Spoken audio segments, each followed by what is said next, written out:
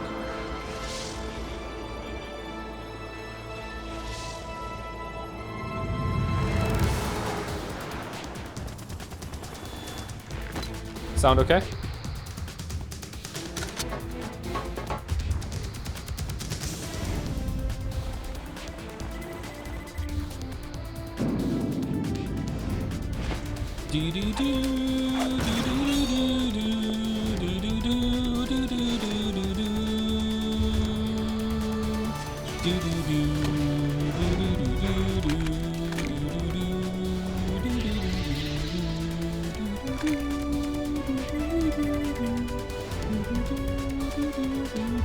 Jennifer Hale.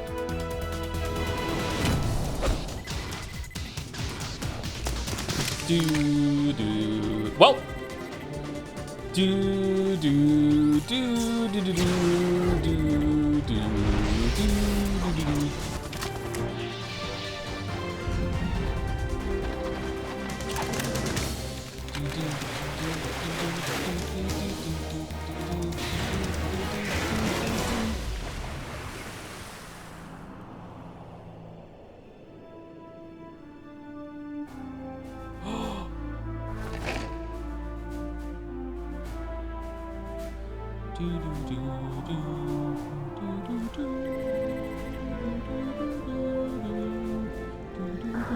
Psycho Mantis.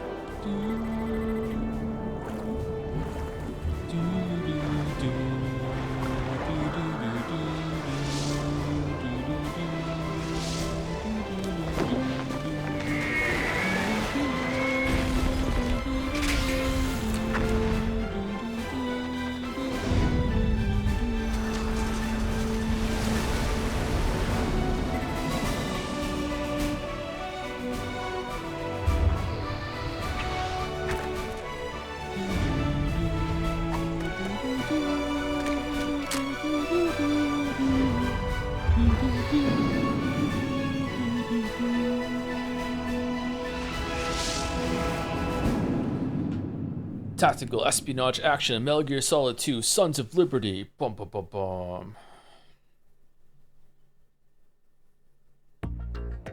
Who's that blondie? You keep watching, you'll find out. Wow, I hear the difference. Okay, Snake Tails we don't want to see because spoilers. Missions? What are missions?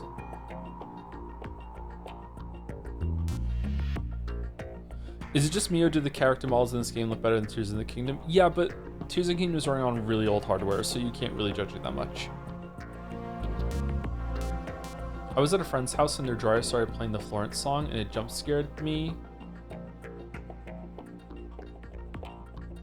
And it jump scared me because I forgot that was a real thing and not a Joseph Anderson stream, but sorry.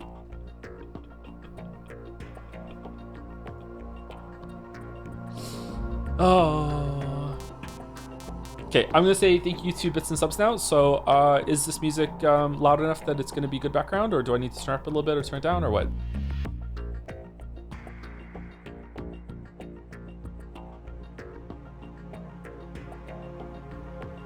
It's good? Okay.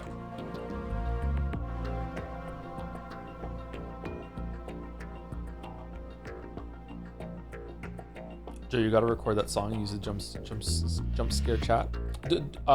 Jadsea 2023, Florence accepted an award with that music. An inspired joke, if I do say so myself.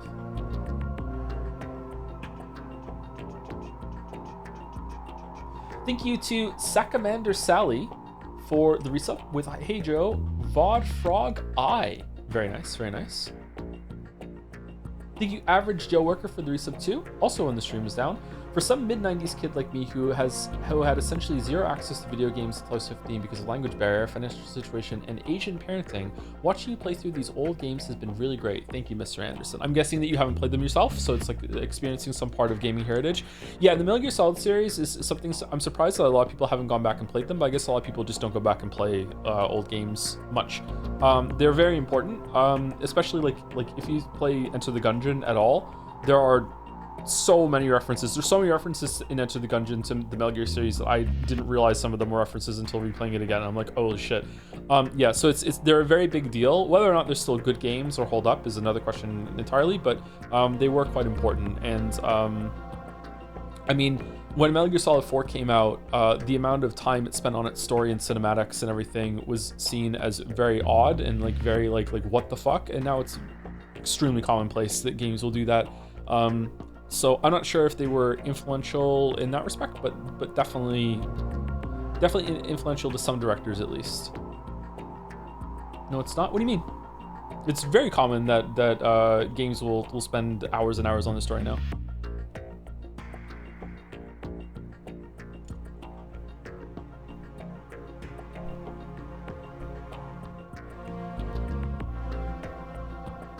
Maybe it's not common that there's a section in a game that you can put the controller down and you have to watch something for about 2 hours.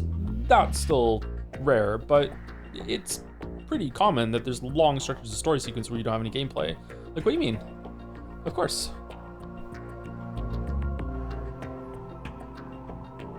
These people have no ideas how cutscenes just weren't a thing. Yeah.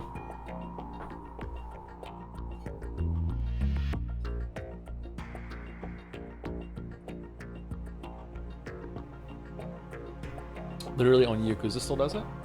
I disagree. We're gonna have to do some math. Thank you, Underdog Keep, for the resub. Would you rather read Steins Gate 8 times in a row or play 1 hour of Sifu? You can take your time to think. I know it's a hard one. All right, I'll take my time to think. I'll give you an answer when I'm done thinking. Thank you, Henry White, for the resub. Thank you very much. Thank you, Tomboy Cyan, for the resub too. Joe, something happened to me last Thursday when I was driving home. I had a couple of miles to go. I looked up and saw a glowing orange object in the sky. To the east, it was moving very irregularly. Suddenly, there was intense light all around me. And when I came to, I was home. What do you think happened to me? Shortcut. Sounds like a good thing. Suddenly home? That's really good. Good job. Sun-induced madness, and then you just autopiloted home. Fast travel? I wish I had that power. Thank you, Big Allen Gaming, for the resub. Enjoy Metal Gear Solid 2, a game totally no longer relevant in the year of our Lord 2025. We'll talk about this a little bit, or should we talk about it now as we're doing the subs to make it difficult for people to watch the VOD?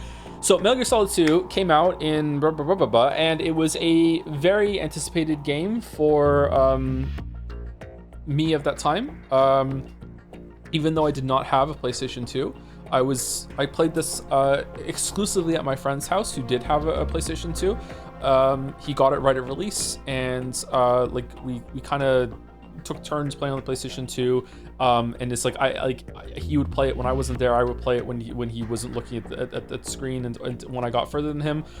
So it was a very, very important game, very highly anticipated game, and it is probably the game that has made me the most disappointed and angry, period. The only other possible candidate for that is The Last of Us 2. But by then I was bitter and jaded and didn't care much anymore. I was so unbelievably fucked off throughout almost all of Metal Gear Solid 2.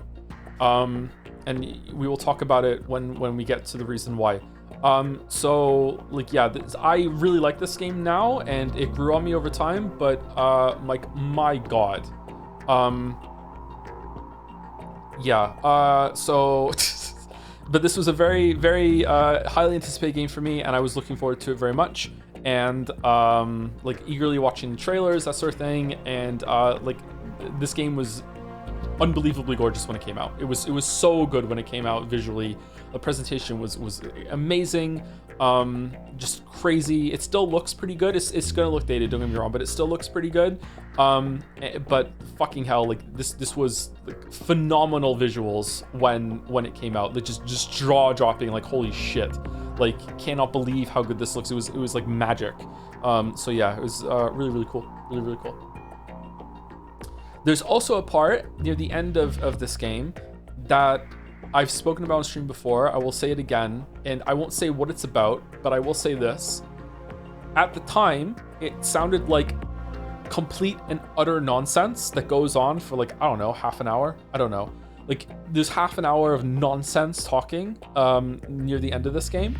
And now that we're in like the future, my memory of that, I haven't looked back on it since I first played it when I was a teenager and played it again a couple times after that, like in the same kind of time period. Thinking back on that time, thinking back on that from the future, it now makes perfect sense to me in my mind, and I'm curious if it's going to land, and I'm going to be like, what the fuck? So I'm really, really excited to get to that part and to see if it now makes sense to me, because it made no sense when I first watched it. And we will also discuss that when we get there, because there's probably some reasons for that. Anyway, thank you, Phil Ryan, for the resub. Oh boy, I can't wait for the epic finale of Pentiment. It's going to be so good. Wait a minute. Yeah, sorry, I couldn't stream on the weekend. I was either sick again or sleeping, or I slept so much. I had this like minor like lip infection again that like came in one day and then went away like the next day. So I'm really lucky about that. I don't know what's going on. Feel better now? I got a lot of sleep. I had a really bad migraine this morning. So, yeah. I don't know. Thank you, Carlo Craxy, for the new sub. Welcome, Carlo Craxy, right when the stream started. Thank you very much. Thank you, a lying polar bear. A grizzly situation, maybe. Thank you very much for the resub. Thank you, Galuth, for the resub too. With a Joms, 69 months. No, it's 96 months. It's flipped around. How did you do that? Did you plan that? What? How did you do that? 69 streak, but 96 months total. That's amazing. Thank you, IG Lavas, for the resub too. Metal Gear Solid 2 Pog. Good morning, Joe. Hope you're doing well. I'm doing much better now. I was in a bad spot this morning. Yeah. Thank you, Fletchco, for the resub too. 9 months with the Joms. Thank you, The Scenic, for the resub as well. Been really enjoying the marathon so far. Still can't believe Kojima has just always been like that. I kind of respect it. Yeah. Good thing the games get better with every entry though, right? Thank you, Jahions, for the resub. 2 Metal Gear 2 Solid. There we go. Then we should do Unmetal next. Thank you, Repnir, for the resub too. Metal Joms. Joms Colonel. What's this red dog? Thank you, Medhead, for the resub. Hey Joe, I can't wait to play Metal Gear Solid 2. Snake is my favorite protagonist, and I'm looking forward to seeing him again. Yeah, me too. It's gonna be a good time. Thank you, Nick AC, for the resub. And a Pepsi Addict for the resub as well, with triple Joms, 3 dog. Thank you, Patience, for the 5 gift subs. And here we get into the Valorant effect. Thank you, Valorant. Thank you so much, Valorant. Thank you. Thank you, Patience, for the 5 gift subs. Thank you, Barbar Loves You Too, for the resub. Thank you, Pepsi Addict, for 5 gift subs. With, again, thank you, Valorant. How many streams or how many gift subs last time Valorant did this? Did it take me before I realized that it was a promotion and it wasn't just some guy named Valorant in chat that just was really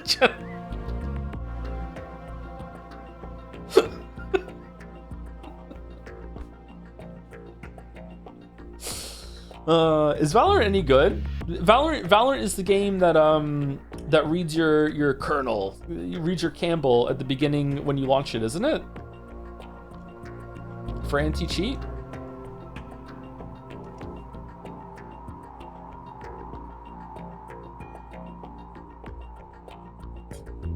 No, it doesn't. Yes, it does. It has kernel level access. Yeah, I don't fuck with that, man. Yeah. Is that going to be standard going forward? Because if it is, I'm going to have to just get a... This is the computer that I play multiplayer games on, because I'm not risking, like, my work for that. Like, I'm just not doing it. Fuck that. But I do respect the attempt at, like, trying to get rid of cheaters. This fucking hunch on the cheaters, man. Oh my god. Thank you, Froggy Toad, for the resub. 12 months, a whole year. Thank you, Froggy Toad. Thank you, Hecking Heckler, for the resub as well. Man of Answers for the 5 gift subs with the Valorant combo. Thank you, Rishma. Thank you, Mick Dids, for the resub. Old enough to barely remember the release for this game and the sheer hype around it, Zoomers will experience the impact of the twist the same way ever again. There's so many twists in these games. It's just non-stop twists. You know what influence I see? Maybe this is misguided. Maybe it's not there, but it makes sense to me. I see these games influencing Uchikoshi. Has Uchikoshi ever spoken about the Metal Gear series? I kind of feel like there's some of that in Uchikoshi's work. Some Metal Gear. Maybe not? It's really fun when different anti-cheats are detecting each other and need to uninstall one game to play another. Can that happen? Holy shit. My favorite video was like showing a video I really liked was showing how so many people are desperate to cheat in these games that when it comes to the kernel level access thing, they will actually have like a second slave computer. Like some people have to have like a slave hard drive, and they have a second slave computer, and they would use that one to boot up, and then they would like take that boot imprint or whatever to fake the kernel level fucking cheat thing to make Valorant think that it had a clean boot without a cheat on it, and then they use their actual computer that they were gonna run it on in order to run the cheat after that so they could bypass it. Just fucking hell. I people don't get it unless they've done some research about it, just how desperate some people are to cheat in fucking online video games, man. So just imagine how rampant it is in a game that has just like the easiest fucking cheat to fucking bypass. It's so annoying. In Alsomnium, I remember Aba hiding in a barrel and saying war has changed. Yeah, but like there's lots of references to the work. I think it's more influential to Uchikoshi, just off the top of my head, or not. Like if you're cheating for money, I get that. Yeah, I think that. Do a lot of streamers cheat because it like makes good clips, gets them more exposure? Maybe. I can see the incentive there.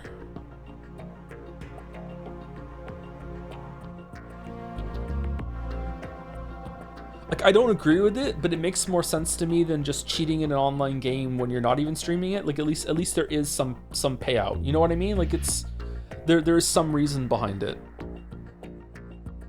I think some just want to always win, but you're not winning, you're cheating. It's a hollow victory, as the Twitter genius said. The only person you're cheating is yourself.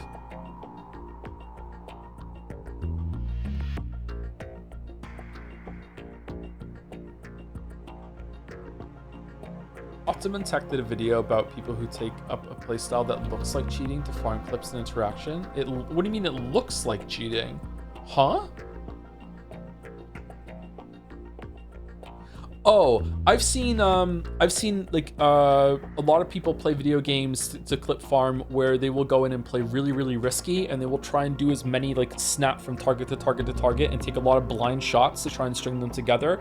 And most of the time they'll die, but like one time out of 100, they'll get this like amazing like god clip where they just like fucking wipe like fucking 4 opponent teams, like, and it looks really, really good. That I can understand. Yeah, like that. Is that what you're talking about? I get that. Yeah. Coincidentally, that's how I play Hunt Showdown, but I'm not even recording. Cover, what's that? I'm just gonna run at the enemy and just go pop, pop, pop. And 1 out of 10 times it works and I'm like, yay, I won! But most of the time I just fucking die.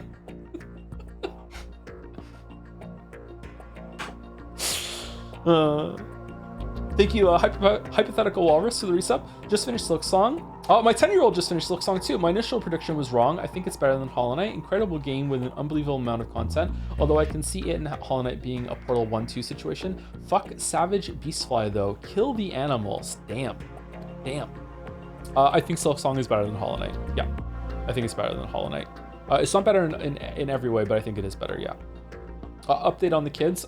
Finn has finished it completely. Like I don't want to spoil completely. Leo has seen credits but has not finished it completely, and Kate is still stuck on Sister Splinter. Although I don't know why, because like whenever I see her fight, she's amazing. And then she gets to the part at the very end where all of the vines come down, and she panics and loses it. Has replaying Silksong changed any opinions? Weirdly, I'm finding it a lot easier. I think that like this is a yeah, well done moment. The weapon upgrades make a huge difference. Like I think that there was a lot of fights I did when I could have had 3 nail upgrades instead of 2, and getting them early, like wow, like it feels so much different. And then having 4 nail upgrades. I'm gonna say a boss name, Raging Conchfly. I think I did it with 2 Neil upgrades when we played. I think it was 2, and it was a very long, stretched out ordeal kind of fight. I just did it with 4 Nail upgrades, and it was like I barely broke a sweat. I like when it was done, I was like, huh, it's over already. So like, yeah, it's I don't know. Does the first upgrade make much difference? I think maybe it doesn't, or it doesn't feel that impactful, but I think it's something like you start off with like, I think you start off with 9 damage, and then at the max level it's 25, something like that. So I think it goes 9 to 14, and then I can't remember. I saw a chart of it or something like that. Yeah, it's pretty significant. Yeah, the first upgrade is the most impactful. Doubles damage. Does it really? It does. It feels like the first one is the least impactful when it comes to how many hits it takes to deal damage. But I guess with bosses, it's the most impactful. But when it's little enemies, you don't really measure it in damage per hit. You just measure it in the amount of hits that it takes, and you want to get breakpoints in order to get them down. 5, 9, 13, 17, 21. Okay, so it's the same. It doesn't. It's not like the first one is like double your damage and that's special. It's like they're all 4, but it's just that you're so low when you get the first one that it's more impactful. Okay.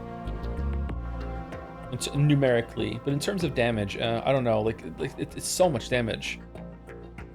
Yeah. Anyway, sorry to yap about Silksong. Let's continue. Thank you, Jomspot, for the resub. Joms, thank you very much, Jomspot. Thank you, Ephemeral Pride, for the resub. Thank you, Dawn to the Dawns, for the bits. Metal Gear Solid 2, Glorps of the Patriots.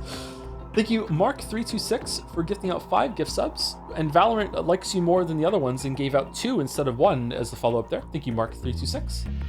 Loves Valorant. Thank you, Mega Geeko, for the resub too. Speaking of subs, I should renew this before September is over. Very true. Very true. The subber said it, not me. Thank you, Anonymous Gifter, for gifting out a sub, and Lirugeta for the 5 gift subs as well. Am I saying that right? Lirugeta. Thank you, Valorant, again. Should I say thank you, Valorant, every single time? Would it be rude not to? I don't know. Thank you, Slice919, for the 10 gift subs. Thank you very much. With the 2 combo. Thank you, Hybrida 2, for the resub. This is Amazon Money. Jeff Bezos loves Joseph Anderson. Thank you very much, Hybrida. Thank you, Jeff Bezos. Thank you very much.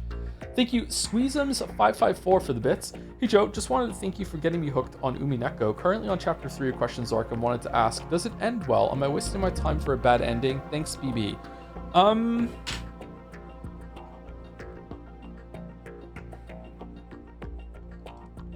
That is a very hard question to answer without spoilers. Did I like the ending of Umineko? Yes, I literally cried at the end. Where you're at the story, if you had told me what the ending was when I was at the point that you were at, I would say that doesn't sound very good. Does that make sense? So I don't know how to answer this. It's a bit complicated. Yeah. It's a weird story for that. It is a weird story, yeah. We're still talking about Umineko. We're always gonna be talking about Umineko, yeah. Imagine being a part of this community and hating Umineko. Thank you, Paramonata, for gifting a sub to Snake Woke. Snake is woke now? Oh no, it's woke Snake. Thank you, Fozzie, for the resub. Hey Joe, I just checked the Twitch TOS and turns out you're legally required to have face cam on for FNAF, otherwise release Silksong vid. What if I do both? I don't want to do a face cam. I don't know how to do lighting and camera angles and also like makeup. I don't know how to do that. I think I've heard you say a couple times that you have cried, and I'm glad that you have, since a few years ago you said you never cried. I think I've cried at media twice in the past 5 years or something like that.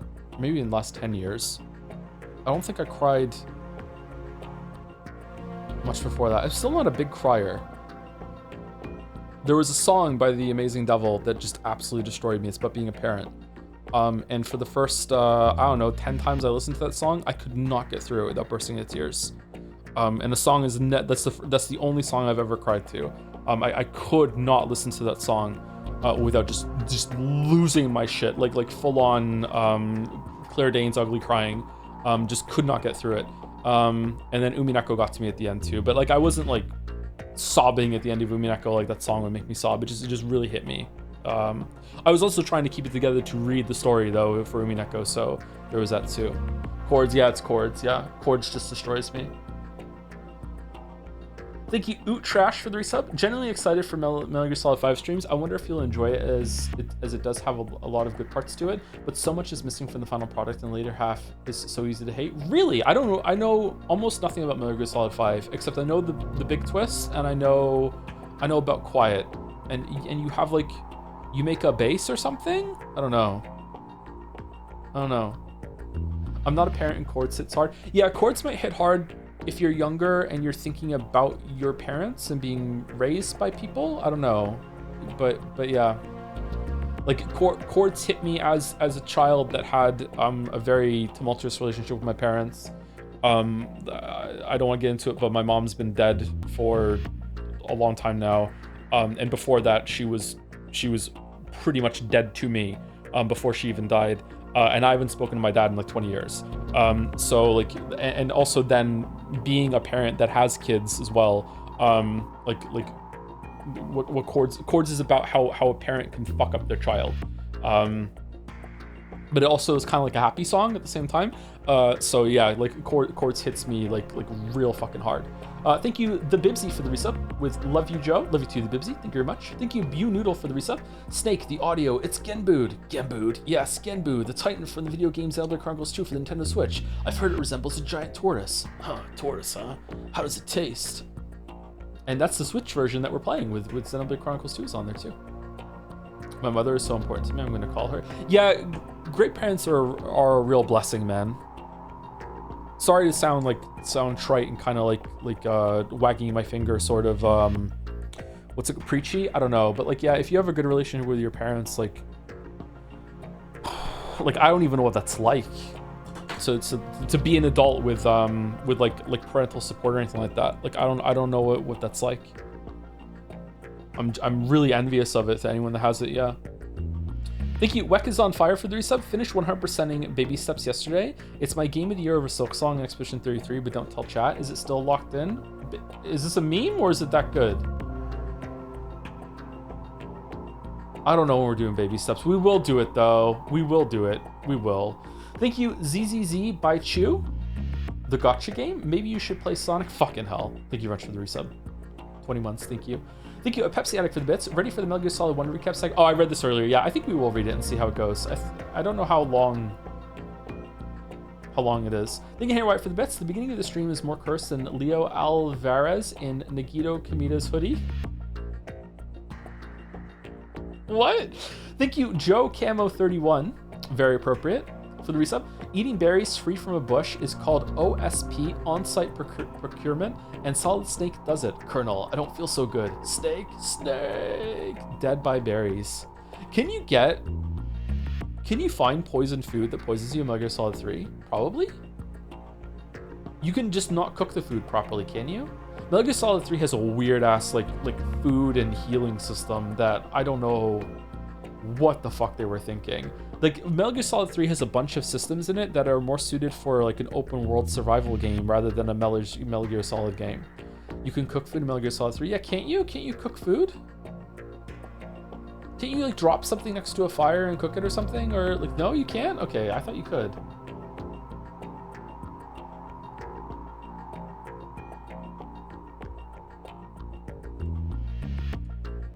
Can't cook, you can catch animals. Oh, that's what I'm thinking of then. Do you just shoot them or do you have to capture them for something? You cook with your gun. Thank you, Porstua, Hawktua for the new sub. Welcome, Pors. Thank you, Ash323D for the resub 2. Solid my snake. Or liquid your snake. There's a joke there somewhere. Thank you, Roll Dodge, for the resub with our girl Fido with the animated hair. The animated hair is still around. I love Fido. Oh man. Thank you, Mazel Davis, for the resub. Metal Gear Solid 2, Joms of Liberty. Damn, the hive mind is back. Thank you, Terraflot, for the resub with the long message. Hi, Joe. The ending of Metal Gear Solid reminded me a bit of language trivia. Originally in Japanese, dominant/recessive genes were literally called superior and inferior. It wasn't until 2017 or so that the Japanese scientific community decided those terms were misleading, since dominant genes aren't necessarily better, and made a big push to change them. Now they're called something closer to visible and latent. Oh, really? Is that maybe why Kojima got mixed up or decided to write it that way? Or is it like I almost said science fiction. I don't mean science fiction, just fictional science. Do we understand the difference? Like he did it as a play on that idea rather than not understanding how genes work, because like this is high school level stuff, right? At least I was taught it in high school. Wait, was I taught in high school? Or was I taught at university? I can't remember. They probably teach it in high school now. Thank you, Neutral AMG, for the resub. Currently going through the Lies of P DLC, and man, the second proper boss of the DLC may be my favorite Souls-like boss right now. I only have played Sekiro without the Sura ending and some of Elden Ring. The way it makes you feel like you're fighting two entities at the same time while keeping up with both of them is so good. Although I was pretty drunk, so maybe I'm glazing a little bit too much. Lies of P DLC is goated, yeah. However, I do agree with Maddie that the final boss of the DLC is probably like the end of that combat system. Without going into gimmicks and stuff like that, which a lot of the DLC fights do use gimmicks. They're really good gimmicks though. That fight you're talking about is a gimmick. I feel like you can't get much more difficult than the last boss of Lies of P DLC without getting into bullshit. Like it's fair, but it's very close to being unfair. That was a really hard boss. I loved it, but man, oh man, like I don't see how you could go further than that without like adding a new system, like a jump or like, you know, a power parry, you know, that sort of thing. So yeah, we'll see. I'm really excited for whatever they make next. Like I'm more excited. I'm sorry to say this.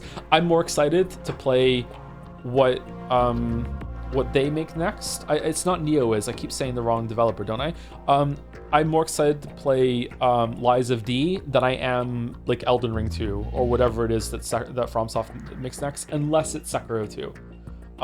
And a big part of that is that even the game is not bad, but Night Rain and Dustblood like make me really worried, bros. Like, oh my god, I'm so worried I became a gamer and just said bros for no reason. Like Night Rain, it's not a horrible game, but it's slop.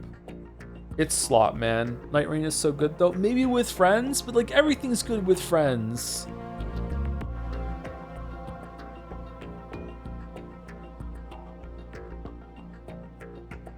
What about the upcoming Bloodborne? I don't know. Friend slop is the genre, as it should be. As it should be. Thank you, Gabro406. Thank you much for the resub with the Joms. Thank you, Captain Beakhead, for the resub with "I'll be waiting for you," redacted, in my sneaking suit. Sneaking suit. Thank you very much. Thank you, the Juice Official, for the 5 gift subs to trigger the Valorant gift. Thank you very much to the Juice Official. Thank you, Irugeta, again, for the resub with the Joms. Was it gifts before? Some people can game the system to do 2 in a row.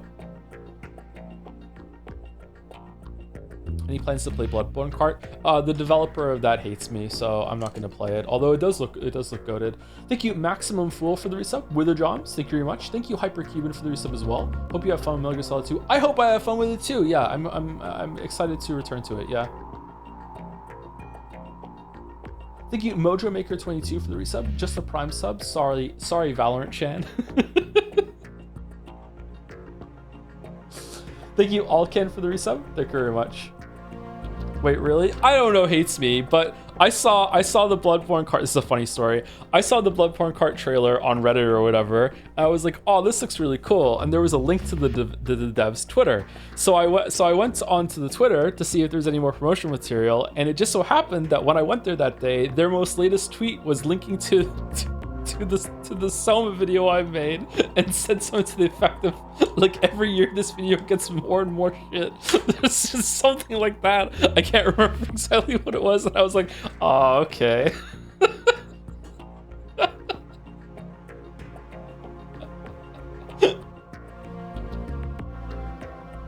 Probably due to the Musk praise. Yeah. Well, it's not. It wasn't exactly Musk praise. It wasn't exactly Musk praise.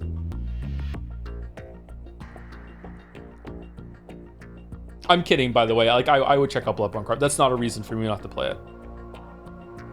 I just like to tell a story because it's funny. Did I say thank you to Alken right now? Mojo Maker, definitely. Thank you, Alken, again, just in case. Thank you, the Dildonator, for the resub. Tier 3, too. Holy shit, thank you very much. 35 months. Thank you, Sares in Space, for the resub. Is this the Game of Thrones Sares? It's almost Unktober, fucking hell. Unktober. Joe, I would release that video with a disclaimer at the start. Do I have to put like the thing that's at the beginning of this game, like with the you know, this is a product of its time? Why don't I just delete that part of the video? It's not really that important.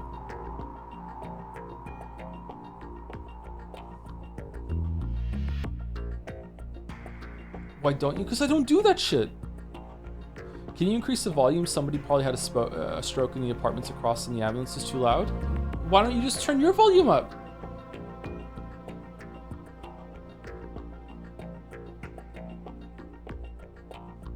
Changing art, wow. Wow.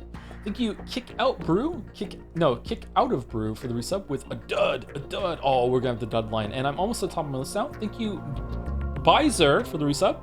For some reason I remember. 5 months. Hello, Mr. Anderson. Mr. Anderson, do you have any plans for playing Hades 2? I think I remember hearing you didn't like the first one, but it's entirely possible I just made that shit up on accident. I don't hate the first one, but I didn't like it as much as everyone else. And I don't know why this makes sense in my brain. Hades fans are fucking insufferable. Hades fans act like Hades is the best game ever. It's a gift from God. I don't know. It's just annoying. I don't know what it is about Hades. Maybe they're not even like that, but it's just like every single time you bring up roguelike, they're like, oh, by the way, you played Hades? You played Hades? Oh, did you get to any of it? Oh, you finished Hades 5 times, but it's not really, it's like the Drive meme. It's like, oh, did someone bring up roguelikes? Have you played Hades? Oh, you've played Balatro and you're bored with it? Oh, I just so happen to have a copy of fucking Hades here. Let's just pop it into the fucking Steam player and see what it is. Like, just...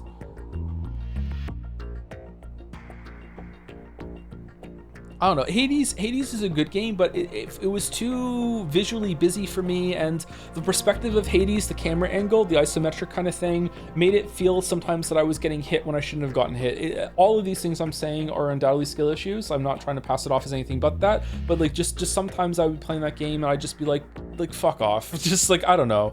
Whereas I feel like when I play Gungeon, like every single time I get hit in Gungeon, I know it's my fault. And also I just feel like there's more variety in the gameplay when it comes to Gungeon, when it comes to Hades. I just like Gungeon, man. I just like Gungeon. Hollow Knight fans are worse. Do you think so? Gungeon is definitely Joe's Drive. Yeah, it probably is. Yeah. Yeah.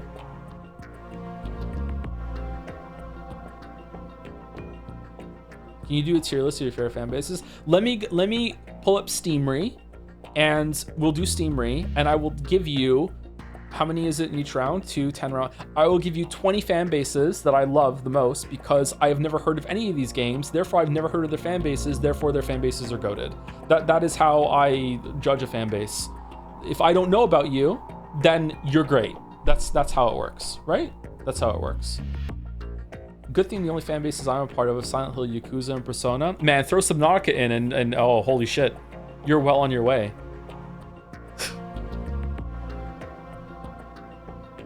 I would like to try Hades 2 though. I would like to try it. Bottom 10 fan bases then? Fan bases for bottoms. I mean, Hades, Homestuck, Undertale, like probably in that area. Thank you, Telephone Ghost, for the resub. Video games, Willa Jobs. Thank you very much, Telephone Ghost. Really like your name. 70 months, damn. Thank you, Paramonata, for the bits. 2 weeks later, we received a review copy of Silent Hill F, so I'm really glad I didn't buy it. Now it's my time to shill for the game and reviewing it without even finishing it, like a true critic. Also, can you repeat the name of the song, please? The song that from Amazing Devil? Chords. Like chords on a guitar, or like chords in music. Chords. Chords. I don't know if you're gonna like it in a vacuum. Like, I listened to the whole album and that song auto-played. So yeah, The Amazing Devil is not for everyone. I love The Amazing Devil. I love all three of their albums. I think they're making a new one. But yeah, they're kind of folky. I think, I'm not sure. If you want to try listening to Amazing Devil, listen to maybe Horror in the Wild, That Unwanted Animal. I'm trying to think of another one. Probably those two. See if you like those two, and if you like them, then listen to some more. If you don't like that, they're probably not for you. Yeah. Thank you, Paramanata, for the bits. In my restless dreams, I see that video, The Witcher 3 Part 2. You promised to upload it someday, but you never did. Well, I'm alone there now, in the notifications tab, waiting for it. It'll be there. It'll be there. I promise. It'll be there. Thank you, Jicky Chan, for the resub. I'm so excited for some crazy codecs. Are we gonna do a lot of calls in this one? I feel like there's a lot of codec calls I didn't see in this one either. Maybe there's even a secret person you can call that I never called when I played.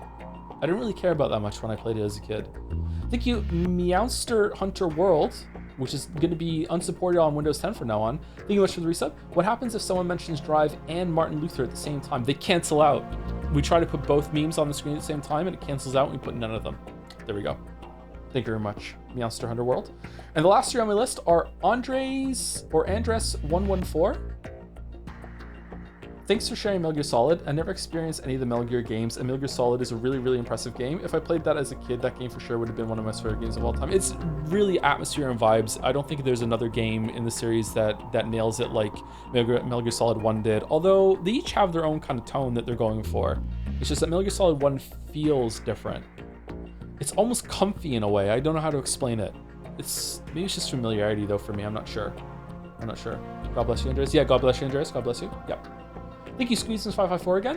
2025 is easily the best year in game for so long, IMO, just by having Liza P, DLC, Silksong, new Deltarune chapters, DK Bonanza, and hopefully Metroid Prime 4 later this year. Great year for gamers. That's been a pretty good year, yeah. I would say that, yeah. You forgot Hades too? The Hades gang is hastening to add Hades too. And Night Rain. Oh, is Night Rain going to be nominated? Oh, fucking hell. What if Night Rain wins?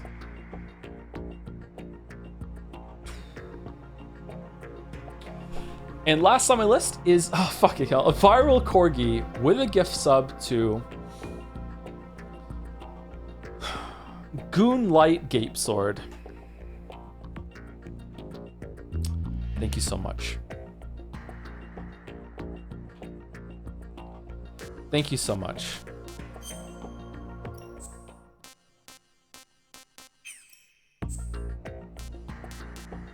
What do you want, missions?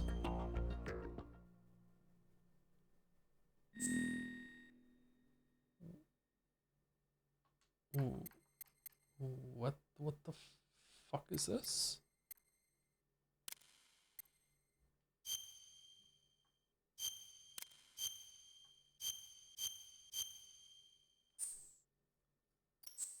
How do I quit out of it? Okay, Snake Tales is something different. Yeah, Snake Tales is not what we want.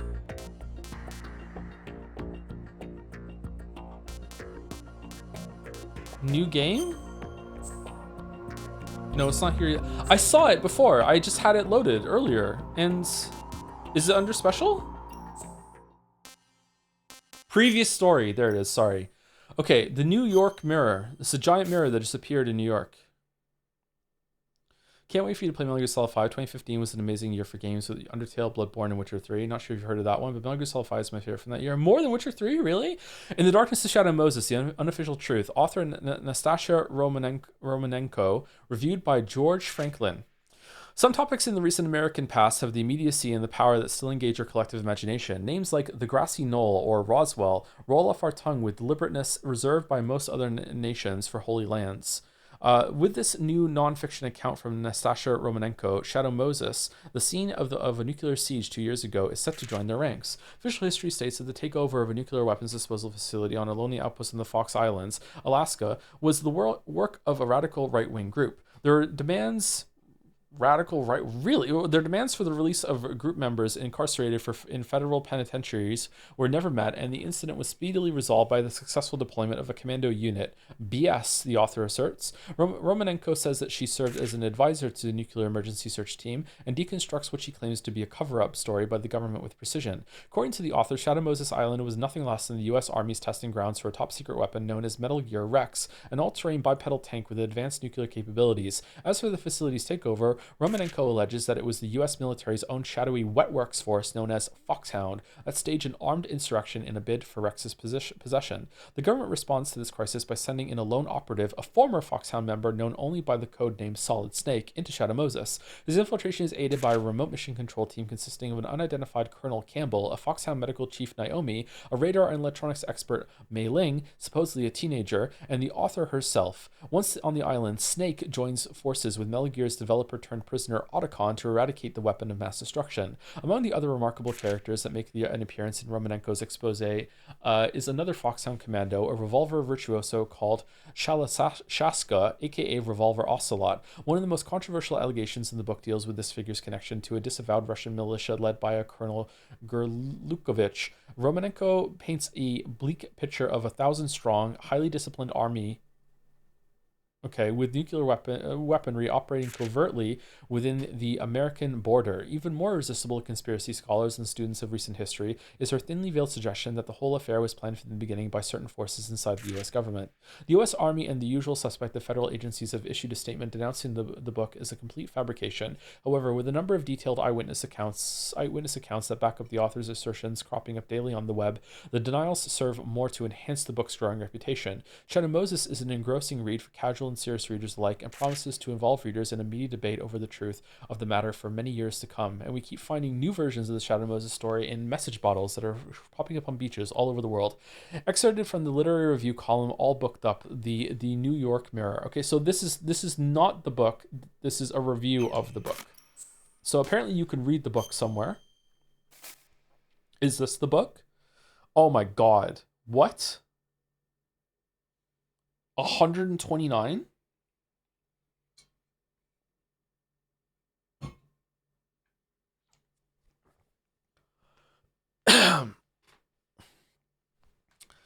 The Shocking Conspiracy Behind Shadow Moses by Gary McGolden. The island of Shadow Moses lies due north of Alaska's Fox Islands, deep in the Arctic Circle. Above one of its rocky cliffs stands a cabin normally used for meteorological surveys, and it was here that I found myself seated on a chair with my hands bound behind my back and a burlap sack covering my entire head. A blizzard rages outside, and the cabin was a dark, silent patch somewhere inside the storm. I could sense at least 4 men around me. They had been interrogating me for what felt like hours now. The burlap sack is pungent with the traces of coffee beans. In the biting cold of the cabin, images of Brazil come to me unbidden. Alleys coiled through the vivid, untended profusion of flowers, children with skin like frothy chocolate.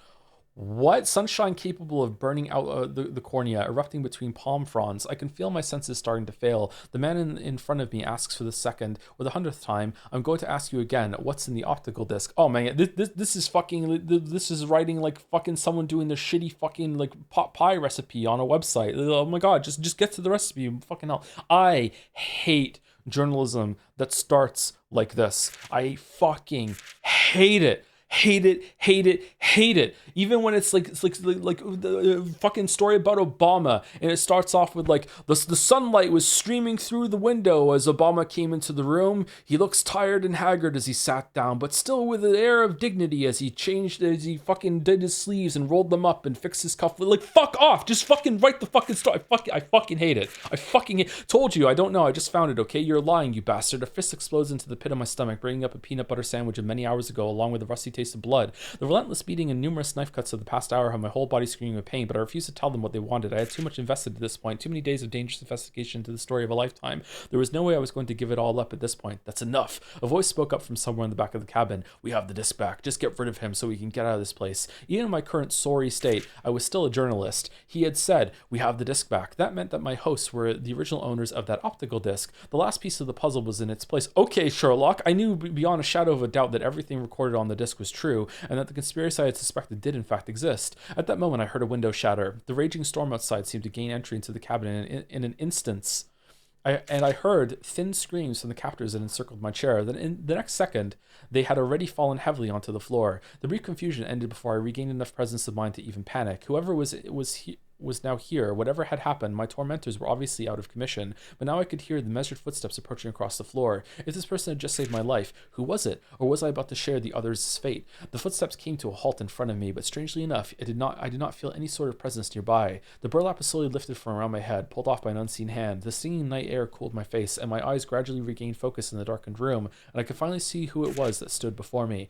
Just out of sight of most of its citizens, a massive conspiracy determines the working of this nation. Okay, I think we needed a line break there. Weapons of mass destruction secretly developed by the military. Super soldiers re-engineered to war machines through genetic manipulation. A killer virus that only targets specific individuals with deadly accuracy. A book that if you write the names of it, it kills them. Tanks that walk rather than roll and carry a nuclear payload. A covert organization. The third and the most powerful political party. My encounter with which landed me in this chair in the Alaskan winter. All of these are a part of the truth I found sealed within the optical disc, and I intend to share what I have learned in the pages to follow. That includes everything I now know about our government and the secret arena where an even greater power pulls the strings. This is a truth that many have glimpsed but never dared to talk about. Everything detailed in this book actually happened, and after I lived it, my world was no longer the same safe place I knew. Neither, I promise, will yours be if you have the courage to keep going. It all began a month ago. The postman rings. A month before my dramatic escape.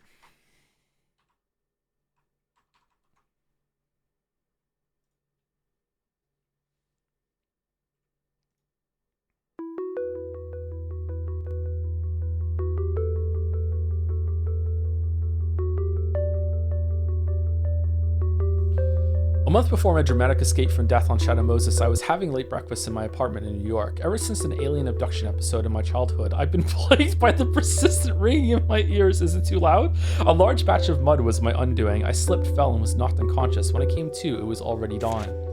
Later, I was trying to see the bump on the back of my head in the mirror when I saw it instead. A small hole about the size of a pinprick had been made behind my ear. You learn a little something when you watch as much TV as I did. There was no doubt that I had been abducted by a passing UFO and had spent the hours while unconscious with alien beings. Unfortunately, no one in the area recalled seeing a UFO, and not a single person had the sense to listen to my story. I realize now that this was the day I decided to uncover truth for a living and became a journalist. But back into the present day, it turned out that the ringing wasn't in my ear. It's too loud?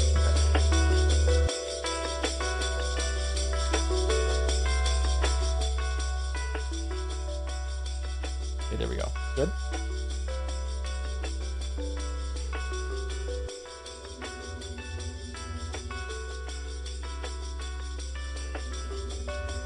But back to the present day, it turned out that the ringing wasn't in my ear, but from the doorbell. The thing shrieked somewhere south of a baritone bat sonar, barely within the range of human hearing.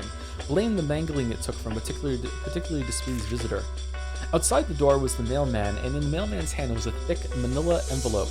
On the envelope was a label addressed to me. A letter bomb! I pressed my ear against the envelope and concentrated hard. But not a tick from the thing, of course. No one uses analog watches and bombs these days. That's why they call it the digital age. In fact, why would there even be a watch in a letter bomb? The point is that the unlucky recipient opens it and the bomb goes off, which means that it's actually the completely silent envelopes that are dangerous. Small bombs!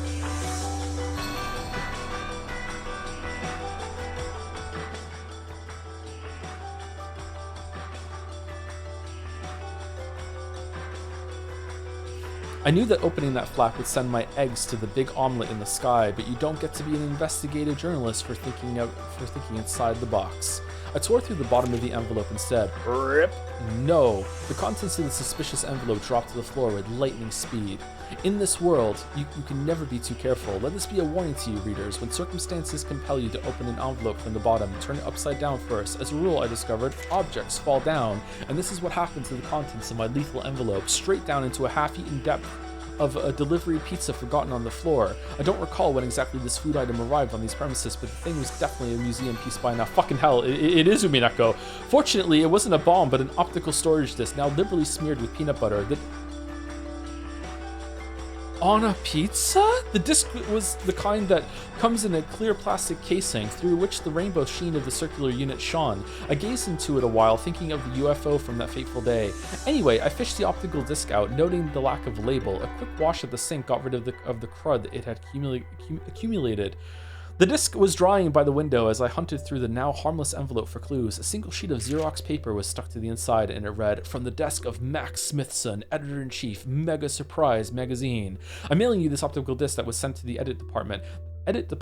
It's right up your alley. See if you can turn up something more. We'll do a book if you get enough stuff together. This is your chance for a comeback, so don't screw it up. Max is an old friend." Is there speech marks? No, it's up there. "Max is an old friend and used to manage most of my book deals way back when. We haven't seen each other much since I gave up writing. Not that he has the right to tell me about comebacks and screwing up, but I find myself growing excited by the prospect of writing another book. But there was a problem, and it was a big one. How the hell was it going to get to the disc's content?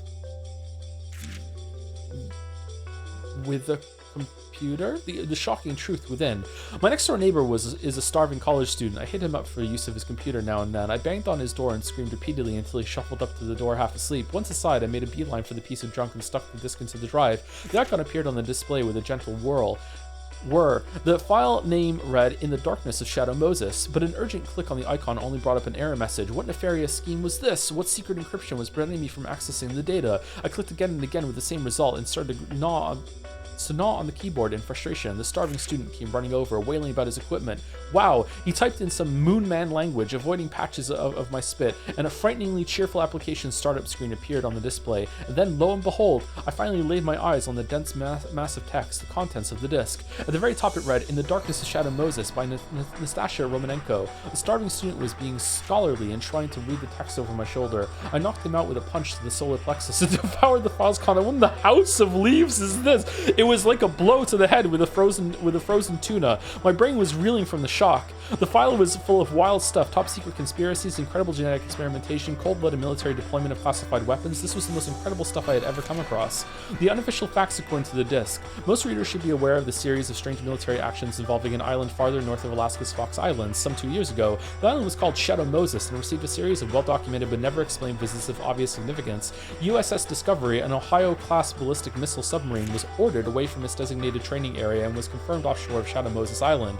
It joined an E-3C AWACS that had already and suddenly been deployed to the area, with none other than Jim Houseman, the National Security Advisor, aboard. 16 hours later, 6 F-117 Nighthawks with a full payload took off from the Galena AFB for Alaska. Various theories were placed into circulation by the media at the time. Some journalists insisted it had been a foiled invasion attempt by a foreign state. Others suspected a coup d'etat by a part of the U.S. military. I myself wrote an opinion piece for the magazine explaining that Shadow Moses was the Ellis Island for the Greys. This diminutive Grey race is, after all, the most famous of our alien neighbors, notorious for having secret bases all over planet Earth. What the But according to this file, we had all been off our marks. What had instead unfolded on Shadow Moses was the most major terrorist incident in history, an apocalyptic scenario born out of a government-developed Superman project and a doomsday weapon of the same origin. On that fateful day, the nuclear weapons disposal plant on Shadow Moses had suddenly been seized by an irregular operations squad called Foxhound, aided by a group of next-generation super soldiers, and what they threatened was no less than a nuclear strike against the mainland United States.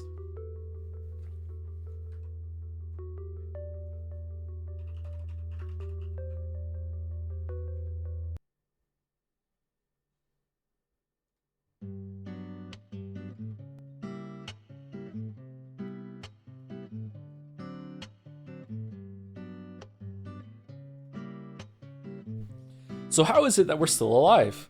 Apparently, we have a man known as Solid Snake and his solitary infiltration of the disposal facility to thank for it. Believe it or not, this is only the tip of the iceberg as far as the Shadow Moses incident is concerned. The disc contains many more horrifying facts, such as a major government conspiracy, a classified weapon described as a walking nuclear-capable tank, and advanced genetic manipulation projects. Many of these hidden dealings were discovered by Solid Snake as he carried out his mission, and it is now my job to relate these facts to you, the readers. But it is still a little too premature to do so. The content of the disc may, after all, be nothing more than fiction, or even a delusion. After all, who exactly is this Nastasia Romanenko? In search of Nastasia Romanenko, a quick search of the web turned up a few illuminating facts about this elusive writer. Nastasia Romanenko was at one point with the DIA, Defense Intelligence Agency. Is the sound okay, by the way? At the time of the Shadow Moses incident, she appears to have been a freelance military analyst, having already resigned from the agency. Nuclear and weapons technology would certainly be right up her alley, and in the disc she states that she took part in Solid Snake's mission support. Her exact role was as a member of NEST, Nuclear Emergency Search Team, providing field expertise via the radio. Her intimate involvement in the mission gives her a complete and clear grasp of the facts surrounding the case despite the government's successful cover-up. A look at Romanenko's curriculum vitae and body of papers makes her anti-nuclear stance more than obvious. That, along with all the other facts about this person, suggests that unless she suffered a sudden chemical imbalance or is plotting a second career as a Hollywood screenwriter, Nastasha Romanenko does not indulge in expounding conspiracy theories for its own sake. All very interesting. So where is Nastasha Romanenko now? I decided to give Global Elements Inc., the book's publishers, a call. Below is a complete transcript of the conversation. Me. Hello. Listen. You leftover carnival prize. What do you know about a woman named Nastasha Romanenko? Whoever it was. Hey, your village called. They want their idiot back. And watch your language, freak. Click. Clearly they're hiding something. Why else the abrupt response and the hasty hang-up? I was on the trail of something important, something dangerous. If the content of the disc was true, this Nastasha Romanenko is definitely the woman who knew too much. Her life would be in danger, and she must either have gone to ground or was already dead. That brief telephone conversation spoke volumes. There was a contract out on her life. If this was the price of speaking the truth as described in that disc, the picture was complete. But was everything she wrote really true? I went back to my apartment and packed a bag. I was headed for Shadow Moses. You know what's fucked up? Hearing this music makes me think of talking to the Fishman in Jedi Survivor more than Deadly Premonition. The coldest place. I took a plane out to the northernmost domestic airport and went to see my cousin John D. John D is a hardcore Alaskan and a big-eyed tuna fisherman. When I asked him to drop me off at Shadow Moses Island during one of his trips out to sea, he turned pale and a nervous tick started up at the corner of his eye. Shadow Moses, are you nuts? All the other guys say the place is crawling with military. If you even get close to the shore, they shine these huge searchlights in your face, and some of my buddies even got interrogated once. I felt the sudden chill of fear along with the certainty that I was on the right track. Would you rather read this 100 times or Sign Gates once? This 100 times, it'd be a lot shorter. You're a wuss, you know that? Try being abducted by a UFO. That'll teach you what's really scary. I got a family, you know. I'm not about to go messing around with the man. Okay, you get me as close as you can then. I'll swim the rest of the way. Swim? You're gonna turn into frozen tuna tree. Don't worry about that. I have an idea. We sailed out for Shadow Moses Island that day. The trip to Shadow Moses. It was colder than the dairy section, and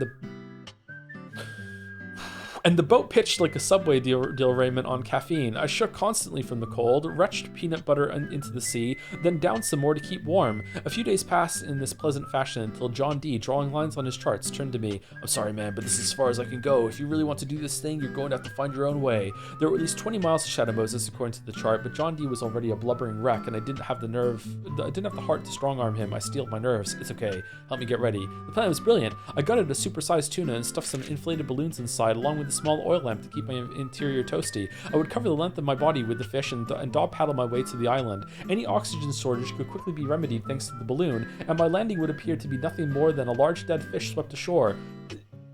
The torpedo tuna? All I had to do was slip out of the tuna undetected and investigate the hell out of the place. Absolutely brilliant. I bore the fishy stink of the tuna skin with proper journalistic aplomb and walked to the edge of the ship's deck. The Arctic wind was numbing even through the wetsuit, but I bade John D a hearty farewell and jumped into the sea. But right then, disaster struck. Actually, it was the tuna spine. Its bony mass conked me hard on the back of my head from the force of the landing. I tried to right myself, but I was jammed tight against the balloons. The tuna started to sink rapidly, and I kicked my legs wildly as about a gallon of seawater rushed into my lungs. To add insult to injury, the lamp fell over, shedding its cover. I could feel the heat of the exposed flame dangerously close to my face and smell the singed hair. This is why I hate traveling. But after what felt like hours, I found myself ashore on Shadow Moses Island. What the fuck? Let's take a moment here to review what happened on the island on that fateful day. Romanenko's disc provides a complete answer. Shadow Moses was no ordinary weapons disposal facility, but served as a secret military training ground among other things. On that day, the Wetworks Commando unit known as Foxhound and the Next Generation Special Forces group were conducting joint exercises.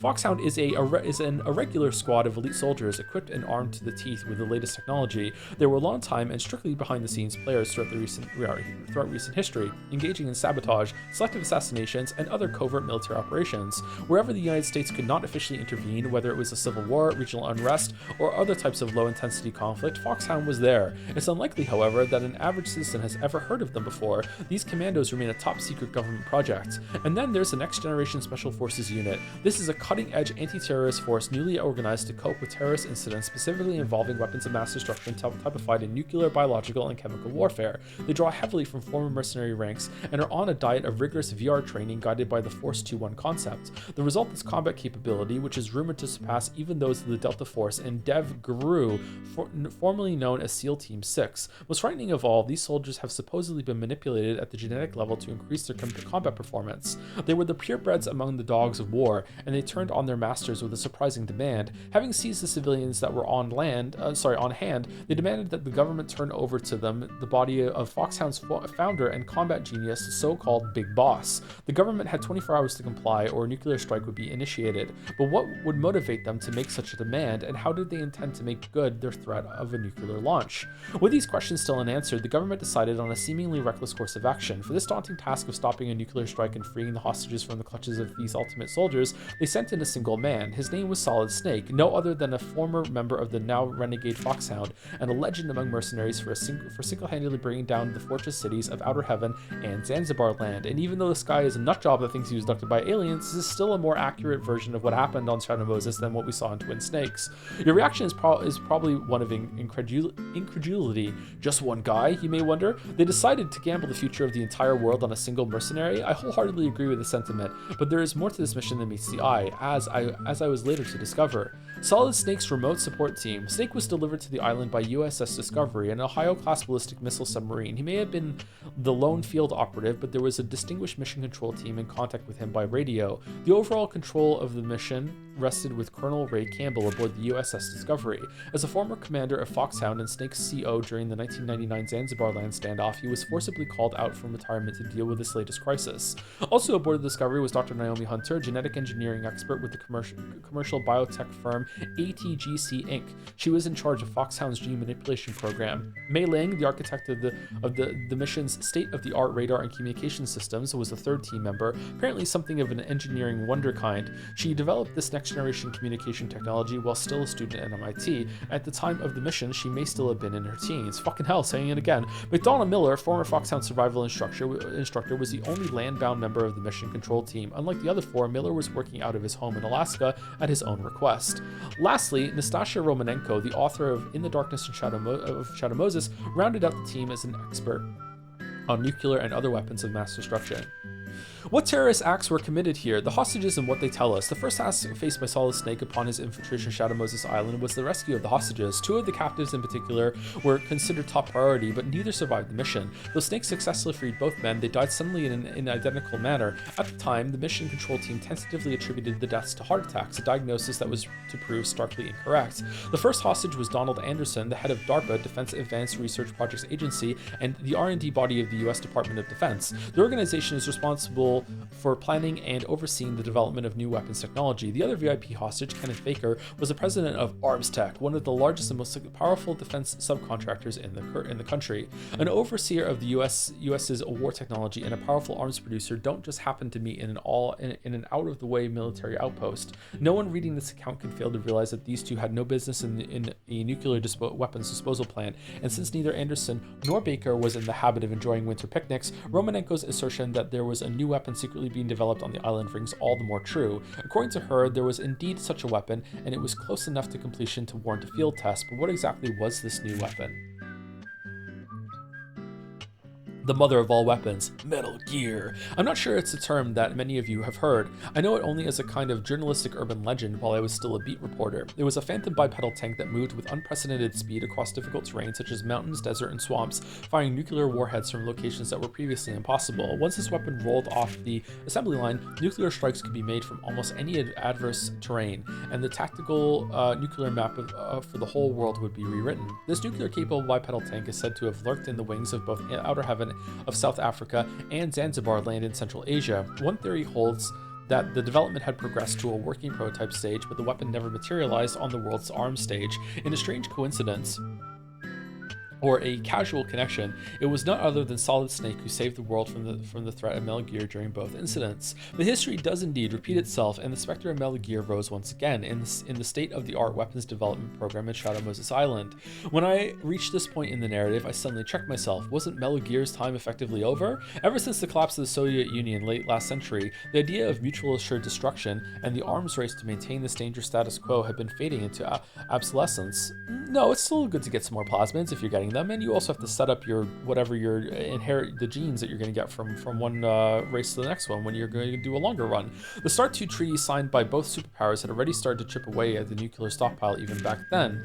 In fact, the disposal facility at Shadow Moses had been built to disarm and temporarily store many of these same warheads. With the very idea of nuclear weapons under serious scrutiny, why would the military invest in the development of a nuclear capable tank, or was there something more to this weapon? Nature of the beast. Ladies and gentlemen, I present to you Metal Gear Rex, the newest of its kind, almost 45 feet in height, equipped with Vulcan cannons and laser array and shield. Oh shit! Sorry. Laser array and shielded by cutting-edge composite armor, rendering the unit practically impervious to even heat, high-explosive anti-tank warheads, and yet it went down by just a guy with a Stinger missile launcher. And I haven't even gotten to the truly scary part of this thing. The crown jewel of the Shadow Moses' Metal Gear. That's a mistake, was its railgun technology. The gun was designed to fire nuclear warheads clear of the atmosphere, where they would automatically align themselves to the target and ride the optimal trajectory back down to Earth. So what, you may think? There's a big fat missile flying in from the sky. Who cares where it came from? Just shoot the damn thing down. But here's the catch.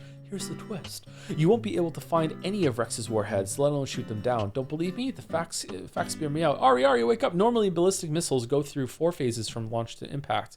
The first is the boost phase, which consists of the time between the missile's launch and the point at which it leaves the atmosphere and exhausts its supply of rocket propellant. Following the burnout, the rocket enters the post-boost phase that concludes with the separation of the re-entry vehicle that contains the warhead. Third stage is the mid-course phase, in which the re-entry vehicle separates and achieves a controlled descent back into the atmosphere. The warhead's re-entry into the atmosphere and its arrival at the target mark the fourth and terminal phase. Current missile defense systems are alerted to incoming ballistic missiles by detecting the rocket burn during the missile's boost stage. However, Metal Gear's missile technology employs a railgun rather than conventional rocket propulsion to achieve boost stage acceleration. As a result, there is nothing for existing missile defense systems to detect. The railgun's effectiveness is nothing short of amazing. With a range of over 3,000 miles, rivaling that of mid-range ballistic missiles, it reliably homes in within 170 feet of the target 50% of the time. What about the other 50% of the time? Placing it in the same class as high-end ICMBs. The ability of a Metal Gear to conquer virtually all terrain means that the railgun can launch a stealthy nuclear strike from almost any spot on the globe. I mean, I think they can probably detect it moving. This invisible attack would make it impossible for anyone to pinpoint the origin of a given missile, even in the event of a strike. Without a clear aggressor to retaliate against, the concept of mutual assured destruction falls apart. Without the fear of MAD, the existing rules of nuclear non-engagement would no longer apply. It also wouldn't matter if the whole world knew that a nuclear missile would be launched from Shadow Moses Island. The missile defense system was helpless against the new breed of ballistic missiles. This was exactly what the terrorists counted on in unleashing Metal Gear Rex and its all-powerful nuclear weapon against the world. So hold on, you actually think that because they don't know where the nuke came from, that they wouldn't do retaliatory nukes? Dude, like, what? Someone gets nuked. Oh no, we don't know who did it. Fuck it, just nuke everyone. Like, what do you mean? What I saw inside the fortress. Anyway, I trudged through the cave, sweating under the weight of my trusty tuna. Soon the rocks gave way to smooth walls and a row of bright lights. I had finally arrived. This was no doubt the cradle of insurrection, that military facility which Solid Snake so brilliantly penetrated, the eye of the storm that threatened to engulf the world. Fortunately, there was not a soul to be seen. I could, however, hear a faint cry amidst the whistle of the wind. Gary, help me. I couldn't believe my ears. How could anyone on a remote island that I had never visited know my name? I took a good cautious look around and saw a familiar figure among the steel pillars in the corner. It was John D. My cousin, who so carelessly pitched me overboard into the sub-zero water only a few hours ago, was now sitting on the ground, tied to a post. What had happened? Help, Gary. I trotted over to where he was calling pathetically, the tuna heavy on my back. He smiled weakly when he saw me. What the hell happened to you, John D? I asked, crouching down next to him. I don't know. Right after I let you off, this black helicopter came around. A helicopter? A Hind D? Yeah, a kind of squarish black one. Next thing I know, I'm tied up here. Gary, why are you still wearing that fish? Was there more to this than I suspected? Who was responsible? The military, or that mysterious group mentioned in the disc, the one whose authority outstrips even that of the President of the United States? My thoughts were interrupted by sudden gunfire. By a sudden gunfire? I instinctively pulled the tuna over me again. Gary, you gotta help me. Untie me, will ya? Where was the shooter? The bullets were wildly ricocheting off the post, making it impossible for me to pinpoint the origin. If I stayed put, I was dead meat. You're already dead meat. What should be my next course of action? Untie me, man. Gary, don't call me Gary. I'm just a tuna. I started to run, dodging bullets and sprinting up the stairs. I was unstoppable, speeding away like a gazelle in a large fish skin. Farewell, cousin John D. There are responsibilities greater than your safety that I must shoulder. Mine is a high and lonely path. Solid Snake versus the Army of Darkness. Let's take this moment to review Solid Snake's footsteps. Nuclear weapons disposal facility that he had infiltrated was crawling with terrorists, and engaging the enemy was unavoidable. This was a battlefield, no mistake about it. Snake's progress had been impeded at every step by the patrolling squads of super genome soldiers and such formidable foxhounds as Psycho Mantis, the master of psychokinesis and mind reading, the chameleon-like decoy octopus, the chain gun-wielding giant Vulcan Raven, and Sniper Wolf, one of the best marksmen in history. The following is a profile of individuals whose involvement with the government conspiracy seems to be the most intimate. The information should help make the terrifying truth about this case more clear. Revolver Ocelot, an ex-Spetsnaz also known as Shalashashka. After the collapse of the Soviet Union, he found lucrative contracts as a mercenary in conflict-ridden regions throughout the world. His activities led to his recruitment by the US government and his entry into Foxhound. As his codename indicates, he is a brilliant marksman whose preferred weapon is a revolver. Ocelot challenged Snake when he came to looking for Kenneth Baker, the president of Armstech Inc., but the battle never reached the conclusion Ocelot wanted due to the sudden intrusion of the stealth camouflage-clad cyborg ninja. The ninja's sword cut a deadly arc right through Ocelot's right arm, and Ocelot retreated in agony. The Russian sharpshooter also served as a liaison between his terrorist band and a Russian militia led by the renegade Colonel Gerluchovich. Can't say it. According to the Foxhound leader Liquid Snake's master plan, the Russian militia would join them on Shadow Moses after the nuclear strike had been launched. They would then commence an all-out assault on the rest of the world from their safe retreat on the island. With nuclear missiles that could neither be detected nor defended against, over 1,000 first-class Russian soldiers, next-generation genome commandos, and the combat skill and tactical cunning of Foxhound, this new army's objective was nothing short of World War III. The Ninja! The mystery figure equipped with a reinforced exoskeleton and stealth camouflage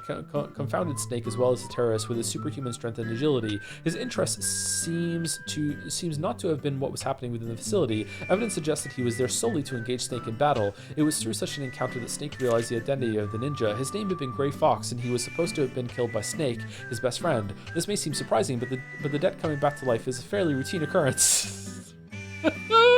There are examples throughout the world to prove the fact. When a Roland Grace's grave was relocated in 1952, there were deep gouge marks discovered on the inside of the Hungarian farmer's casket lid. It looked as though the dying man had tried to claw his way out of the coffin. On a brighter note, a Japanese man called Jin Imon Natakama walked out of a stalactite cave in 1914, a full 10 years after he had gone missing while exploring the same cave. His family was doubly astonished to discover that he had apparently not aged a day since they last saw him. All this makes complete sense to me, and it should to you as well in a moment. 2 words: pyramid power. I have no doubt that Gray Fox was forced to undergo the same revival process by military scientists in the course of their horrific genetic experiments. Liquid Snake, I know exactly what you are thinking as you hear the name of the man who led Shadow Moses' uprising, and my answer is yes. Solid Snake, our hero, and Liquid Snake are none other than twin brothers. They are not, however, twins in the usual sense. This is yet another manifestation of the US military's dangerous love affair with genetic engineering. The 2 snakes are fighting machines created through the so-called Project L'Enfant Terribles. The rumors that the government is attempting a mass production of super soldiers are numerous and persistent. Just the other day, I came across something called D-People EO, a humanoid combat droid. Development on the outer shell had gone off without a hitch, but the unit had to have a human being inside to function, which decreased its utility somewhat. The military finally realized the fact late in the game and pulled the plug. There was also a plan to use a well-known psychokinetics DNA material to breed an army of gifted soldiers. Unfortunately, someone pointed out that there is indeed no spoon.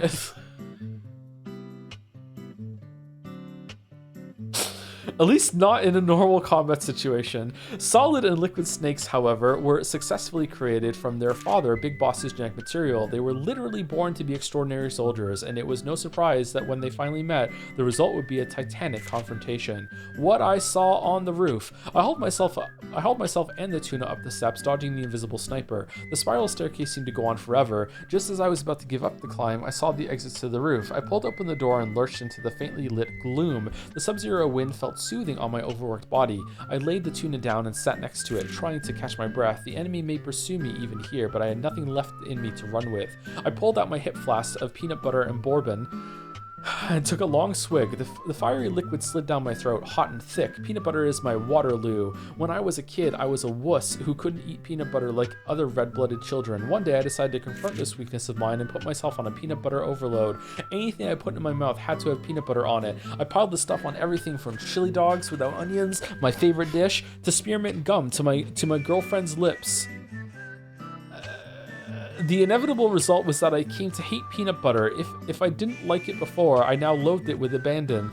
If I could gather the entire world's supply of peanut butter and dump it in the Bermuda Triangle, I would. As it is, all I can do is eat as much of the stuff as I can. Peanut butter, I will always hate you. How does that song go?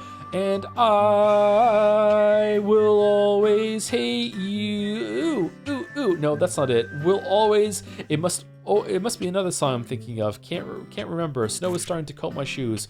Where was my tuna? Oh, there it is, right next to me. Bright light in my eye. Now I remember what day it is. June 24th, the anniversary of my UFO abduction. Why am I so sleepy? And what is that sound?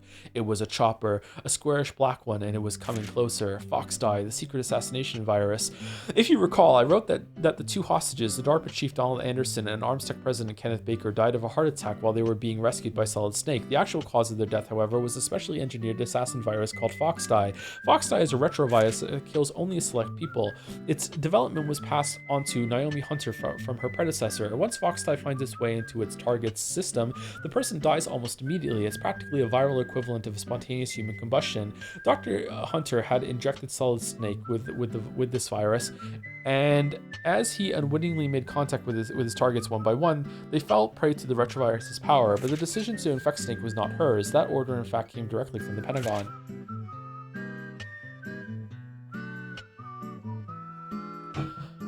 The Defense Department's goal. The true objective of the DoD was to selectively assassinate the perpetrators of the terrorist uprising. All Snake had to do was come into contact with the targets. The mission objectives he was actually given, namely to stop nuclear launch and rescue the hostages, were nothing more than a smokescreen. By simply sending Snake in as a disease vector, the Pentagon stood to reclaim their expensive investments, Metal Gear, and the bodies of the Genome soldiers with little risk of damage. The Pentagon also believed that Foxdie would successfully cover up the incident by the virtue of its lethality. However, Naomi Hunter's re-engineering of the virus cast grave doubts on the reliability of Foxdie itself. Even though the nature of her manipulation was unknown, the Pentagon decided to take extreme measures to counteract this development. The bomber on the horizon. Alarmed by the news of Dr. Hunter's tampering, the then Defense Secretary Jim Houseman personally took over as the mission's commander and headed for Shadow Moses on an AWACS. Around the same time, a bomber took off from a base in Galena, Alaska, carrying a payload of surface-piercing B-61-13 tactical missiles. The Defense Secretary had decided on a more direct approach to cover-up. Fighting nuke with nuke, it was a rationale that smacked of a return to the arms race. Would a nuke blow up another nuke? Or do nukes have to be primed in such a specific way that it wouldn't work?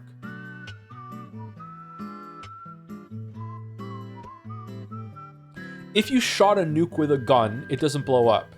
Like, a nuke has to be activated with some sort of injector system or whatever the fuck, I don't know what it is. But if you dropped a nuke on a pile of nukes, would the first nuke set off all the rest of the nukes?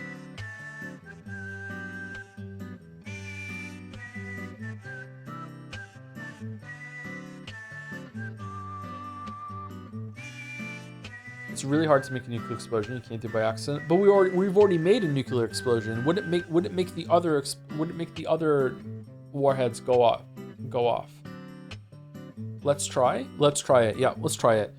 Fighting Nuke with Nuke, it was a rationale that smacked of a return to the arms race, and Snake was furious. He had already succeeded in destroying Metal Gear Rex, and the terrorist incident was over for all intents and purposes. Was a nuclear airstrike to be his prize for accomplishing all this? As it turned out, the airstrike never happened. Somebody had countermanded Jim Houseman's orders. You may think that the only person with the authority to override the orders of the Secretary of Defense was his Commander-in-Chief, the President of the United States, but like most things in this account, the truth is far from obvious. The hand that stopped the nuclear strike was that of a shadowy secret society.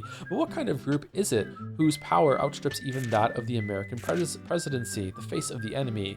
Facebook. When I came to, I was sitting in a weather station cabin with a burlap sack on my head, with my hands tied behind my back. So this is the way it ends, I thought dimly. I haul myself all the way out to this pimple on the Arctic and die at the hands of an invisible executioner without finding out a thing.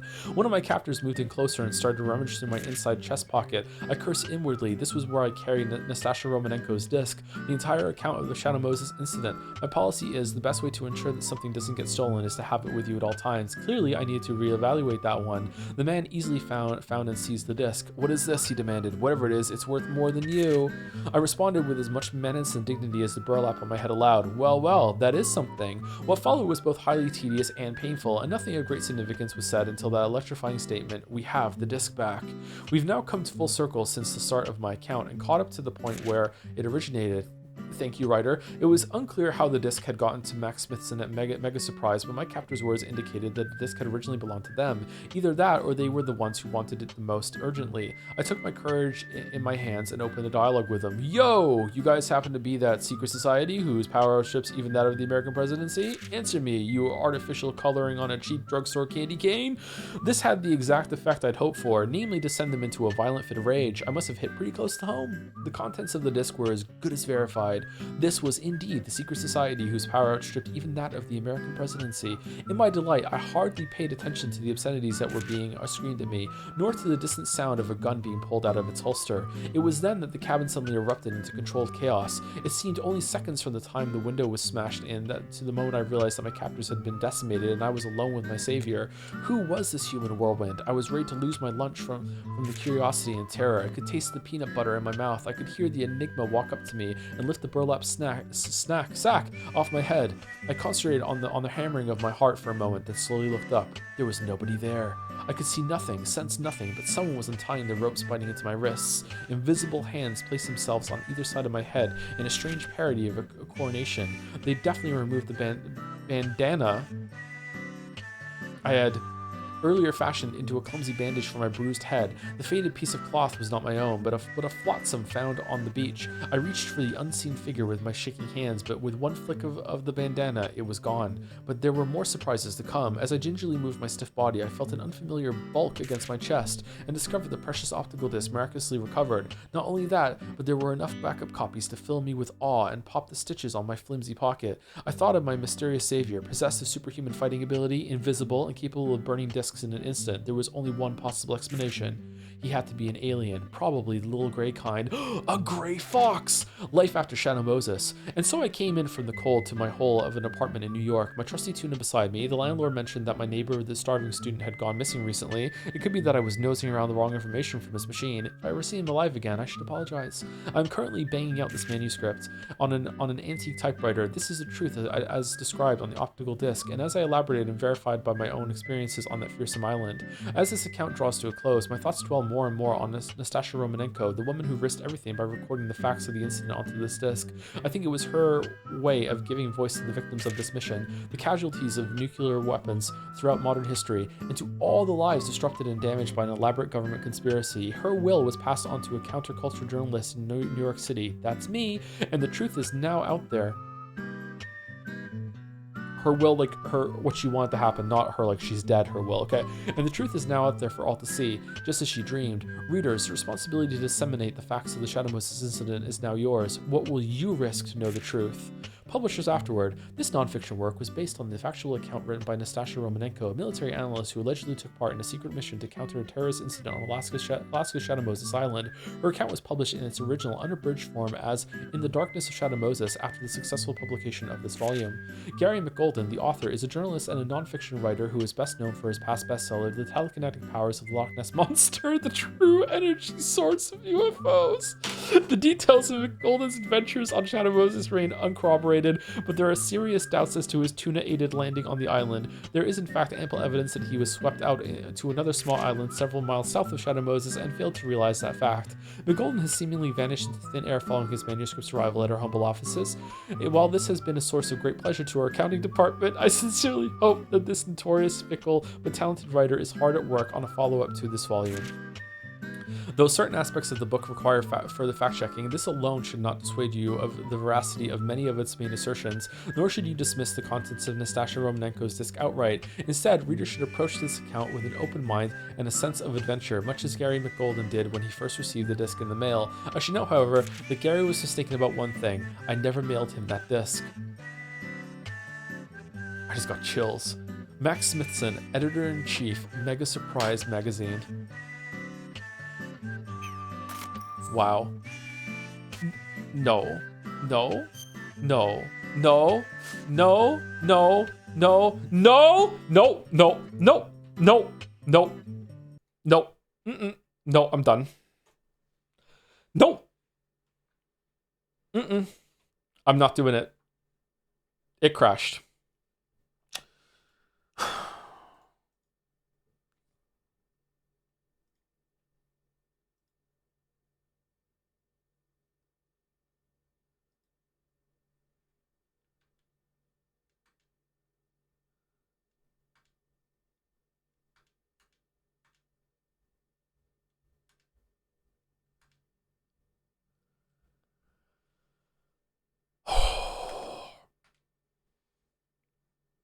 I'm not reading it today. I'm not reading it today. I'm not reading it today. I'm not reading it today.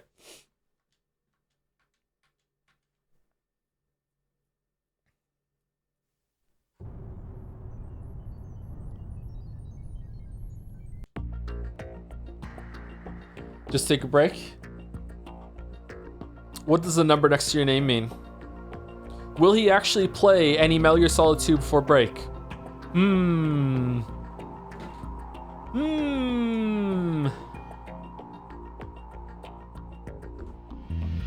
Tell Mouse she can come back. Mouse, do you want to read the history of Shadow Moses? Okay, we will take break before we start because it just makes the most sense. Sorry if that was indulgent, but I think we should read it. I thought that was going to be it, but unfortunately, like, there's more. Thank you, Jackie Ohio, for the gifting us up. Thank you very much. Thank you, Talisman G1. My voice is actually shot. My throat hurts. Thank you, Talisman G1, for the resub. 92 months. Thank you very much. Thank you, Acerec, for continuing their sub as well, also known as a resub. Thank you, Acerec, again, for continuing their sub. Back to back. How did you do this? How? Thank you, Cap Corey, for the resub. Second floor basement. It makes sense to me, second floor basement. It makes sense. Thank you very much. Thank you, VZ Legend, for the resub. Thank you, Mary Philium, for the resub too. What have I returned to? Yep. That was all just the fucking forward for the actual real fucking book, man. Holy shit. Thank you, Evil MT, for the resub with Cinema. Thank you, Annie, for pressing the resub. Didn't know you were back to reading VNs. Just it's my calling, man. It's my calling. And I don't want to make audio versions of my own books, and yet. Thank you, Lexical Paralysis, for the resub. Thank you very much. 25 months. And thank you, Scythecon, for the resub too. In for a penny, in for a pound. Doesn't 324 pages of reading sound awesome? It actually does, but we're not doing it. We're not doing it. Anyway, I'll be back in about 5 minutes, and then we'll do the No, let's do the dolls after second break today. Let's actually start the game. So we'll be done in 5 minutes, and then back in 5 minutes, and we're gonna start the game.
I joked earlier that this whole text was a government psyop to discredit anyone who mentions Shadow Moses, but it doesn't seem impossible. Yeah.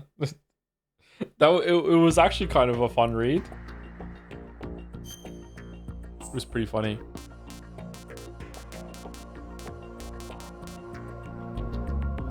Okay.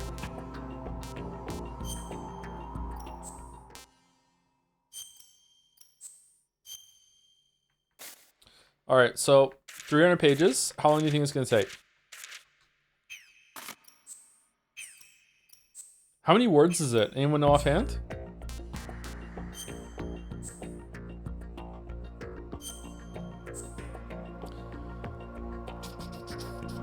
Until second break. It's going to take over an hour, yeah. Yeah, for sure. Maybe that's what we'll do at the beginning of tomorrow's stream.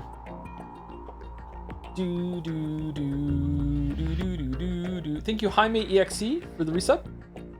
Finally managing to watch the stream again. Good to be back. Welcome back, Jaime EXE. Did you enjoy Silksong? Did you partake? Thank you, Kaylee Gal, for the resub as well. Happy 11 months, almost a year. Since I have this chance, I want to ask this question. When you make video essays, do you record yourself playing games in full before you make the essay, or do you get the footage after the essay? I'm thinking of doing video essays as a side hobby, and I appreciate the wisdom of the elderly. Both. I don't even start writing until I've done usually I try and play the game 3 times. I make lots and lots of notes, but I don't start writing the script until I'm done with all the playthroughs. And then after I'm done the script, and I've recorded some of it, sometimes during the writing I will realize, oh, I need to do some experiments, and I might go in and I might just try something out, and I'll record that. After I'm done the recording of the audio for the script, and I'm making the video and I'm assembling it, sometimes I will realize, oh, hold on, I need a clip of this, I need footage of this, I need an example, and I'll go back in and do that. But most of the time, almost all of the footage is done before I even do the script. 20k words.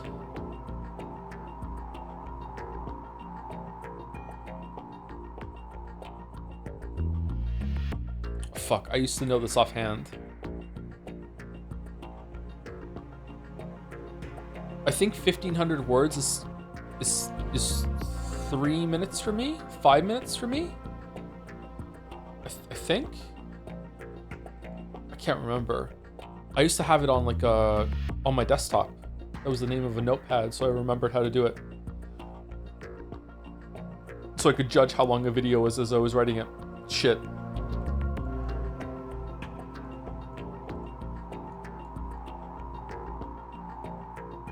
I can't remember what it was. You read aloud to 300 words per minute? Okay, maybe it's not that then. Maybe it's 10 minutes then? I'm wrong, I guess. In case it wasn't long enough. Exactly, yeah. Thank you, Pepsi Addict, for the bits too. So you're gonna finish reading tomorrow, right? With the Joms? Standard audiobooks are 100 to 110 words per minute. I'm a bit faster than that, aren't I? There's not really much of a performance there, although I've gotten a little bit better at that. Okay.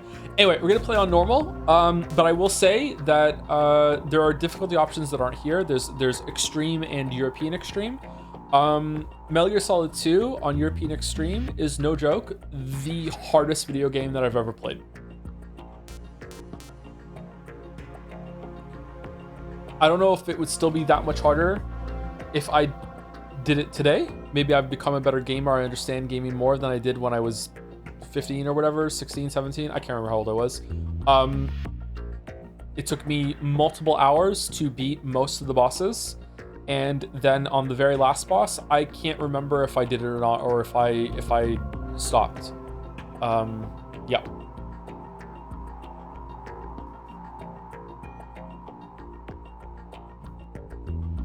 Normal is maybe too easy for what it's worth. I don't care about that.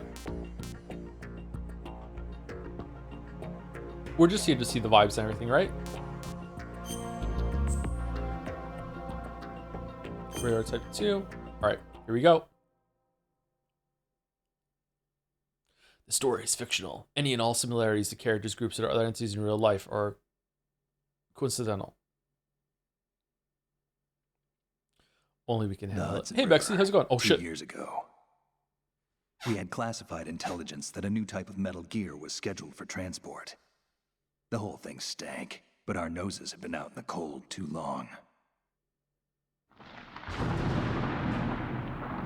So this was the trailer that released like a year or so before the game came out, and man, oh man.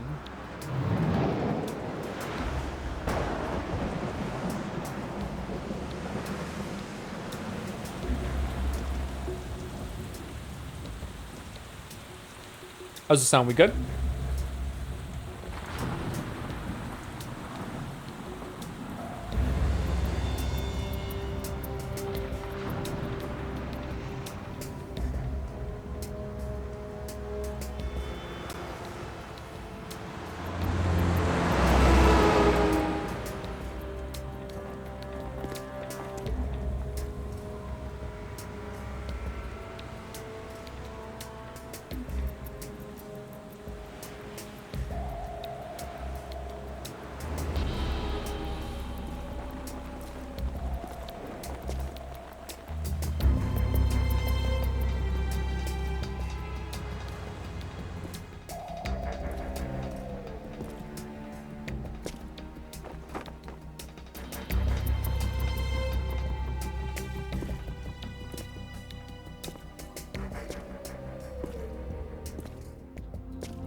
See, the Otacon ending is canon. He has the stealth suit.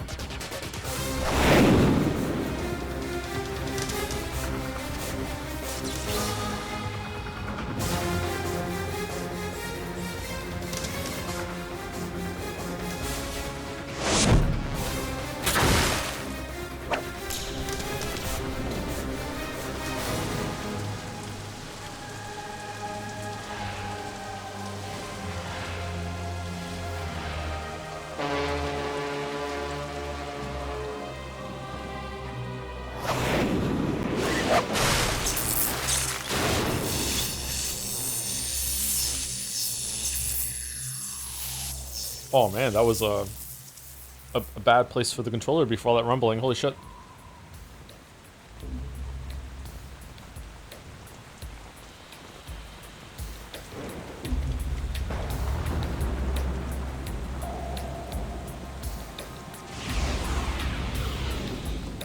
Our boy is right on schedule.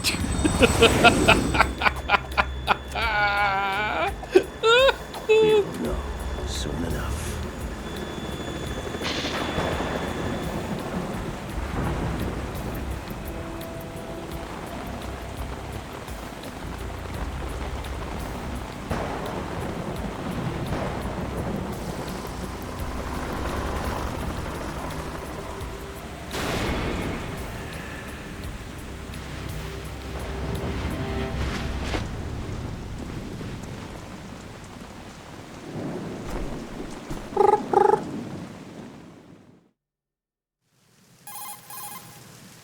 This is Snake. Do you read me, Otacon? Loud and clear, Snake. Kept you waiting, huh? I'm at the sneak point. Everything going okay? The stealth camo's busted. Landing impact. We must have overused it. Sorry, but you're gonna have to deal with it. You're not in the military anymore. Right. I didn't plan on relying on this gadget anyway. The private sector's not so bad, is it? Privacy guaranteed? I'm happy as long as no one gives me any more unwanted gifts. You mean that thing with Naomi? And I can't say I miss the chattering nanny. Mei Ling's not so bad. That reminds me, I have to get in touch with her again about that new Natick flashware. Diverting toys from the SSCEN again? Look, give her a message from me. Someone will find out, sooner or later. She's better off assuming it's sooner and quit while she's safe. Too true. Okay, Snake, let's get to work. Yeah. You know how the technical specs of Metal Gear were sold on the black market after Shadow No. Moses? No, I don't know All that. Ocelot's doing. Exactly. And now every state, group, and .com has its own version of Metal Gear.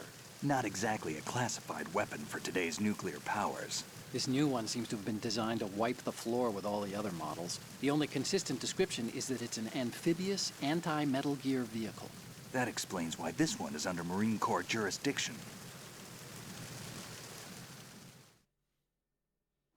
The mission objective is to make visual confirmation of the new Metal Gear being transported by that tanker and bring back photographic evidence.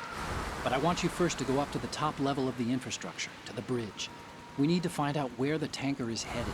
A little reconnaissance, huh? There's too much we don't know about this new prototype. Capabilities, deployment method. We don't even know how close it is to completion. If we know where the testing arena is, I can start to draw some reasonable conclusions. All right, I'll head to the bridge ASAP. Try to avoid What does that stand for? confrontations. Our goal is to collect evidence on Metal Gear development and expose it to the world. It would be best if you could get out of there without alerting anyone. Don't This looks worry, pretty good. I know the drill. We're not terrorists. Very good. Don't you forget that you're part of Philanthropy now, an anti-Metal Gear organization and officially recognized by the UN. Recognized, but still fringe, Otacon. Are we allowed to set Easter eggs you might miss? As long as it's not obnoxious. Someone right, said something about let's look hitting at your gear. hitting the triggers Your during weapon is a Kodak. tranquilizer gun converted from a Beretta M92F. M9. It's a little hard to work with because you have to reload after each shot since the slide locks. Better than scavenging at the mission site. Good suppressor, too. The chemical stun will take effect in a few seconds and last for hours. You can take down an elephant with that thing. Check out the laser sighting, too. The effects of the anesthetic round will vary depending on what part of the body is hit. We're talking about a difference of tens of seconds between hitting limbs, chest, or head. As for the equipment... Hey, Snake, cigarettes? What's wrong with you? It's kind of a lucky charm. You haven't read the Surgeon General's warning, have you? Here's the digital camera. Works almost the same way as your old one.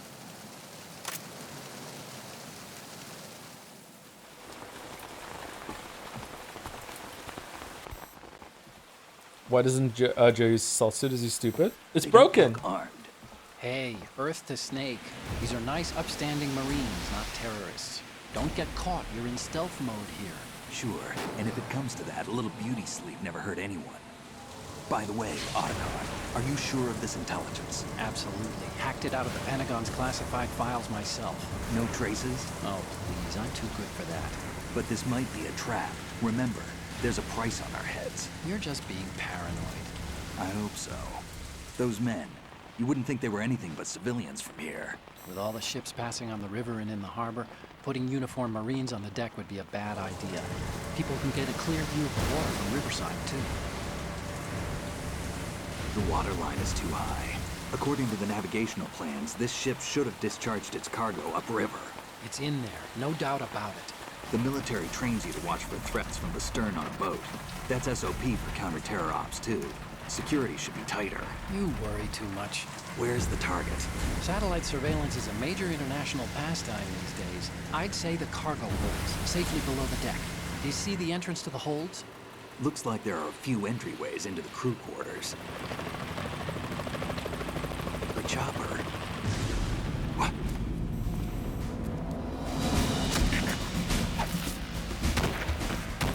Oh no! Marines, watch out!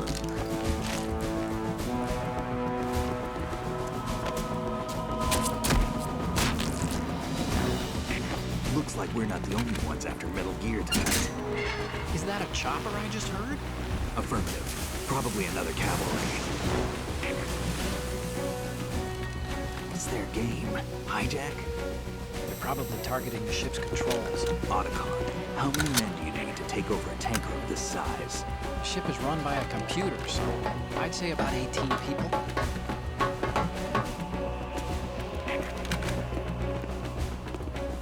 AKS 74U. 18? That's the same age the Mei Ling was in the first game. Haha, thanks for reminding me, Snake.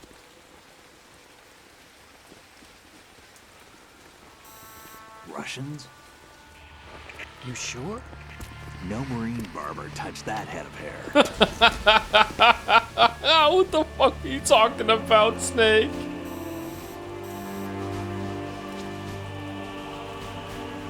I'm transmitting a photo. Let's get an ID on him ASAP. It's I'm on It's Kirilenko.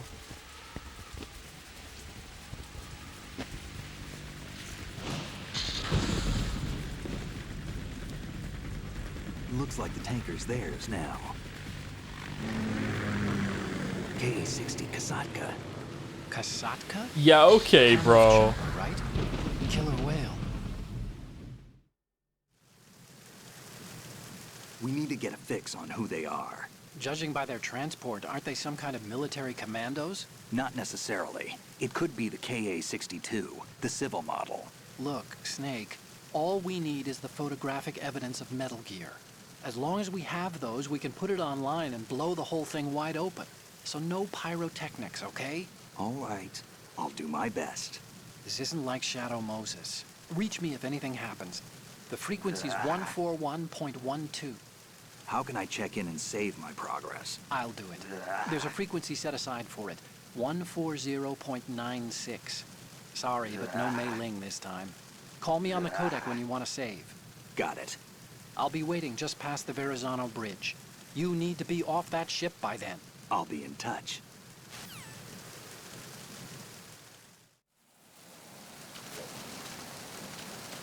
Okay, so A is crouch and roll. B is punch. Y is nothing. X is shoot. RB is first person. LB is nothing. Left trigger does this.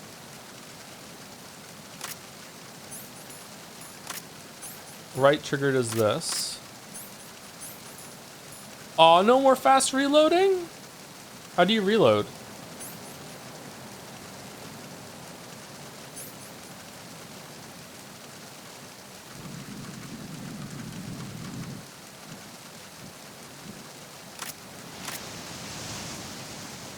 I am pressing the trigger.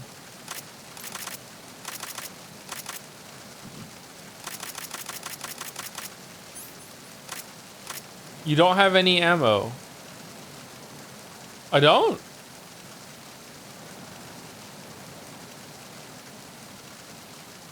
I thought it was saying I have 14 bullets loaded of 46. No? Oh, okay.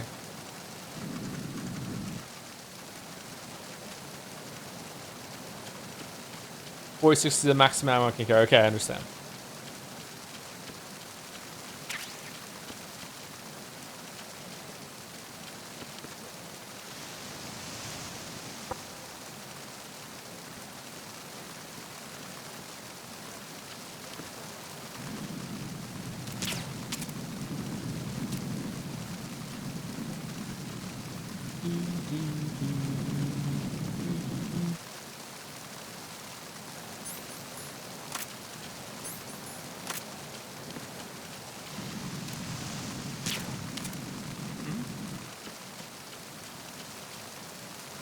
Why isn't he asleep? Oh, there we go. Okay.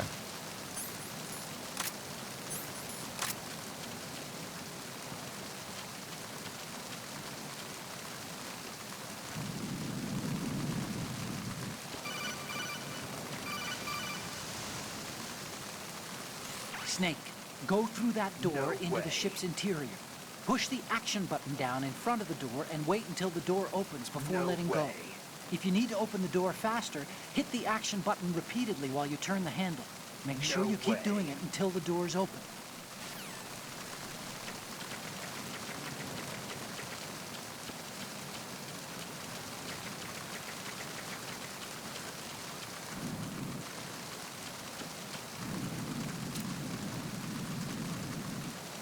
God damn it.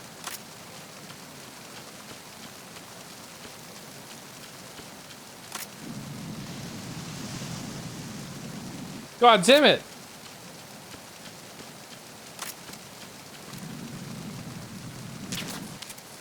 He's butt shot. Radio? No.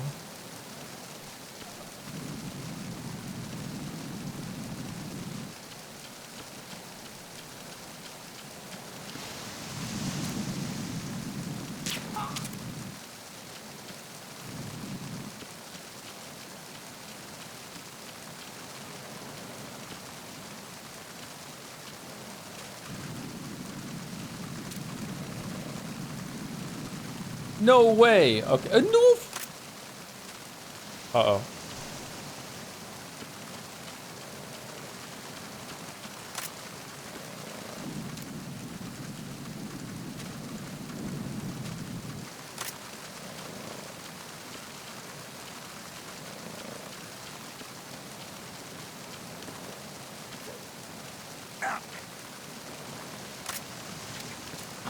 Who's that?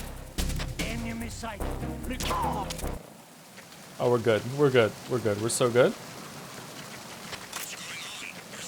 We're not good.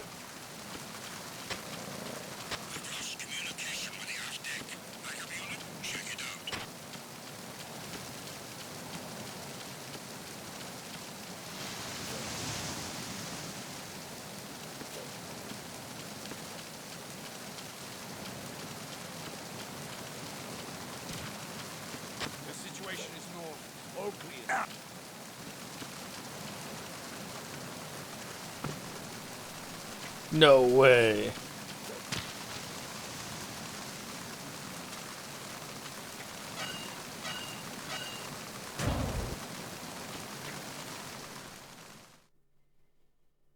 No way. Thank you, BDogLol69 for the bits. Have you checked out Stephen Lavelle's mini games on his website? I played a couple last night and they're pretty neat. I'd love another Steven sausage roll from the man, but I appreciate the little works he's got going on. I haven't, no. Can you send me a link of those and I'll check it out in 300 business days? I'd like to see those. Thank you, Arxangel, for the resub as well. Broke my leg just in time for Beer Festival. Anyways, glad to be here under these circumstances. You can't be subscribed to Never Broke a Bone now. Sorry, that's the real loss here, Arxangel. That sucks, breaking your leg. Holy shit. Hope you heal speedily as quickly as you can. Thank you, Clarity Yumi, as well for the resub. 51 months.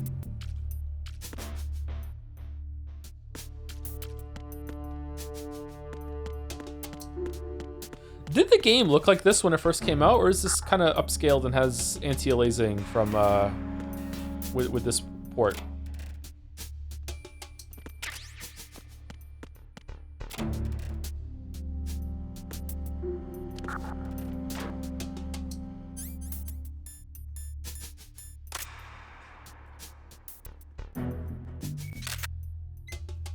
Good.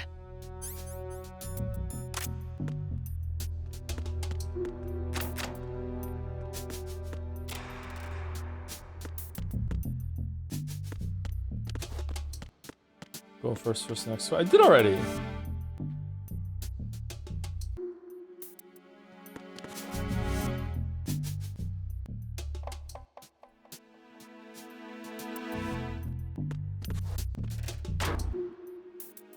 Oh, do you have to be in the locker? I remember doing this.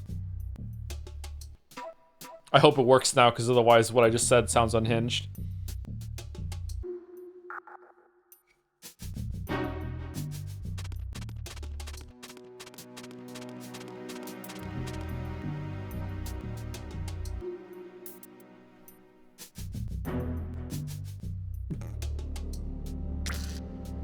Whoa, what the? Kiss a poster in a locker?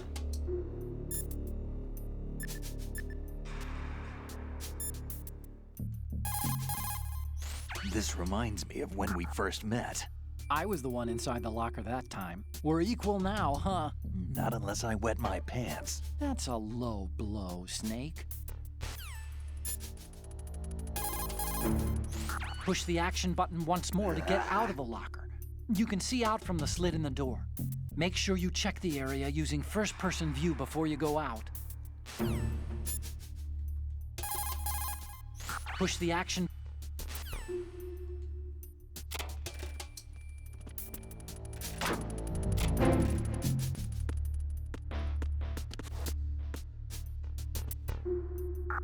Another one on the far right. Yeah, I know. See those lockers? That's a good place to hide yourself if you're in a pinch. Push the action button near the locker to open the door. Walk into it for a quick concealment. Push the action button once more to get out of the locker. You can see out from the slit in the door. Make sure you check the area using first-person view before you go out. You can also hide enemies you've knocked out in the locker. Just open the locker, then drag the body to the locker. Do you like the way the characters will just break the fourth wall to tell players stuff in these games? Yeah, I think it works. I think it works. If you open the locker, you can use the door as a cover during an exchange of gunfire. But of course, this is a pretty flimsy door. There are limits to how many bullets it can withstand. Don't count on it too much, okay? Okay, it's not working. He's isn't it when you put the photographs through the thing? What do you think you're doing, Snake? You don't have enough to keep you busy? Try to remember the mission if you can.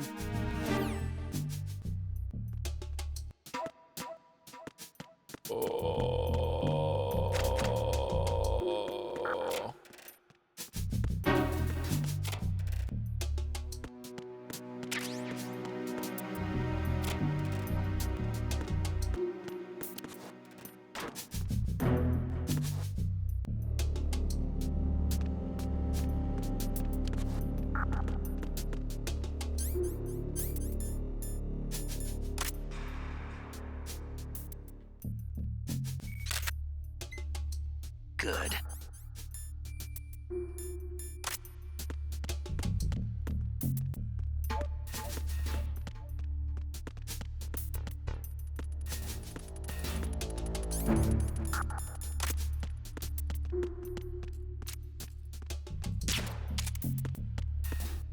Okay, so that got him, right? Headshots are instant with this, but that got him in the butt or something on the butt. Yeah, there we go.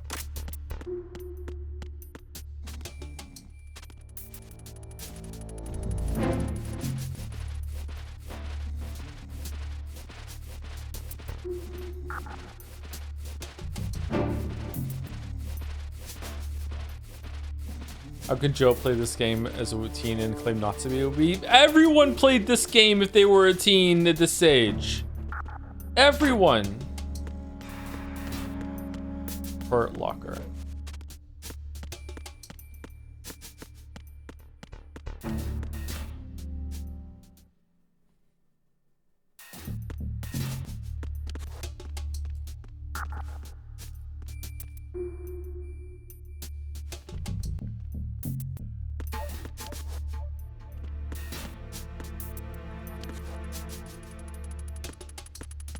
Can't you like fucking hell. Okay, the analyst is kind of awkward. Can't you just like equip the gun and do like a quick like jump out?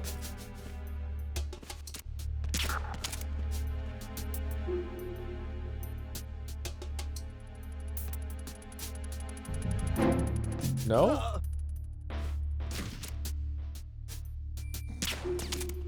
Uh-oh. Whoa, but is instant?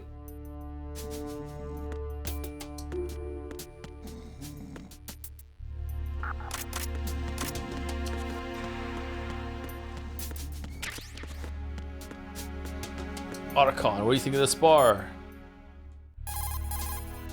That must be the crew lounge. The tanker's crewmen would relax here when they're off shift. There's a lot of stuff there. Make sure you don't move it around too much. Someone may notice that it's been tampered with. Leave no traces. That's common sense when infiltrating a target, right? The ice cubes? What about them?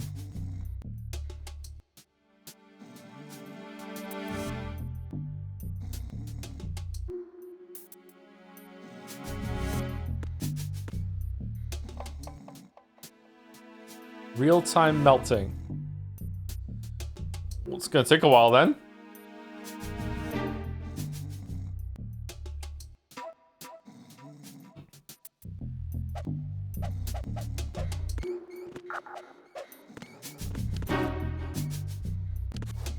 They dissolve in real time if you shoot them.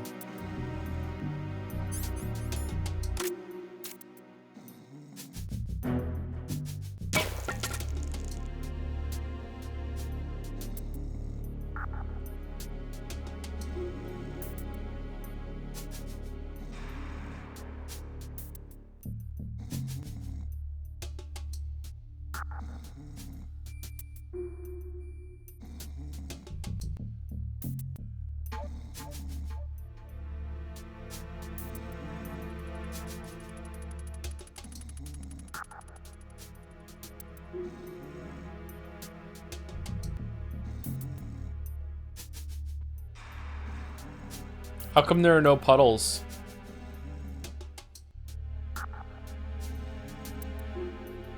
Yeah, 6 out of 10.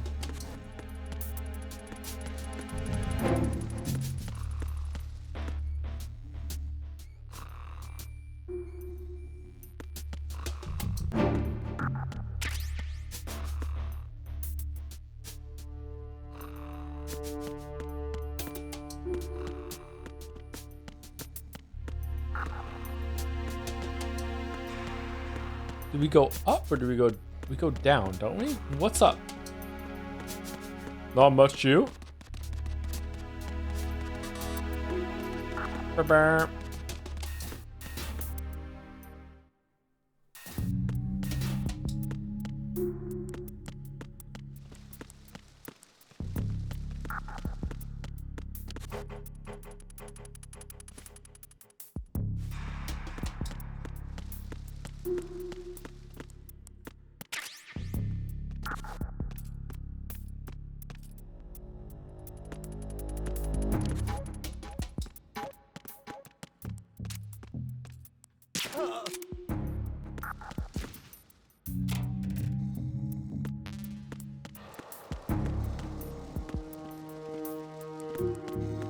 I don't know, this looks great for 24 years old.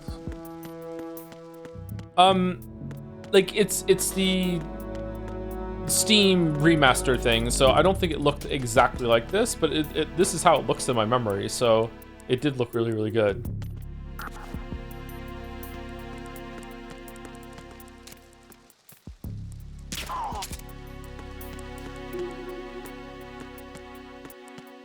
Is this where we came in, or? Oh, is that the door that we tried to open and we couldn't do it?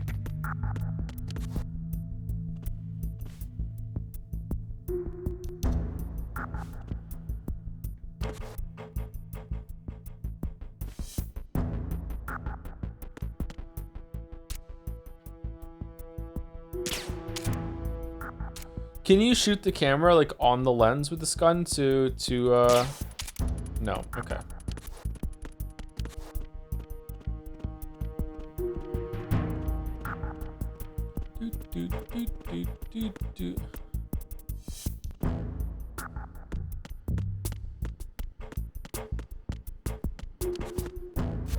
What is this? 1000x resist?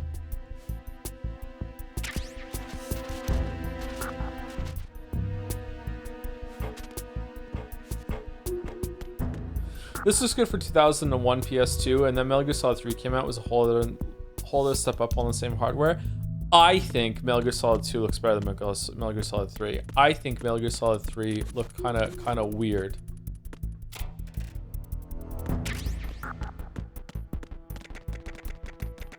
Metal Gear Solid 3 is PS2 or PS3? PS2. Metal Gear Solid 4 is PS3.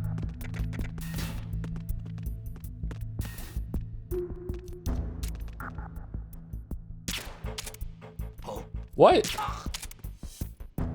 Oh. The camera won't see him, right? Yeah, we're good. What the? Snake, respond! Snake! Snake! Oh, the truck's been moved!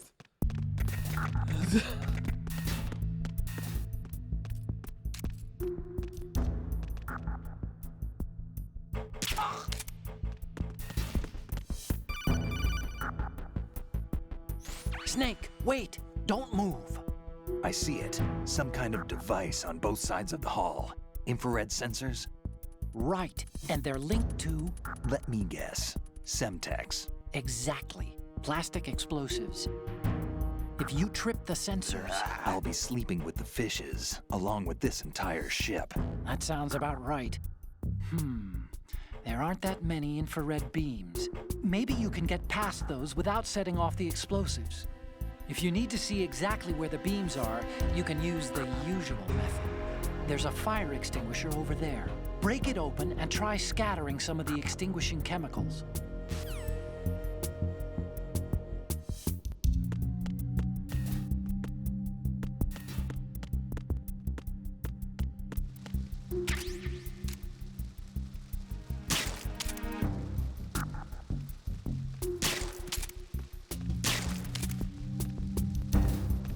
Uh-oh.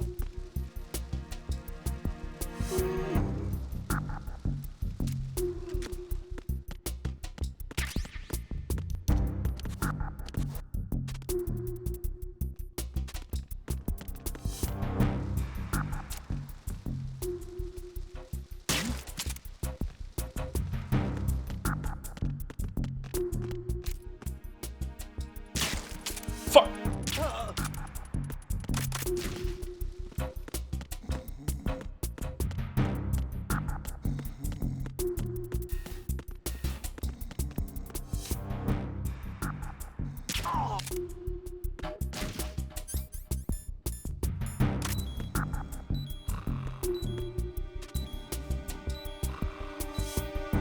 I can crawl under this, right? Yeah. I remember being able to disarm these. Nope. Whoa.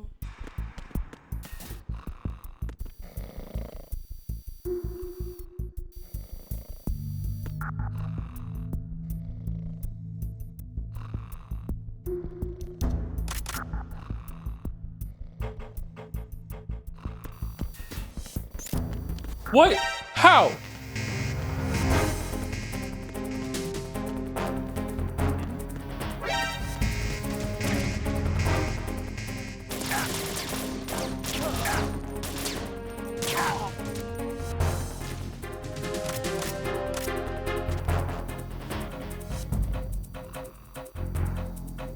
Man, I hope no one comes in here.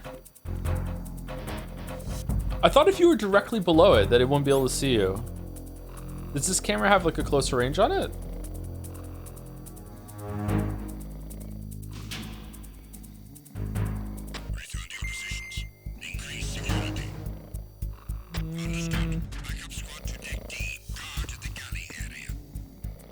You can shoot hands too. All right.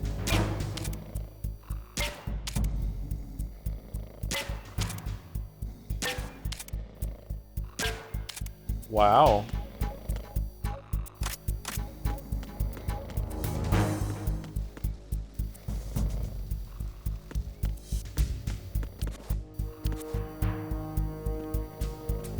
Alright, out of range. Out of range. We're good. We're good. Oh man, he does have an ass in this one.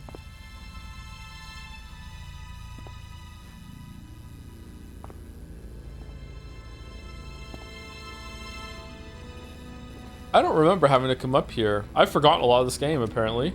Interesting.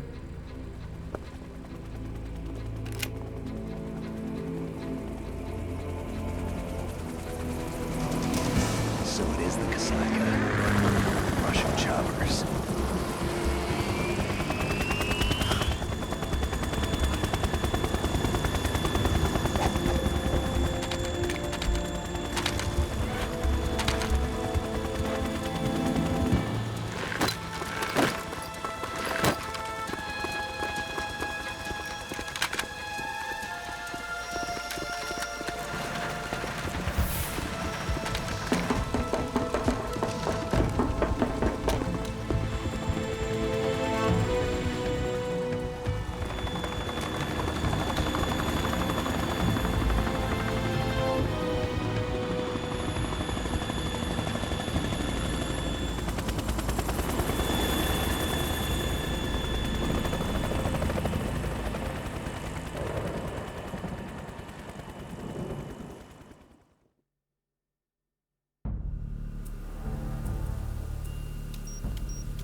Snake, did you find out where that ship is headed? Yeah, I'm looking at it. 35 degrees longitude, latitude around 58. More than 500 miles off the coast of the Bermudas, out in the middle of the Atlantic. The Bermuda Triangle. So the prototype is ready for solo testing. It's basically combat-worthy. That area is outside the Second Fleet's operational range, too. It must be a standalone Marine Corps project, which means this prototype Metal Gear must be designed for independent deployment, without any naval assistance. Anyway, analysis can wait till later. Snake, you need to go down to the holds and locate the actual metal...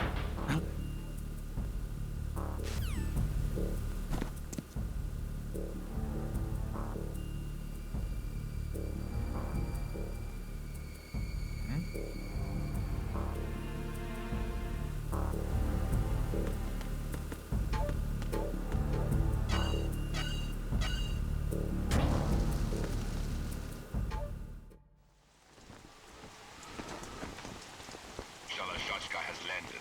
I'm on my way to the tanker holds. Report your status. Control room, communications and engine room are under control. All entry and exit points to the tanker hold secured. Infrared sensors placed and operational. Good work. Are the explosives in place? Yes, they are all planted. Listen, once we have what we came for, the tanker will be scuttled. And the vehicle's pilot.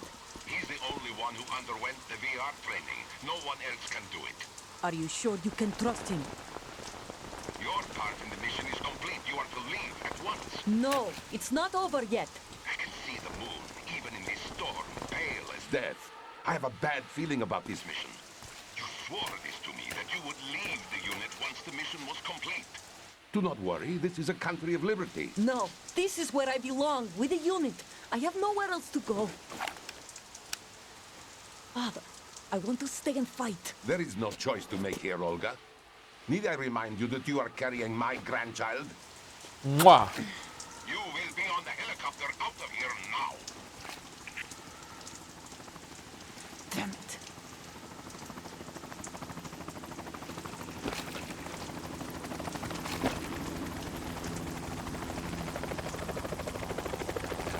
That was my chef's kiss exposition sound. Mwah. Hands over your head. Father, name, pregnant. Alright, she's pregnant. Time to pump her full of tranquilizer. Overboard, slowly.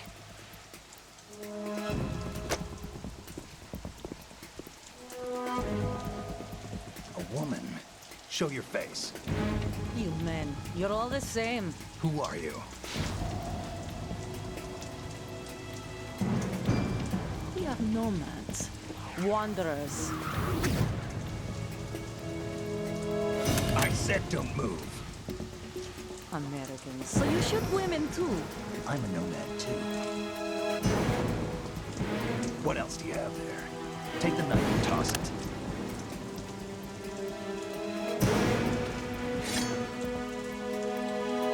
Not there.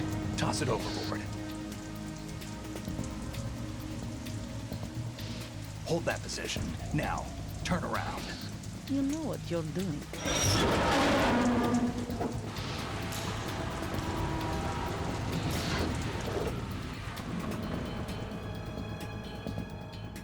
It stopped raining. Not too shabby, is it? New York, I mean.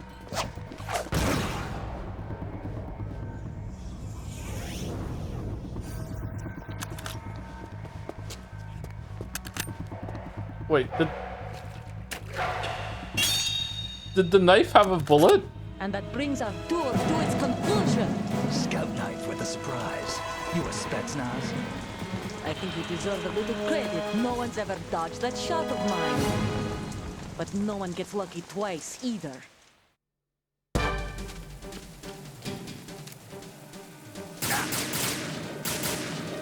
Oh, I remember. I've been with the unit since I was born. I grew up on the battlefield. Conflict and victory were my parents. Yep. The unit is my life, my family. We've shared everything, all the bad and all the good. I have no one, nothing except the unit. Nothing else matters to me.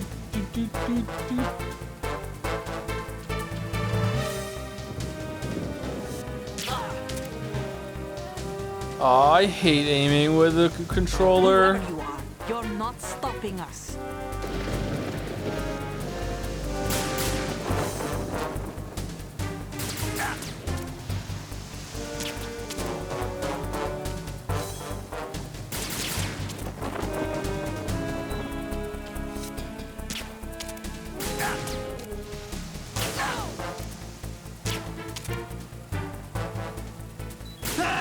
Oh, I didn't have the Russians. Stop kidding around. Snake?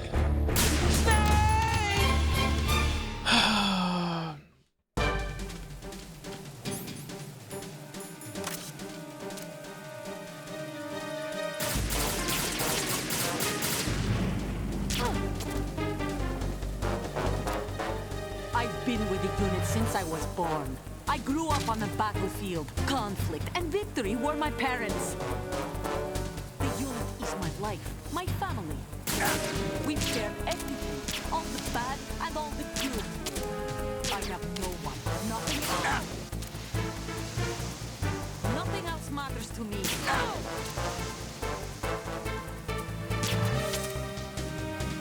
Whoever you are, you're not stopping us.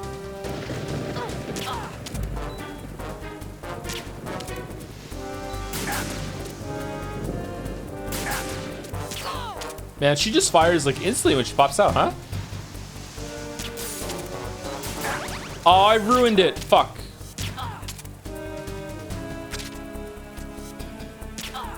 So, if you don't shoot out the spotlight, at one point she like lowers the spotlight so you can't see anything. You have to shoot the spotlight. So it's like this fight has like I think 2 layers of interactivity with it, with the light and the cover. Is there more, or is it just those two?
Oh yeah, the drone things.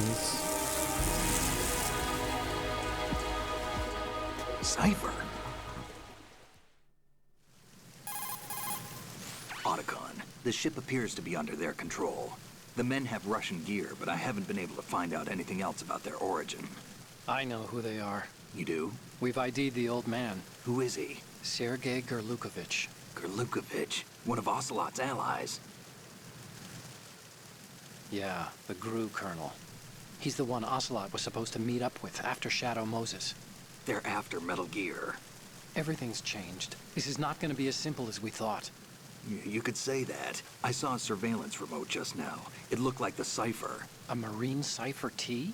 No, Army. First the Marines, then the Russians, now the Army? You're right. This isn't gonna be simple. Snake, there's something I have to tell you. Are you pregnant? We didn't dig up this info about the new Metal Gear on our own. Not like usual. How did you find out then? It was a tip. An anonymous tip.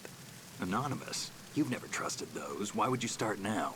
I have a younger sister, a stepsister. We have different parents. That's I important. only knew her for 2 years. You've never mentioned her before. So? The sender of the tip was EE. EE? Her name is Emma, but I always call her EE. Emma? Emmerich? Yeah, it just caught my eye, you know? I figured it was a coincidence, but I couldn't get it out of my mind. There's really no one out there who knows about her. When was the last time you saw her? Over 10 years ago. You think it's a trap? To lure us out here? I don't know. After I got the tip, I did break into the Pentagon system to get confirmation. Okay. Watch your back, Snake. Maybe I screwed up. I've got a light-equipped USP. I can take them on now. There's no ammo, but it takes a 9mm, just like the Marines' M9. I'll find those somewhere around here. Don't raise too much racket with that thing. I hear you. Man, this is already building on the first game more than I remember it. It's kind of cool.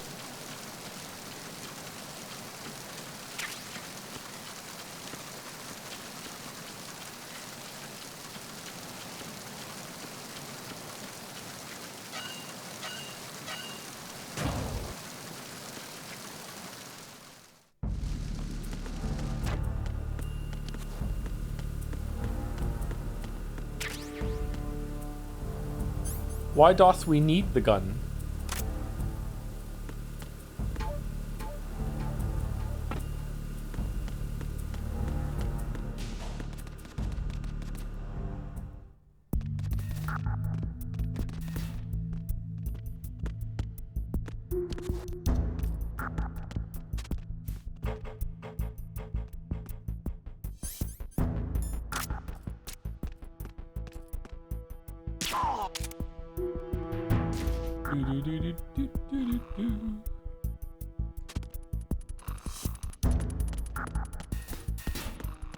Okay, now we go down?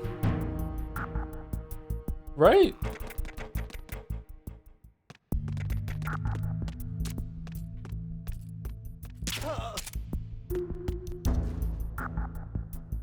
I was watching a Metal Gear 2 VOD on a plane. Some dude sitting next to me used it as a conversation starter. 3-hour flight, man. I'm sorry. I'm sorry. It's fucking devastating when people talk to you like that, isn't it? You want to be polite. It can make the time go by faster, I guess. I don't know. Usually I like talking to people, but like fucking hell.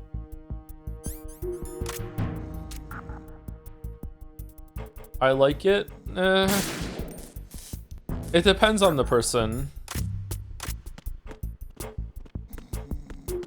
I don't know how to say this in a politically correct way, chat, so I'm just gonna say it. I attract crazies. So it's very dependent on the person.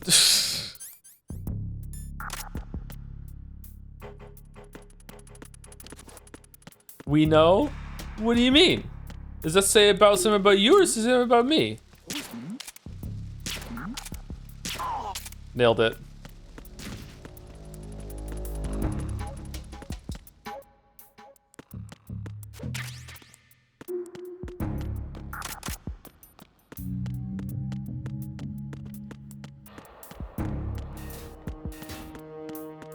Okay, we went all around like this already.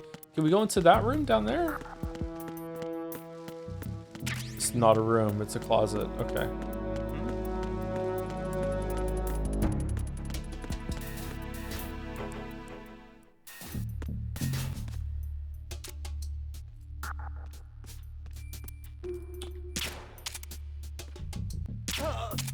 Stand users attract each other? I hate that I understand that. Yeah?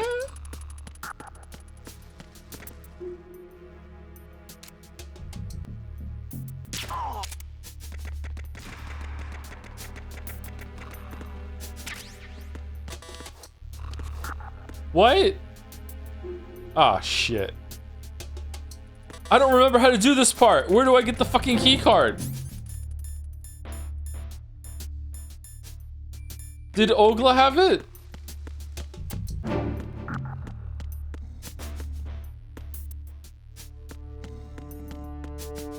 If only there was someone you could have called. Anyone else see the face in the coda in the radar right now? Is that how it's gonna be, chat? This is how it's gonna be. Okay, all right. Hey, Snake, you found a handgun. It's a decent one. USP. The USP fires real bullets, not the knockout. Did you rounds shoot the that glass watch your eyes smell? Yes, we did that already. The USP isn't equipped with a suppressor either. If you fire it when there are enemies nearby, they'll probably hear it. Keep that in mind. Having the USP will make combat easier, but being Did you shoot the unprotected pans? is still Yes. the best way to go. What else okay? do I need to shoot to go forward? What you're wielding right now is a converted Beretta M92F. designed to fire tranquilizer rounds. A direct hit will knock the target unconscious. Think of those rounds as tiny syringes. The impact of the round causes the mixing of two chemicals in the shell. The resulting gas compresses a tiny Did you shake piston Olga's and unconscious injects by the like a weirdo? I did tranquilizer not into know. its Does the tip key into card the come out if you target's do that? skin. I seem to The recall having to tranquilizer's do that on effects are some felt parts at of the game. different times depending on where the bullet lands. A head or heart shot will take effect immediately, but a round that hits somewhere like feet or hands will take a while. What about a Use butt the shot? first-person view attack for maximum accuracy. The gun is fitted with a suppressor, so there's no need to worry about alerting the enemy with the noise. But since it is a tranquilizer gun, the M9 has its limitations. All it can do is knock the enemy unconscious. Keep that in mind. All right, let's save a bunch of times. Do you want to save, Snake?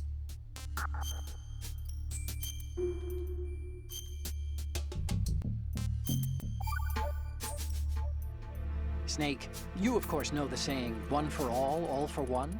What is this all of a sudden? Oh, I figured you'd need a lot of motivation, so I came prepared. It's from the Three Musketeers. The book, not the candy bar. Anyway, it means that if you go up against everyone by yourself, they'll gang up on you too, I think. Since you're on your own on that ship, you need to take this to heart and avoid confrontations. How was that? Just like the old days, What's huh? with this guy? Almost reminds me of Mei Ling. But you sure you got it right? Of course. And I'll teach you a lot more of these. You can count on it. Great. Thank you to Kino Verida for the resub. Thanks for the streams. Witcher 3 question: who do you think should be ruler of Skellige?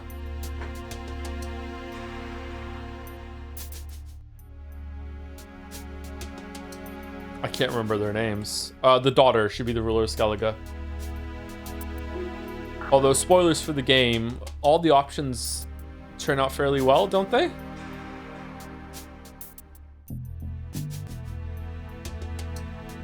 But yeah, I think the daughter should be, is it Ceres? Is that her name? Did it come to me?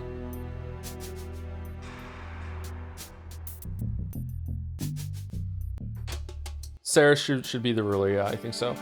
Thank you, Telephone Ghost, for the resub as well. Lucy Goosey for the resub. Finally finished your Clear Obscure playthrough. I'm sorry. Now can catch up on Silksong. Certainly that had to be a weaved masterpiece. A woven masterpiece. Silksong critique. A woven masterpiece. Looking forward to it. Thank you very much, Lucy Goosey. Hope you enjoy it. Thank you, Tofers, for the resub too. I'm a VOD boy. I might be late too, but Umineko is a sublime experience. Have a nice day. T-Money. T-Money? Ooh, that's a cool name. Damn. Caught up on Umineko. It's been like 2 months now, hasn't it? Or has it been a little bit longer? I'm not sure. Thank you, Fidays, for the resub also. Or some say Fidays. Time to save?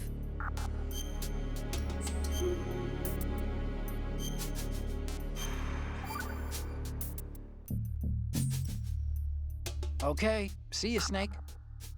Some people have jobs. That's where you're supposed to watch the VODs chatter.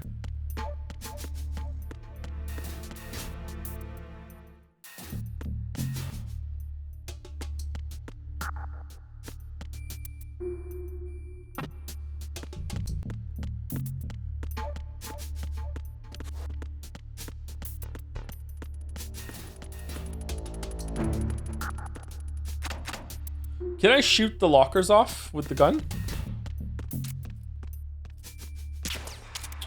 Fucking hell. Can I punch them off?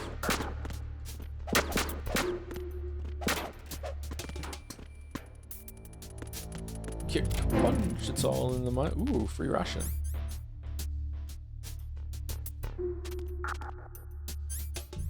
Oh, I'm already free, full health, never mind.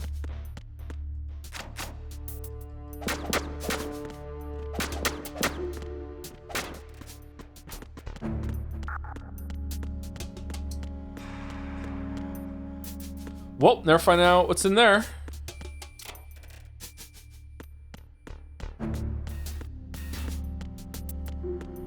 Otacon, what am I meant to be doing right now?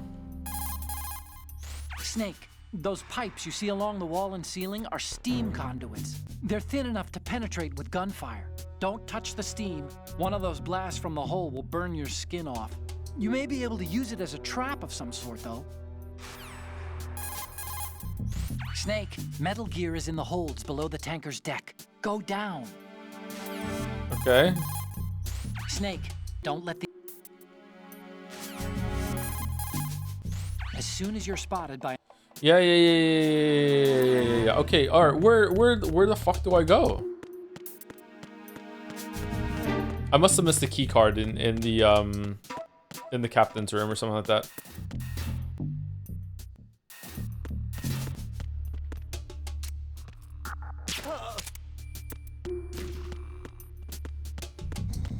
Oh, we can go down here.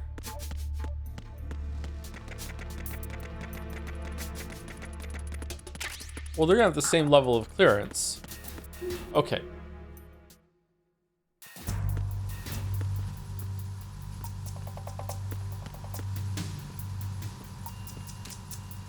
Raven?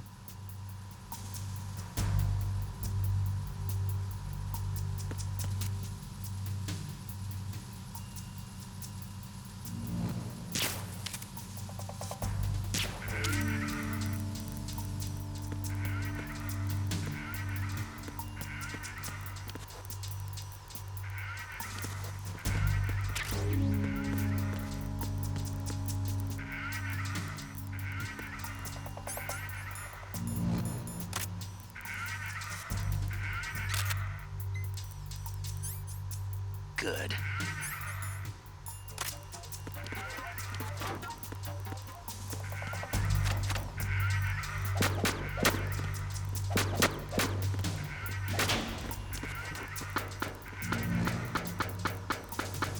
Damn, those abs are real.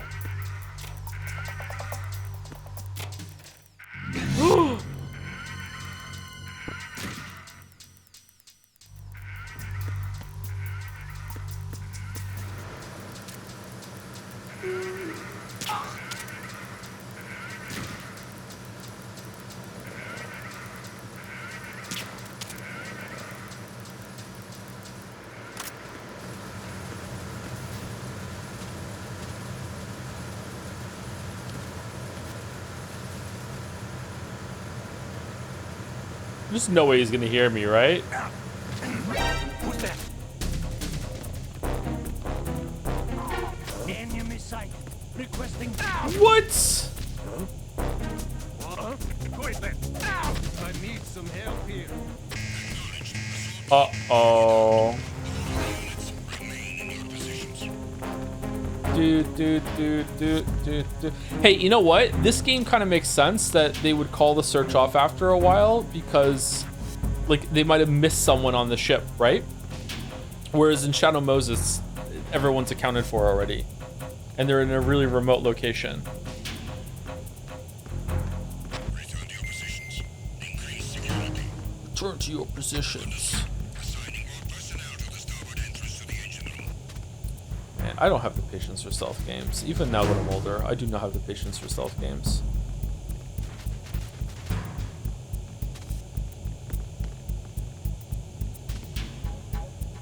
I'm gonna sneeze.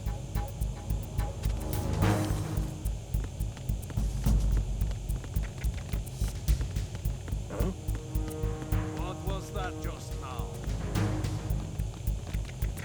Must have been the wind.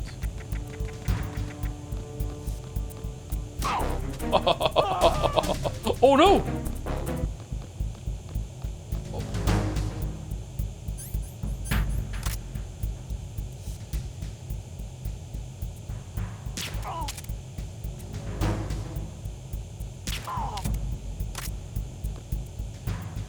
Attack team, come back at once. Guard team, stay alert.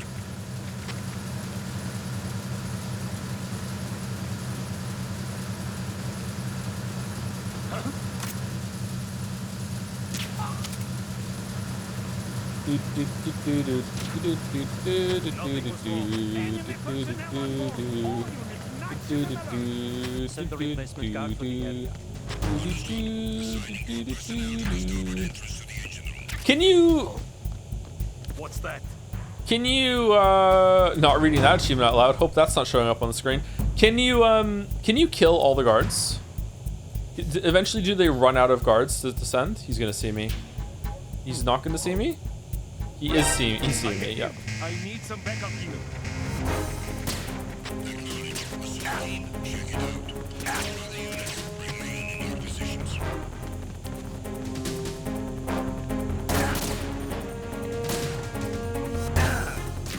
Whoa.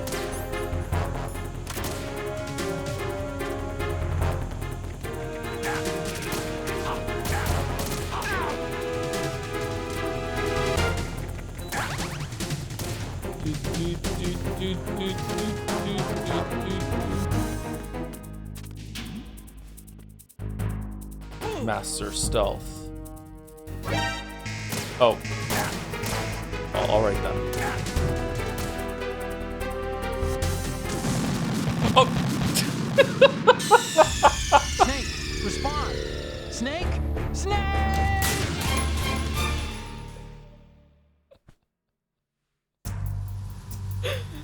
Hey, the alert's off! Hooray! All right, we did it.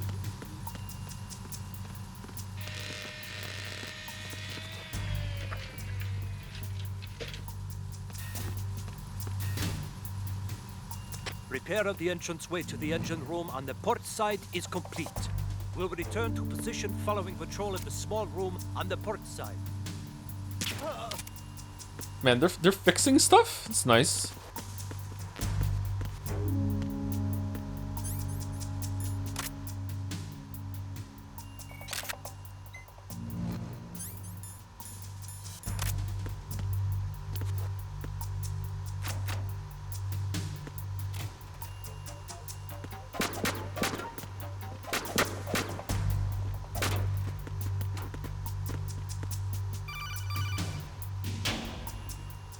Snake, there's another set of infrared sensors in place. I know. If you touch that, the explosives will detonate and that ship will be pulverized. I'm not in the mood to go sleep with the fishes, but there are too many sensors. Looks like I'll have to find another way. No need to worry. Do people There's actually a put up way posters through. like this? Jack doesn't. Take a close look. Do you see the thing with blinking green lights right next to the explosives? That's the control unit for the sensors. Destroy that, and the sensors stop functioning. You can't get in close enough to touch it, so you'll have to shoot it out. But the M9's knockout rounds won't work. The USP you picked up should do the trick. Use that gun. Oh, that's why we need the gun. Okay, it's a Metroid Brainia.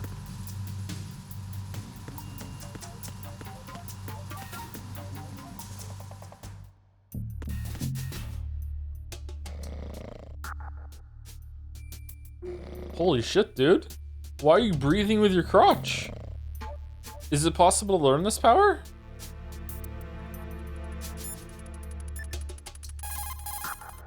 Oh, you need to save? Just a second.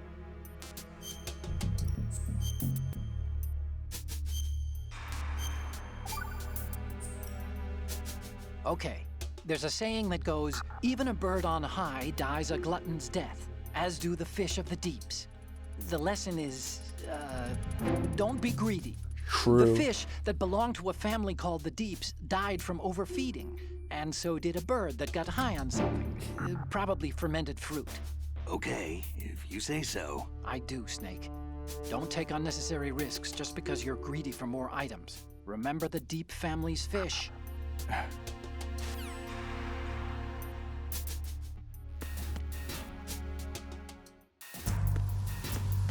Do, do, do, do, do. Do, do, do, do. Wait, what?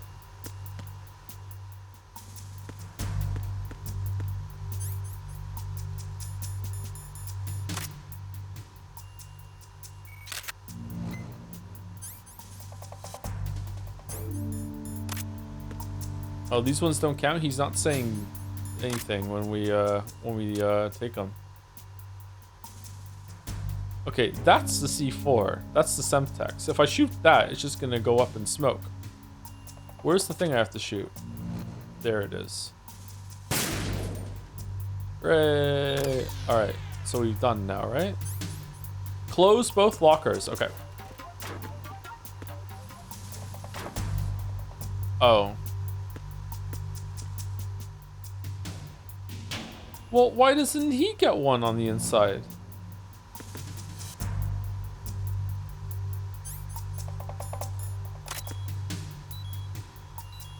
Okay, well, I disabled it, so nothing will blow up now, right? What's going on? Snake! Snake!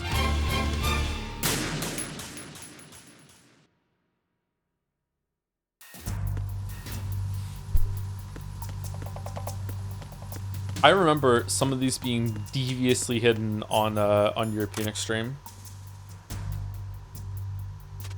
All right, there's one. Is there one for each one? 1, 2, 3. Are there 3?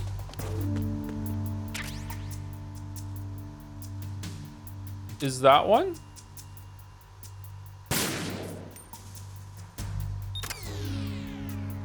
Okay, that's the first 2. Where's the third one?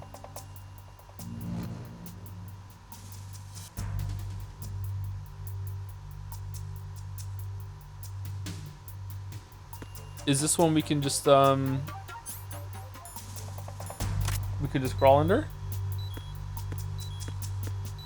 No. Alright, where is it then? It's not there. It's not there. L2 plus R2 to stand on your tippy toes? Ah, cool.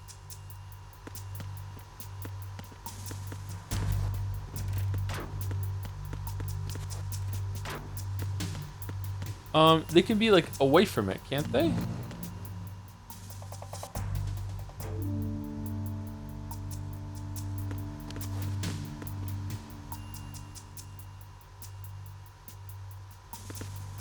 Man, where is it?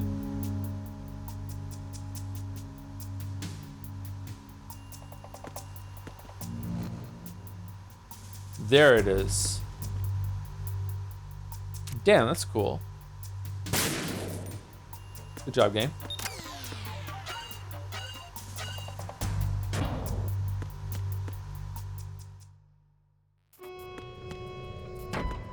Verrazano Bridge checkpoint passed.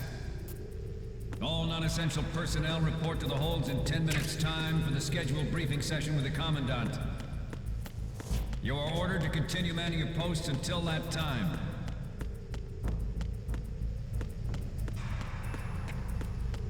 Why? It's my first playthrough, leave me alone.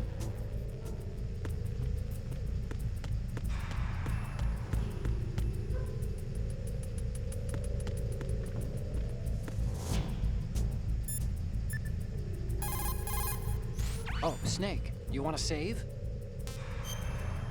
I actually just want more cringe stories. They're really, really entertaining. Another Chinese proverb. Those who look to the heavens prosper. Those who defy it are no more. Do you know this one? The meaning here is... hold on a sec. That you can only survive as long as you're a part of the natural order of things. Wait, you're reading these? You remember pre-ripped jeans? Manufacturers thought that just because people loved old, broken-in jeans, they would want to buy new jeans that looked old. So they purposefully... What do jeans have to do with nature and order? Denim should fray and rip on its own, naturally, right? Some designers tried to go against that, and no one bought them. People bought them. The earnings report from that fiscal year is enough of a proof. Earnings?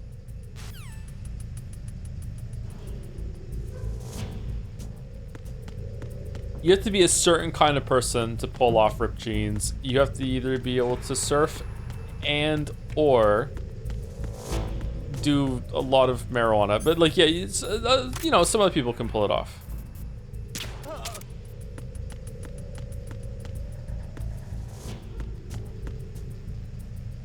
Or be hot. Well, that goes without saying. If you're hot, you can pull off any look whatsoever. You could wear the fucking trash bag. You'd look good.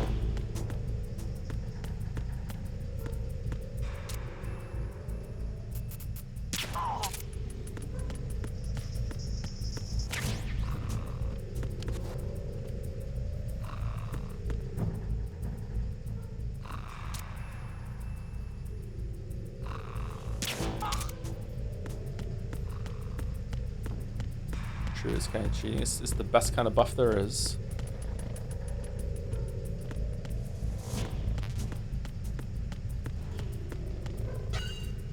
The outfit maketh the hot person. See, I want to live in that world. I just don't think we live in that world. Maybe I'm wrong. I'd like to be wrong, but I don't think we live in that world. I think the outfit can definitely help.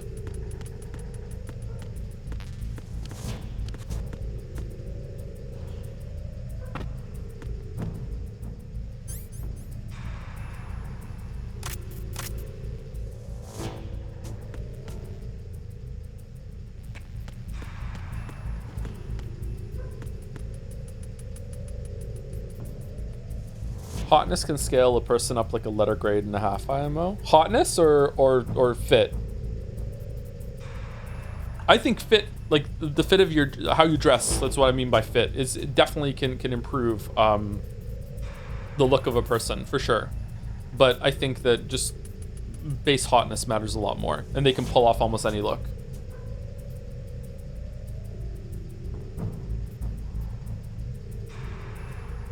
Thank you, BDogLol69 for the bits. 600 bits. Isn't that 500 bits earlier too? Mr. Steven Sausage's website is inkrepair.com. Good luck Metal Gearing. The worst game I've ever loved. Yeah, that tracks. That tracks. Inkrepair.com. Okay. Be interested to see how Mr. Steven Sausage Roll tackles something that isn't a Sokoban. Okay. Thank you, Tigu Piru, for the new sub as well. Thank you very much. 3 minutes ago. What a great streamer. Thank you, Tigu Piru. Hopefully I'm saying that right.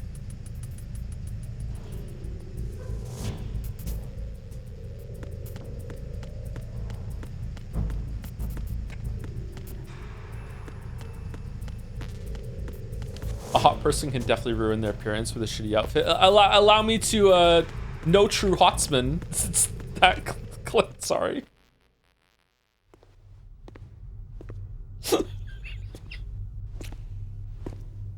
Damn!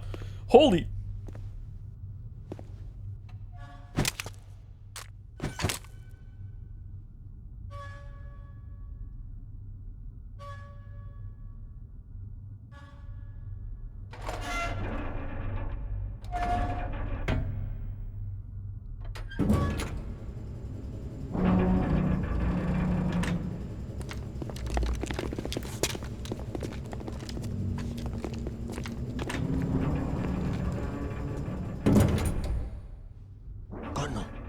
The stern hatch.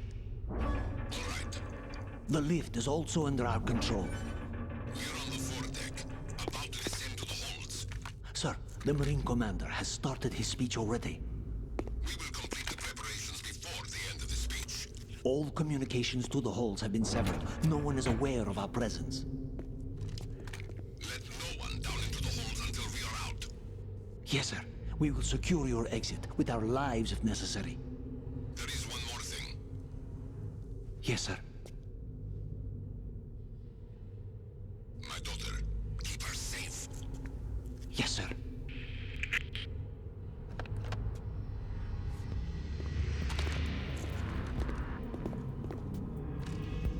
Is this forced combat here?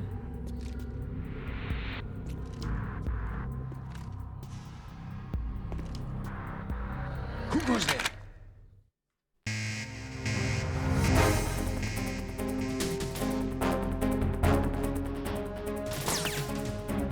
I thought he went up above it. Oh, okay.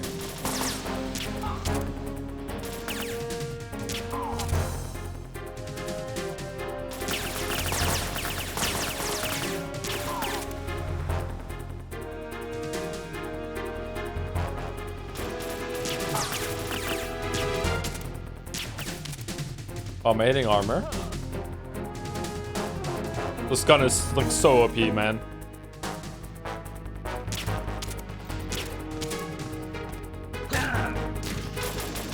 No, I tranked you.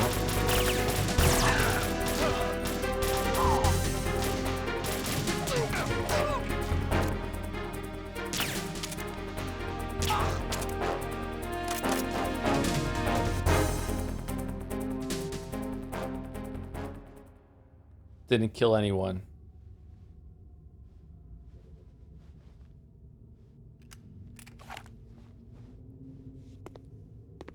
Does he actually have a mullet, or does it just present as a mullet?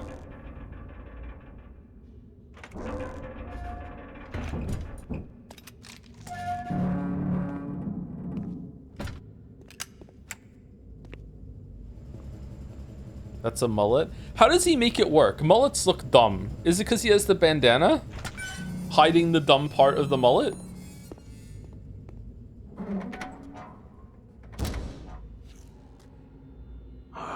It's because he's hot? Yeah, hot people can pull off any hairstyle, it's true.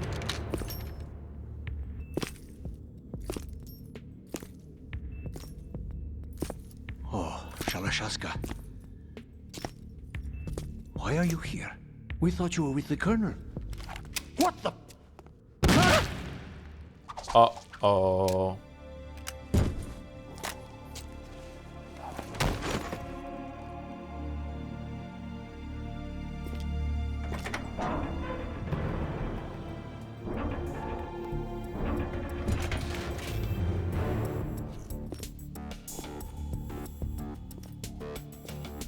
The Colonel will be joining you soon, comrade.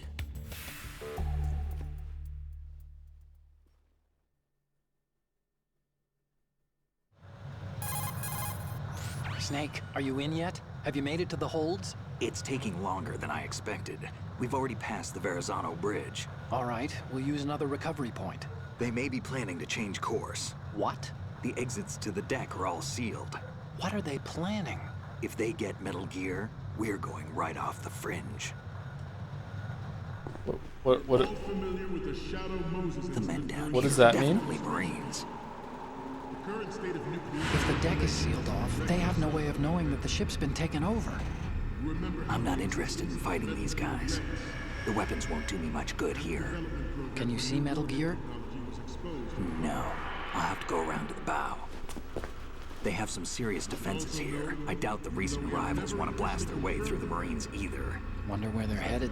I don't know. Not the beach, that's for sure. What's the point of a bandana? Sweat?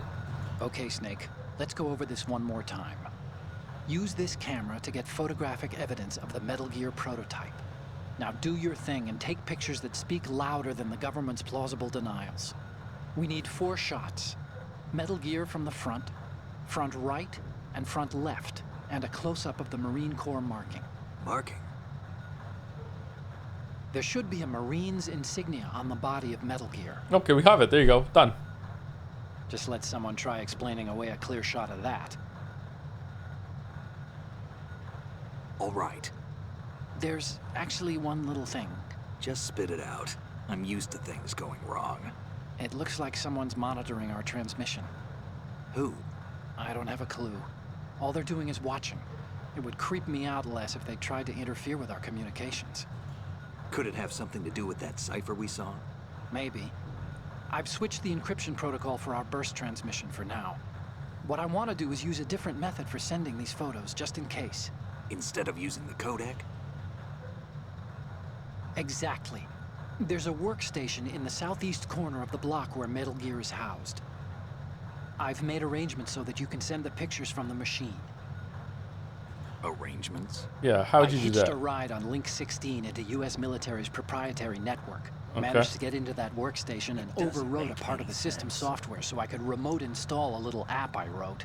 Why bother with anything that complicated? No, it's pretty simple, really. Look, all you have to do is stand in front of the machine and push the action button. Oh, okay. The app will automatically launch and download the image data from the camera, split the files, and encrypt them individually. The data packets can then masquerade as... Okay. So all I have to do is push the action button in front of the computer once I have the pictures, right? Well, sure, if you put it that way. And one more thing. The Commandant's already begun his speech, but you need to get the pictures before he's done talking. Otherwise, they'll spot you, okay? How much time do I have?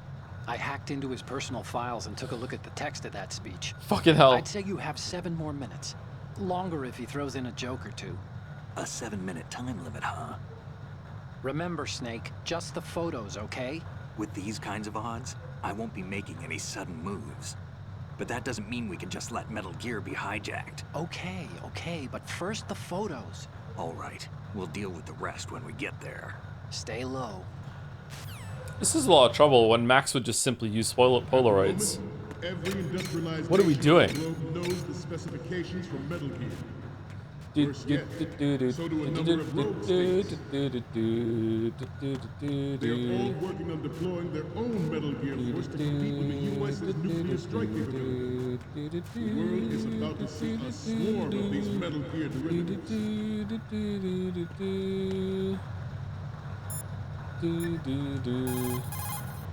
Oh, you need to save?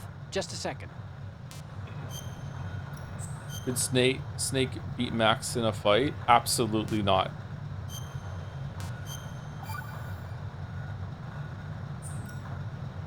Hey, Snake.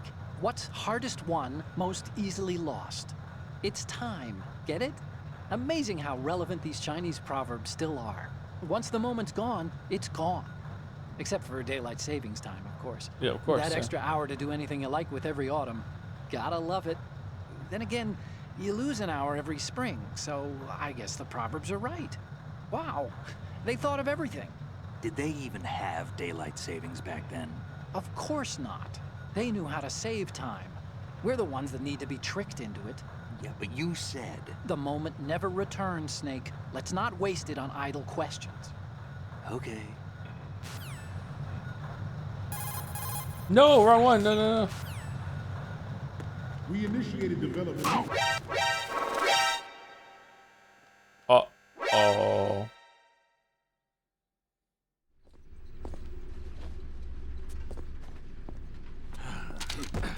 I remember being able to, like, knock a bunch of them over at once.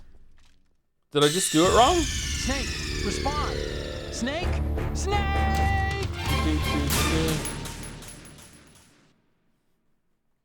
It has to be a punch combo?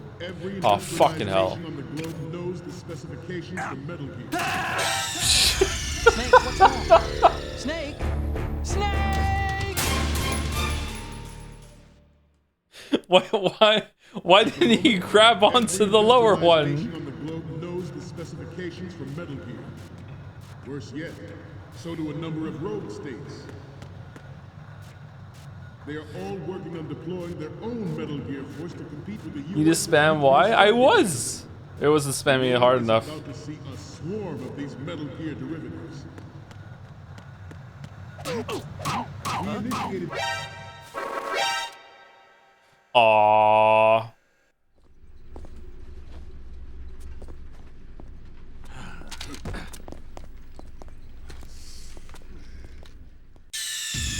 Snake, respond! Snake! Snake! At the moment, every industrialized Alright, so you said nation spam Y. knows the specifications for Metal Gear. For Snake, what's wrong? Snake! Snake!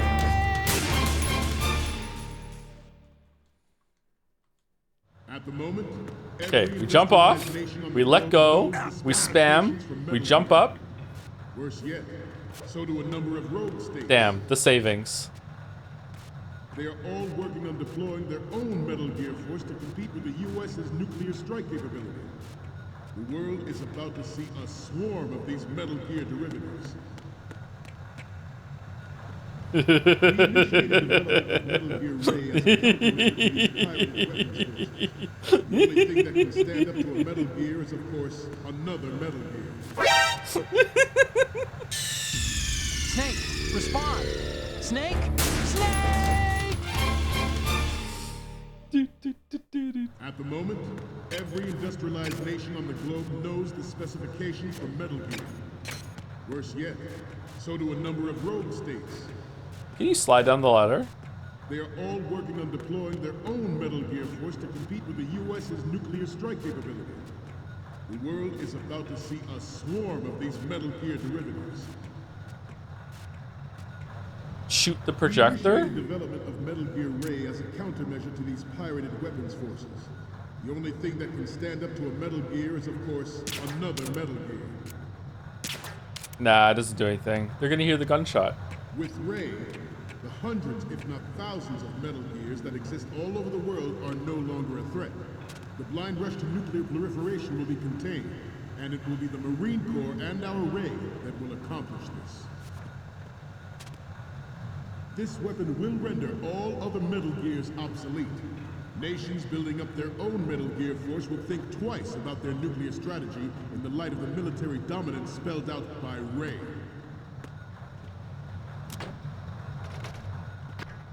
The shift in the balance of power will mean a new world order, and we, the Marine Corps, will play a central role in its military affairs. I don't think you're meant to go down here, are you? Some say that the strategic importance of aircraft carriers will be reduced by the completion of Ray. The opposition from the Navy is an undeniable fact. There is a lot of pressure from Navy brass, especially those with submarine and air background. Not to mention Oh, this feels familiar, actually. But this project is vital to the Marine Corps. The enemy is sometimes closer to home than you think. Thank you, Nick Bottom, for the 5 gift subs. Thank you very much. With a Valorant treat. Thank you to Capsador for their different in nature from the navies. Theirs is a program that will add fuel to the uncontrolled fire of nuclear proliferation. Okay, we're good. That was scary. Thank you, Caps, for the 5 subs. Let me pause it actually, so we run out of time. Thank you also for gifting a sub to Rinfurnace, tier 3 as well. Thank you, Caps, and also resubscribing. Damn, thank you very much. Also with tier 3. What a combo! Holy shit. Thank you, Caps. Thank you, Real Quaid, for the resub 2 with Metal Gear with the Joms. Metal Joms. Earlier you said the Insane Journalist summary was more accurate than Twin Snakes. What parts of Twin Snakes were wrong? Metal Gear Solid 1 to me is the canon version of what Snake did, and all the crazy acrobatic bullshit is not what actually happened on Shadow Moses in Twin Snakes. But like, you can choose to believe that that's what happened if you want. Time to save?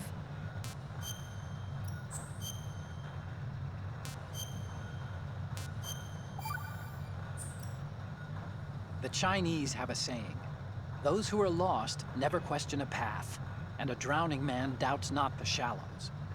And it means that you need to make use of other people's help, otherwise you could be in trouble. If you're lost, you don't even know whether a road you come across is a right one. And, what's the difference between shallow and deep if you've already drowned, right? Anyway, the point is that help is always a good thing to accept. So make good use of the codec. Look, this stuff seems nothing like what Mei Ling used to talk about. Hey, she couldn't do better herself. If we keep calling him, does Mei Ling eventually show up and say one? It is a fact that players in favor of such a policy are attempting to derail our own Ray project. But I promise you that they will not succeed. Yes, actually. I have a daughter. And it is my greatest wish never... Oh, Snake, you want to save?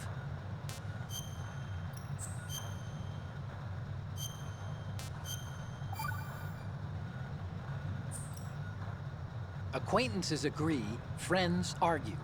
And that's a straightforward one. The better friends you are, the more openly you can disagree with each other. So feel free to present a counterpoint if you don't agree with what I'm saying. Argue away. Sure, all right. Not a promising start. Okay, forget what I said. Just go along with my advice.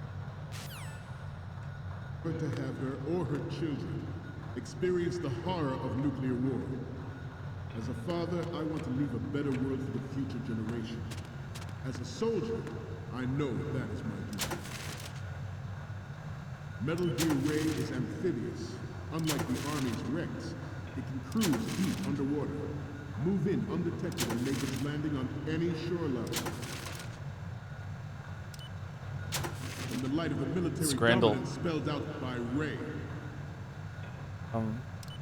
The shift in the balance of power will mean a new world order, and we, the Marine Corps, will play a central role in its military affairs.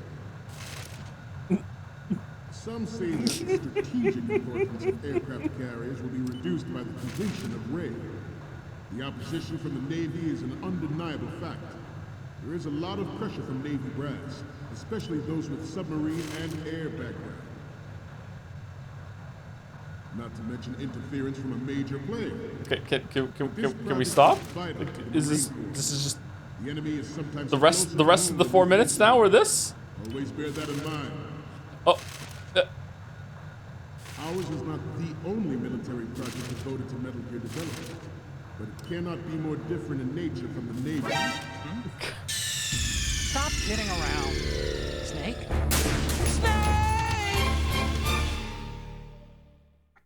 It is a fact that players in favor of such a policy are attempting to derail our own raid project.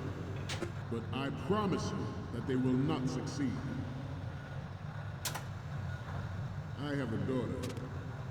And it is my greatest wish never to have her or her children experience the horror of nuclear war. As a father, I want to leave a better world for the future generation.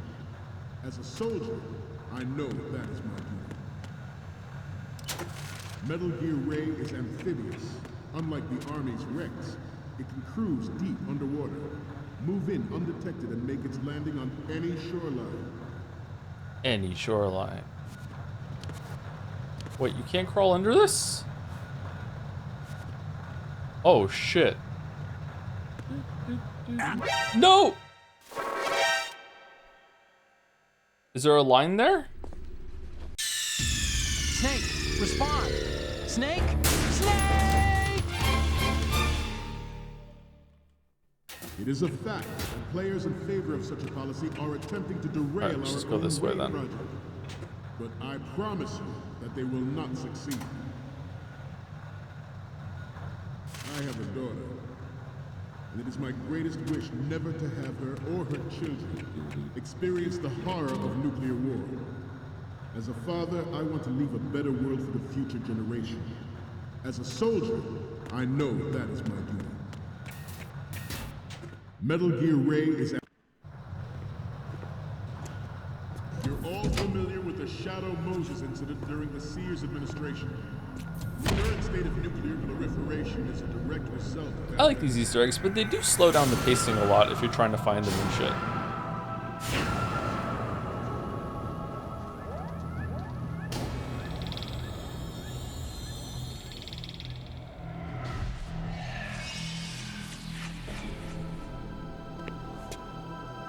Metal Gear.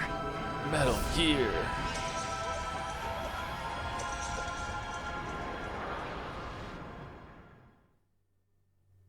Metal Gear... Time to save?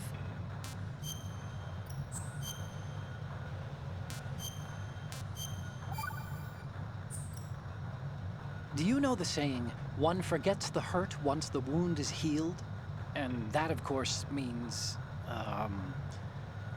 where'd I put that piece of paper? Did you say something? No, nothing.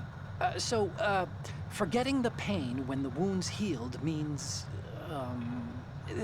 that you have to get better fast. Yeah, that's it.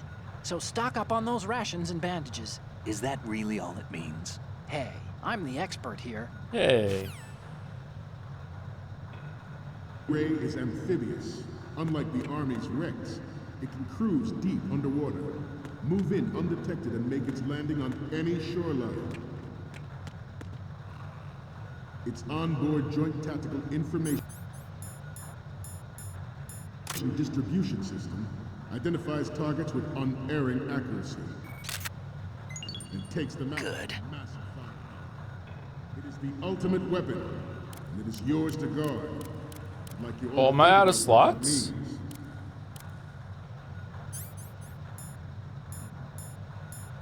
I have a daughter, and it is my greatest wish never to have her or her children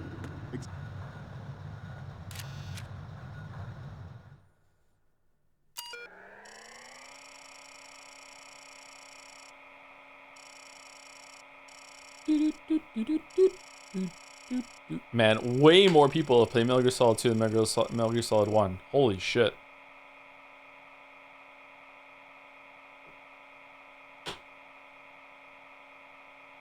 After you do that, make sure to take lots of pictures of Marine Commandment and send them to Monocon. Nah, I'm okay. I don't want to find every Easter egg. I think it'll slow down a bit too much. I'm really eager to see the scene that happens at the end of these photographs.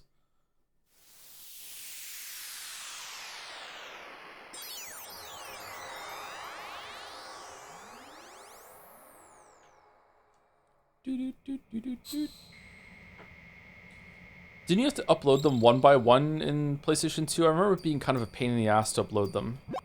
So, any codec moments from you, Snake? Oh, fucking hell. First up. Does that joke even mean anything now? Oh, this is, What? Nothing. It's nothing. But this isn't a photo of Metal Gear anyway. Sorry, but you're gonna have to go back and shoot another set. I'll just make a backup of this one. What's next? So, this explains a lot. Not that there's anything wrong with keeping it to yourself. I mean, you know, it's your life and everything. But you're going to have to take those Metal Gear photos now. Next up is... It needs to be a little more clear. What we need is top-notch quality here.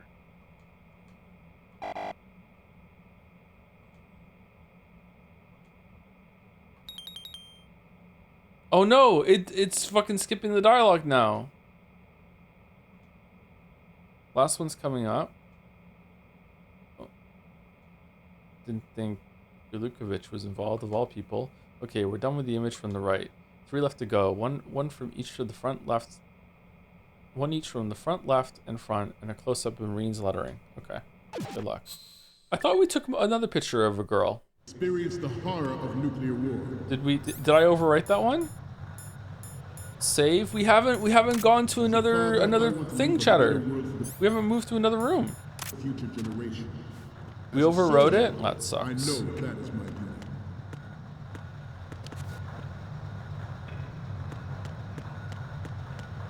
I seem to be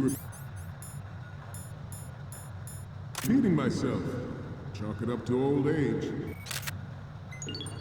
Good. This new model of Metal Gear is codenamed... Let's see. Whoops. Get the prototype on camera. Okay, we're done with the image from the right. 3 left to go.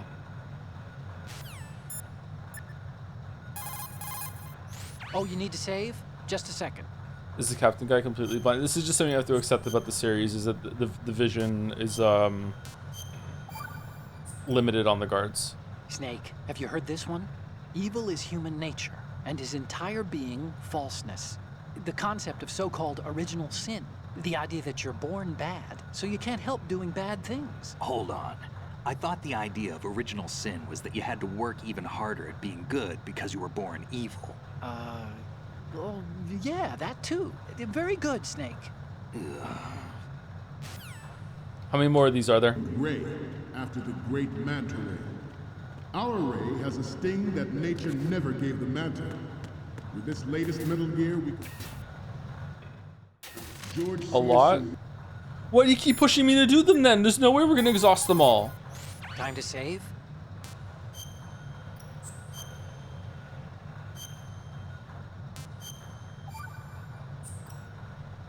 You know the story about Achilles in Paris? No. The moral here is, well, something about his heel. Anyway, even the great and virtually immortal hero Achilles was finally done in by Paris. Talk about a dangerous city. So don't get complacent. The mission can turn around and get you. Wasn't Paris a person? What? Paris. I thought he was a... Snake. There's a time and a place for conspiracy theories. Please, I'm trying to concentrate here. Huh? Sorry. Rendered his presence. George Sears. Time to save?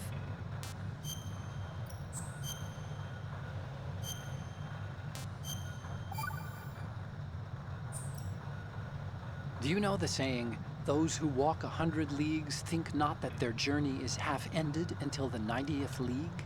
That means, what does it mean? Nuclear Path of Exile and It means that RuneScape. if you're planning to walk that far, you Yeah. better damn well know how to do simple arithmetic. Yep. Study, stay in school. This seems to be getting more and more random. Correction. It's becoming more deep. Trust me. So rendered his presence. George Sears. Time to save? That was a June line. Remember when Jumpy had like a perfectly reasonable like disagreement with her, and she's like, "Yeah, that's true, but what if I was right and you were wrong?" She had no Chinese have counter. a proverb that goes, "Scholars hold in esteem knowledge, not acts." See, they just sit around thinking instead of actually doing something, which doesn't make them too useful. Action is what matters, I think. Look, what I heard from Mei Ling was that... Snake, have you noticed that you bring her up a lot? Huh? That isn't the... Here we go again. What am I gonna do with you? Like I was saying... You and your hyperactive libido. It's a good thing one of us can keep all the details straight. Wait, so Snake was hitting on an 18-year-old? Surrendered his presence. George Sears. Time to save?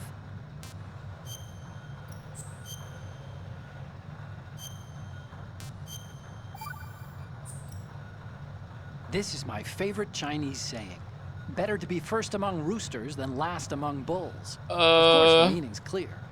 If you have to choose between being a chicken or a cow, pick the chicken. Cows are always being messed with by aliens. Cattle mutilations are up, you know. Why go looking for trouble, right? If an enemy spots you, you'll be in more trouble than a cow on a UFO. You stay out of their sight. Why would aliens be in an old Chinese proverb? Everyone knows they've been visiting us for thousands of years. News to me. Surrendered his George Sears. All right, this is it. This is the last one. Time to save? We're done.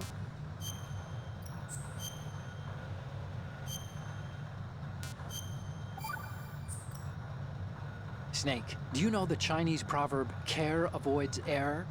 Error is thought to be a Kung word, meaning what? There's some linguists who think that this accounts for an almost universal utterance of the syllable when people are at a loss for words. A kind of vestigial... Hey! Ah! What a crock! What did you do with that little cheat sheet I made you? Oh, there it is. Hey! That's really, How could you do that? You know how busy I am and you... It's not what you think. Oh? So what am I thinking? What's going on over there? Oh, hi, Snake. Do you know that Otacon's been... Mei Ling, we're in the middle of a mission and everything, so can we, you know... Fine. Sure. And Snake, the real meaning of care avoids error is that if you're cautious, you can avoid making serious mistakes. Even if you've gotten used to the mission, watch what you do. Good luck. Yeah, Snake. Good luck. So much You, better. I'm not done with. Let's discuss this, shall we? Her accent's back too. All right, is that it? No more? We did it? George Sears surrendered his presidency in the aftermath of Shadow Moses. The official reason given did not, of course, include the development of Metal Gear Rex and next-generation nuclear warheads. But We did it. We even saved the you Grove. have heard rumors that he was forced to resign. Good. Failed cover-up All right, cost how do him we get the one influence from on the with the insignia? Don't we have to like go up on the rafters or something? Oh no, we don't. We just have to go here.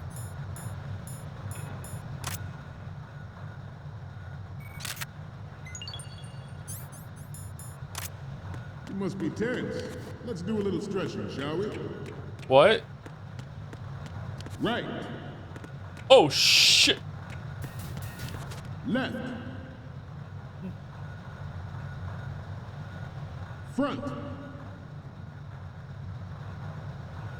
Right.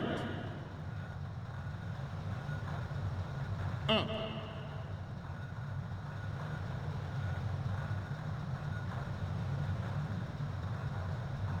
Getting back to the topic at hand.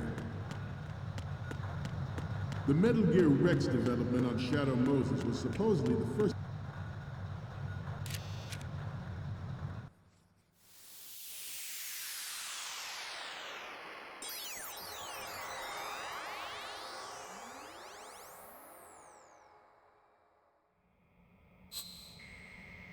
I like how the timer pauses. Oh, because he's not doing his speech, and that's the timers. How long's it gonna take him to get through the speech? So yeah. Another game Looks would like I just have let the your timer photos continue now. with that. Let's yeah. take a look. The first one I'm seeing is... Okay, this works. It's a great front view. Is it? And the next one is... You're a pretty good photographer. We can definitely use this left shot. So, what's the last one gonna be? This is great. The Marines lettering shows up really well. Okay, now we have all the photos. Snake, the speech is about to wind up. Forget the photos and get out of there now. Here we go. Oh, I'm so excited. We, the Marines, will lead Oh, the I'm so charge into a excited. new world order with Metal Gear Ray. That is all. Dismissed. Don't spoil chat. Some people haven't seen this game or they're new to the series.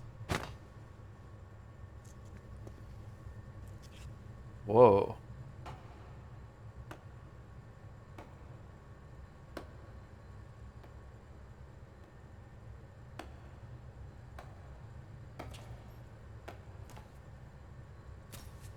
Excellent speech, my friend. Who the? Gift of the silver tongue. They say it's the mark of a good officer. And of a liar. Americans are too in love with the sound of their own voice to speak the truth. Identify yourself.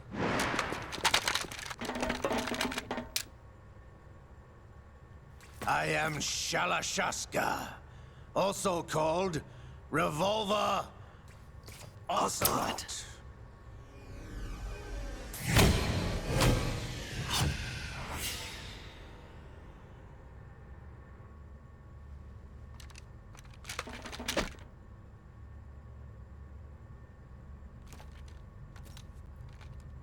What do you want? This machine will be quite useful. What are you planning to do? Steal this thing? Steal? No, I'm taking it back.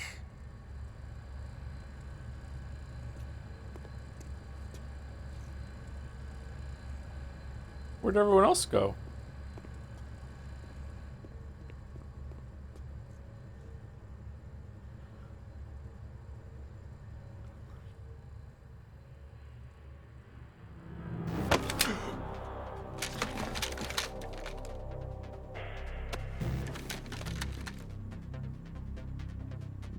Gerlukovich. Nobody move. Understood?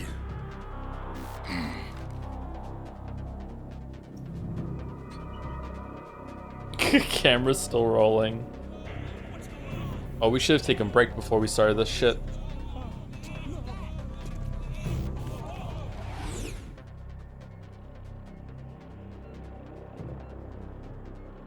This ship now carries enough Simtex on its key structural points to blow it out of the water at the touch of this button.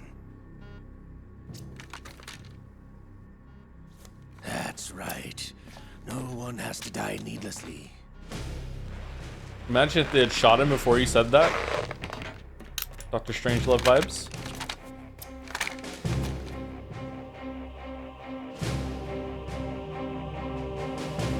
We're almost at the target. Get a move on.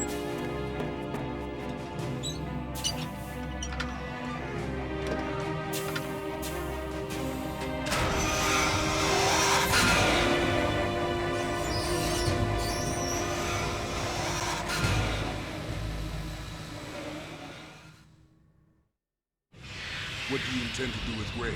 Sell it on the streets? I was raised in St. Sell it on the formerly known as streets. Chelyabinsk 70, the nuclear research outpost. What are you talking about? After the Cold War ended, my home was bought out by the Americans. Is there a point to this sad story? Now you would understand. Land, friends, dignity, all sold to the highest bidder, the United States of America. Even the technology that gave birth to these weapons is Russian, developed by us. What do you intend to do?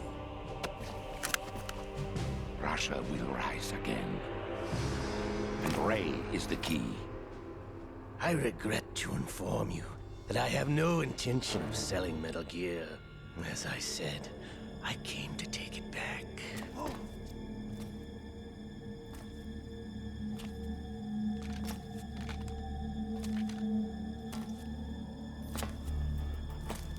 Yes, returned to the Patriots. The Lale Lule Lo. How's that possible? Ocelot, have you sold us out? I was never in your employ, Gurlukovich. Are you still in league with Solidus? No hard feelings, Colonel. Mother Russia can rot for all I care. Since when, Ocelot? When did you turn? I'm glad you noticed, comrade. I abandoned her during the Cold War.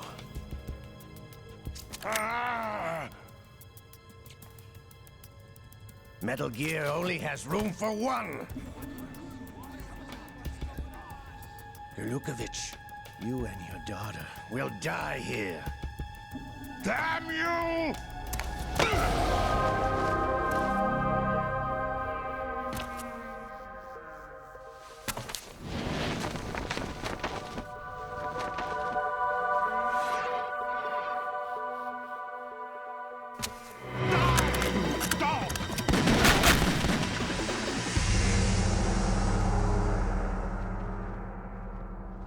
Damn, shot through the coat.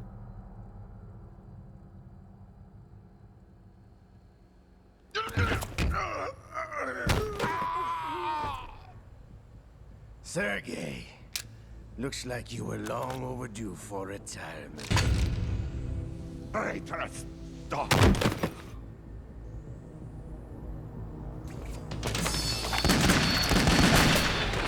Oh, he has spanning? Holy shit.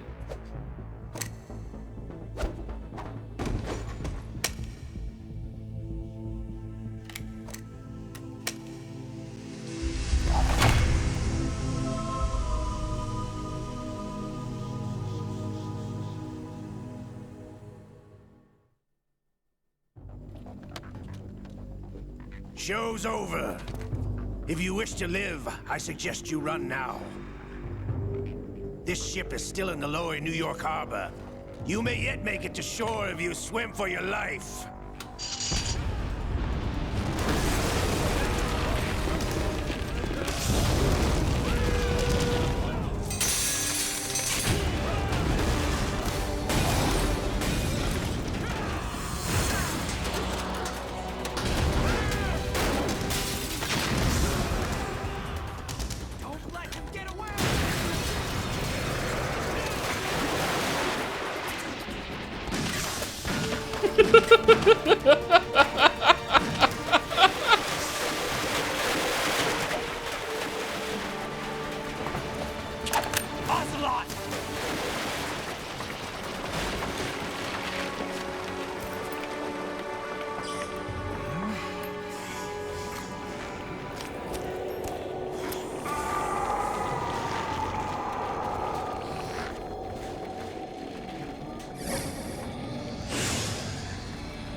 It's been a while, brother. Who are you? You know who I am. Liquid? Not so young anymore, eh, Snake? You're drowning in time. I know what it's like, brother. No wonder Naomi passed you over for the Fox Dive program. Ouch! Get out of my mind, Liquid!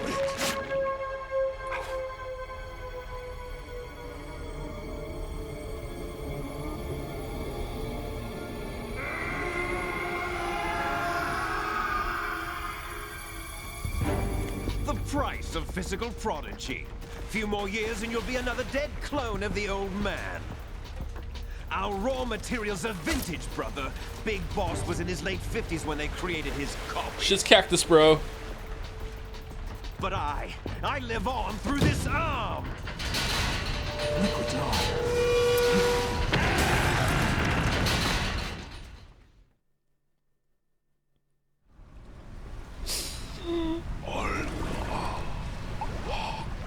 That's where this is from? Yep. Congratulations, anyone in chat who didn't know that that's where this is from. That this is where that's from, sorry. Yep.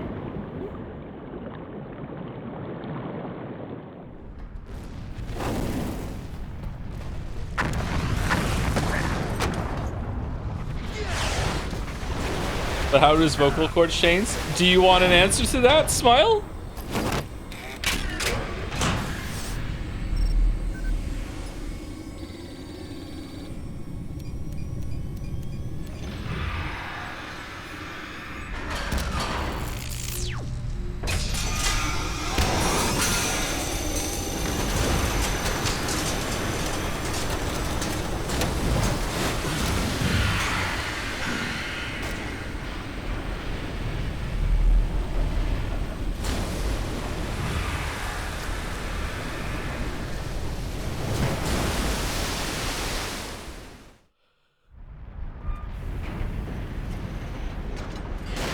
You don't have what it takes after all! You're going down, Snake, with this tanker!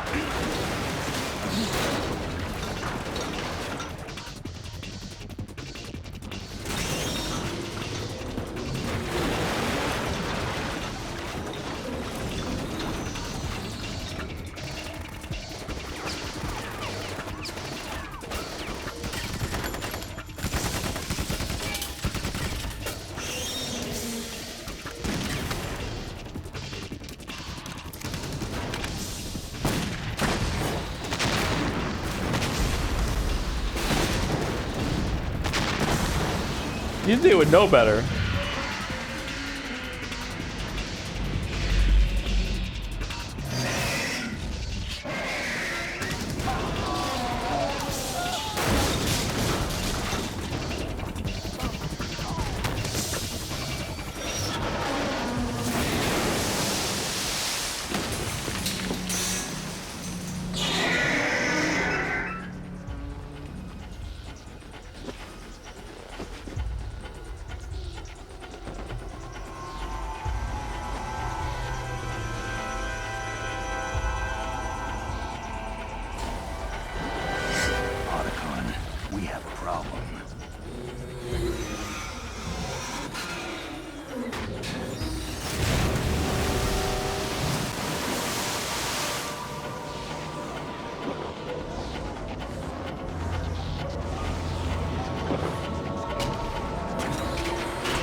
Is it water powered?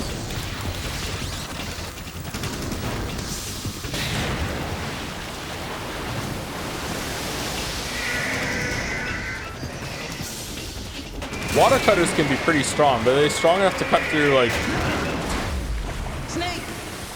steel like that? Of a reinforced marine tanker? Maybe?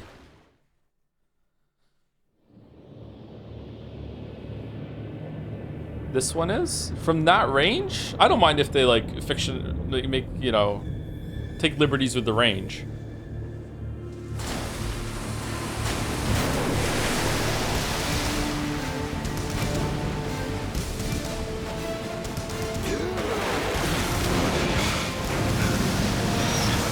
Water can destroy steel beams? Holy shit.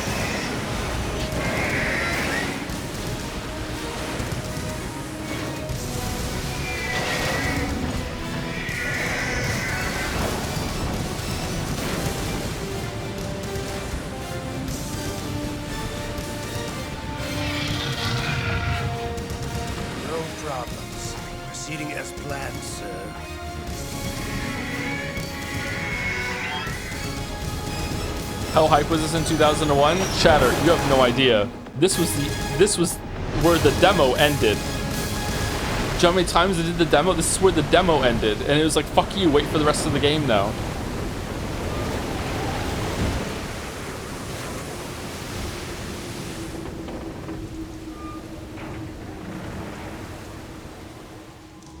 Yes, at the location we discussed. Yes, I have photographic evidence of Snake on the scene. The cipher was most useful. I look forward to tomorrow morning's newsflash. I would say the Marine Corps' plans are on indefinite hold. Yes, of course, Mr. President.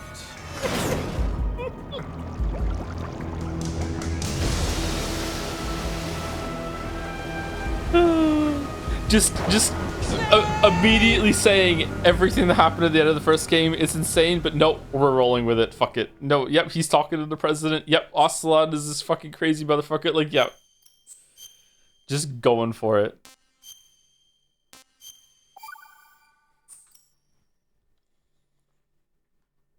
Is that supposed to be funny? Oh, is this your first Kojima game? Scientists had to make thousands of calculations to create the atomic bomb and determine its effects. Computers and atomic bombs, both products of World War II, grew up together. Information Age People Information Technology Exhibition, National Museum of American History, Smithsonian Institution. It is very often hard to tell if it's meant to be funny or not. Snake, do you remember the sinking of that tanker 2 years ago? Of course.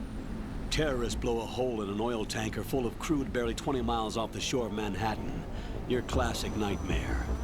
It didn't take long for the government to put an oil fence around the whole mess. And then that massive offshore cleanup facility went up inside. The big shell. I hear the cleanup isn't quite over yet. It takes time. But in the meantime, the shell's become a landmark, a symbol of environmental protection. Calling teams Alpha and Bravo. Deploy at the big shell as scheduled. Approximately 6 hours ago, the big shell was seized by an armed group. Do we have an ID? Former members of the Navy SEAL Special Anti-Terrorist Training Squad Dead Cell. Russian private army members may also be involved. It's a highly trained group and they have the big shell under complete control.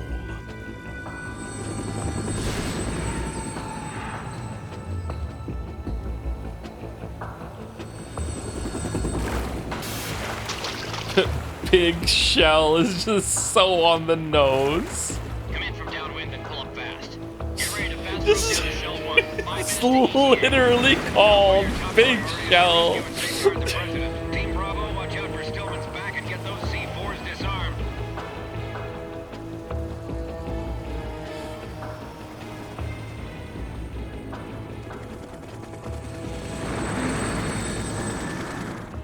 What are their demands? $30 billion. $30 billion?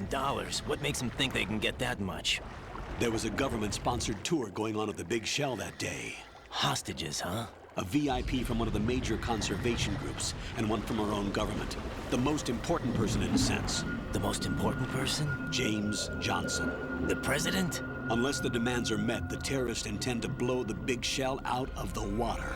And the crude will ignite, turning the Manhattan Harbor into an inferno. That's not the worst-case scenario. If the chlorides being used to decontaminate the seawater go up with the oil, toxins containing catastrophic levels of dioxins will be released. In other words, the bay's ecosystem will be wiped out, and the sea will turn into a toxic soup for centuries, becoming the worst environmental disaster in history.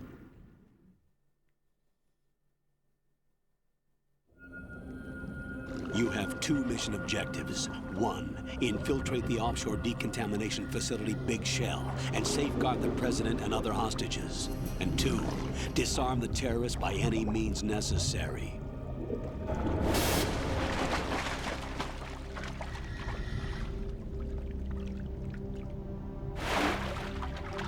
You should know that SEAL Team 10 is also conducting a rescue operation. Is this a joint effort? No. Foxhound remains a covert body. Don't alert them to your presence. That is an order.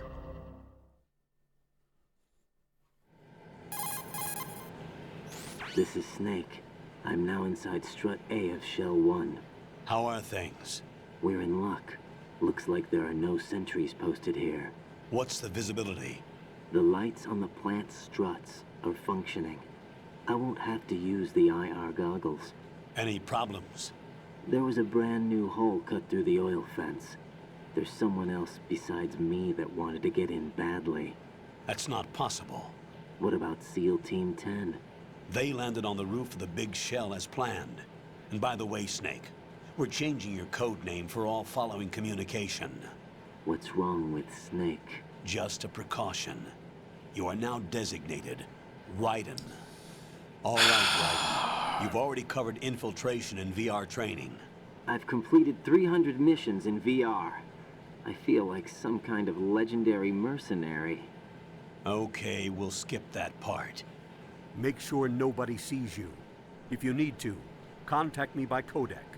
The frequency is 140.85. When you want to use the codec, push the back button. When we need to reach you, contact you, the codec will beep. When you hear that noise, press the back button. The codec's receiver directly stimulates the small bones of your ear. No one but you will be able to hear it. All right. I'll contact you if anything changes. First, make your way to the upper section of the big shell. How do I get up to the next level? There's an elevator at the far end of that area. Use that. Sounds good. Your new sneaking suit uses electrofiber technology, a byproduct of fiber optics research. The texture isn't far removed from rubber, but the material protects against a wide range of toxic substances. The suit itself has a wide array of built-in sensors. It is referred to as smart skin in military R&D. Data about damage to different regions of the body, including blood loss, is exchanged between the suit and the intravenous nanomachines to create a feedback system. There's a lot of pressure on my torso. Relax. The suit applies varying pressure to major internal organs to maximize performance and safeguard their functions. They call this the skull suit in Foxhound. Skull suit seems appropriate somehow.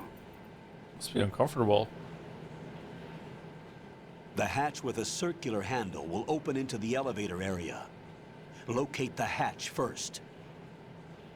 Copy that. Moving on to main mission objectives.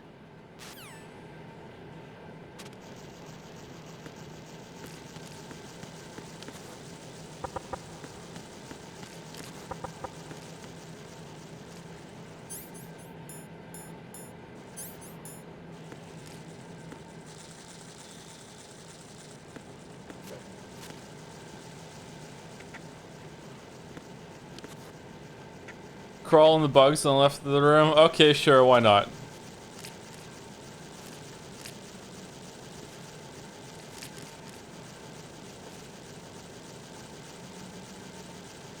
Now what?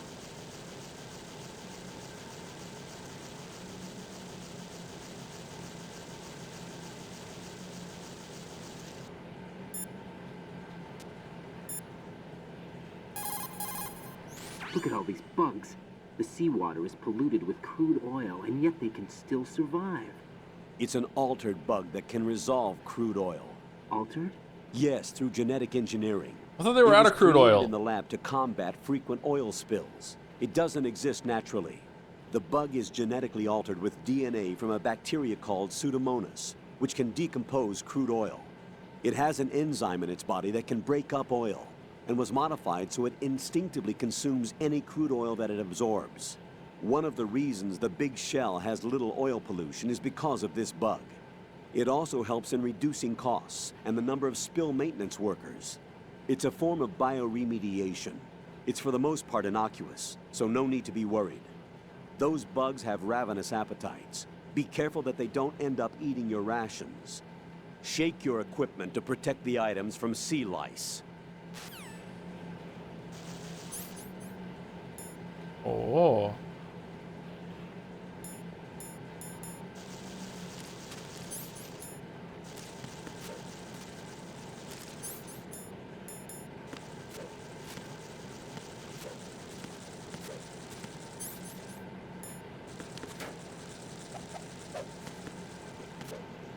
Cycle up and down the menu.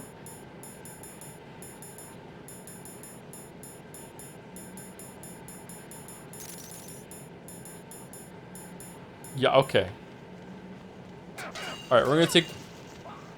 What the fuck was that? Alright. Did that say Metal Gear 2 Sons of the Patriots there?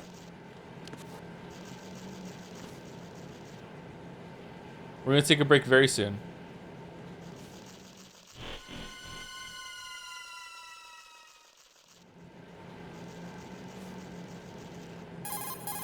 Colonel, I've sighted an enemy sentry. AN-94 and a Makarov. Those grenades, all his equipment, is Russian-made. Must be a Gerlukovich man. Gerlukovich? A Russian private army that was in line to work with the Shadow Moses takeover group 4 years ago. What's their stake in this one? They must have made a deal, an arrangement with the terrorists. They've become a band of mercenaries, an army without a country. Uh-oh.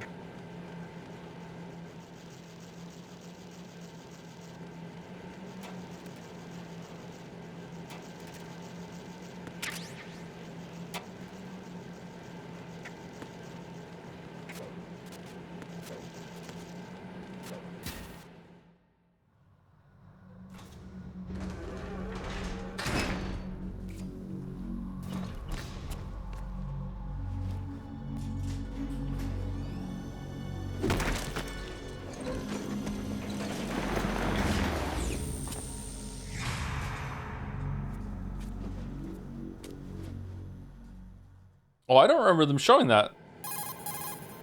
Colonel, there's definitely another intruder in here besides me. That's not a possibility. Not a team. Looks like a solo job. One man. We may not know who he is, but he managed to take care of every sentry in the area. They're all out cold. Whoever he is, he's got some skills. We need to get an ID. But for now, you can take advantage of the situation and get to work. There's a terminal in front of the elevator. A node. Did you say nerd? Not nerd. Node. Oh. What? Use the node to gain access to the Big Shell's facilities network. Then what? Pull up the map of the structure. That'll let you activate the Soliton radar. The Soliton radar? True. That radar came in useful during VR training. A radar system uses biological magnetic fields as input. These estimated enemy positions are projected onto a map according to reference points collected via GPS signals and field personnel reports. We need to get to the map through the Big Shell's node to put this data processing to practical use. The node unit is about 3 feet high. Should be colored blue. Ubisoft Each bullshit. area has at least one. How do I gain access? Just push the action button in front of the node. The nanomachines in your body will take care of the security clearance and allow you access to the node. Complete the procedure before those sentries gain consciousness. If they spot Is this because we you, patched you won't it? be able to gain access for a while. Stay on guard. Got it. Got it.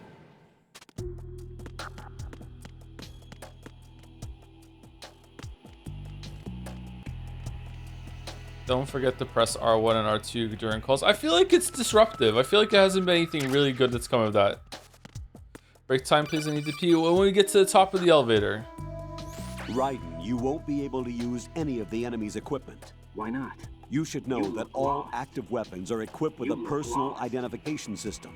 The owner enters their required user ID information during the weapon registration or at the start of a mission. If anyone other than the registered user tries to fire the weapon, the ID system will not authorize the action.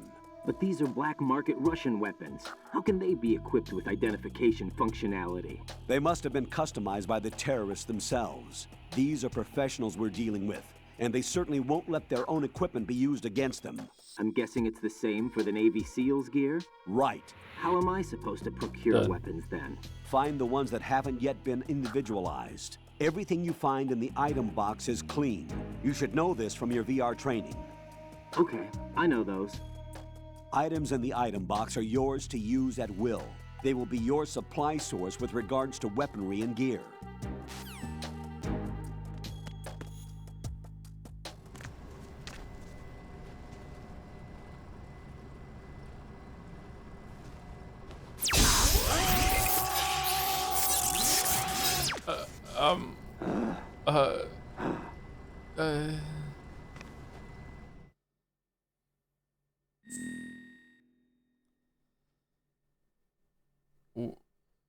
What?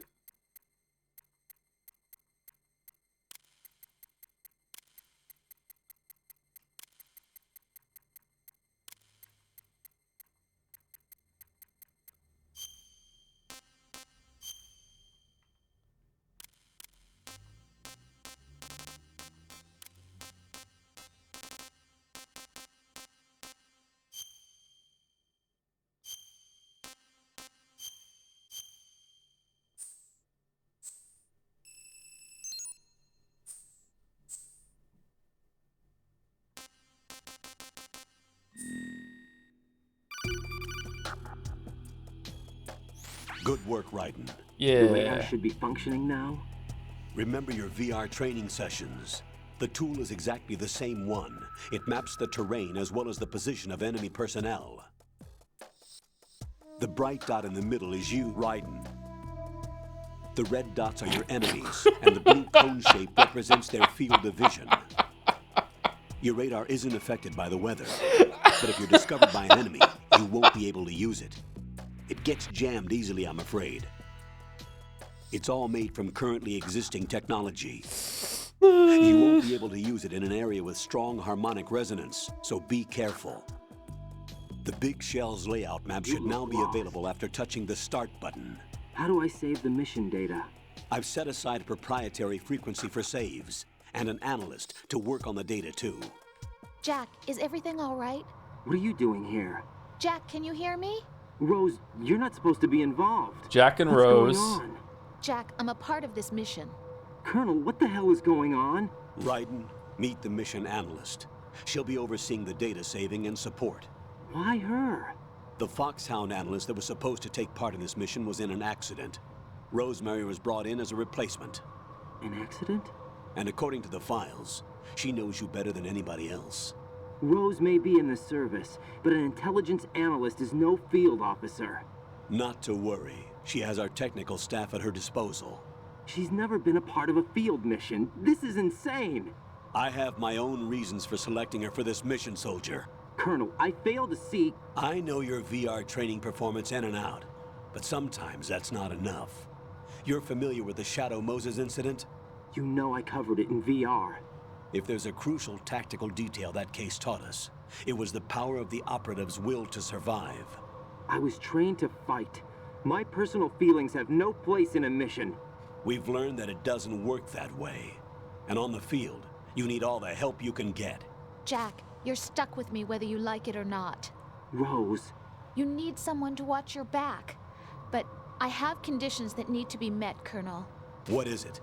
I'll perform my duties and save that mission data, but I'm aware that technically I'm not part of the mission control team. After all, I'm just a normal girl who's worried about Jack.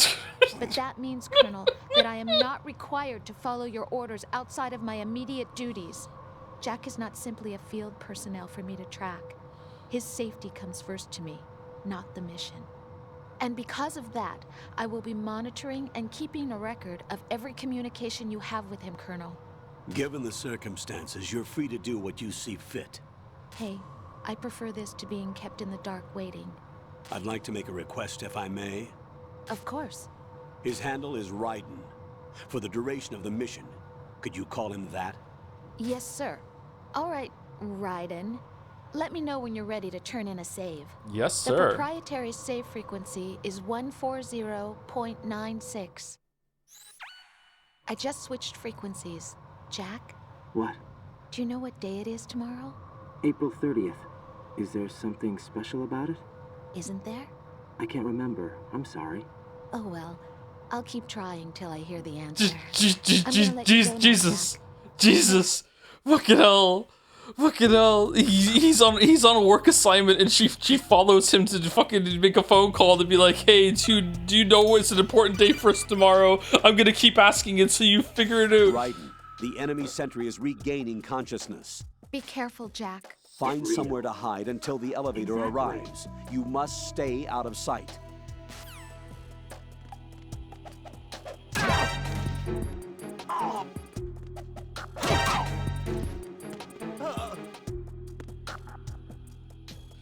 Okay, so sorry, this is taking way longer than I thought. We're gonna take a break when we get to the top of the elevator, okay? So I said that there was gonna be a second version of Twin Snakes that I could say when we got to a part. We got to the part way sooner than I thought we were going to. Okay, so Ryan just said that he covered Metal Gear Solid 1 in VR missions. So a interpretation is that Twin Snakes is the VR mission version of Metal Gear Solid 1.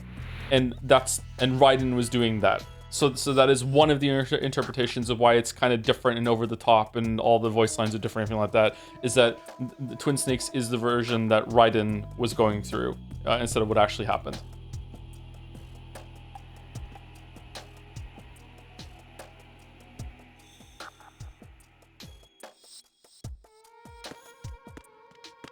Is the elevator coming down?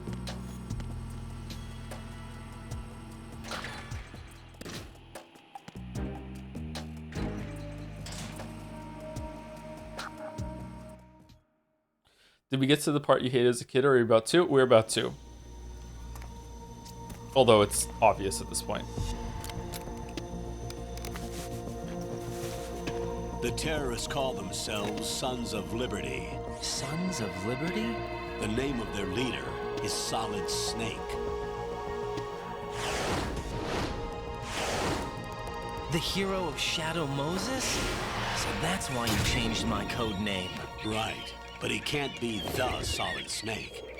He died 2 years ago on that tanker after he blew it sky high. Could he have survived? Not a chance.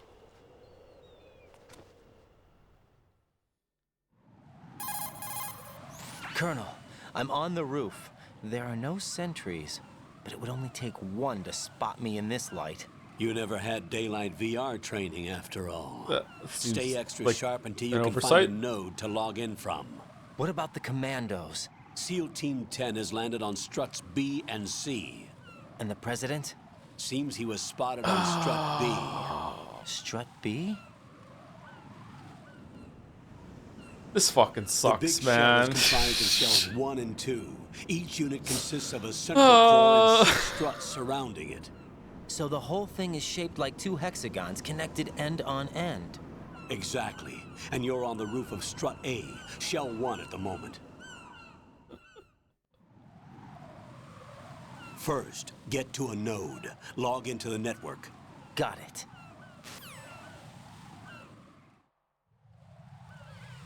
All right, so I'm gonna spoil something now. So if you really care about spoilers, I'm very sorry, but like I have to give this full context, okay?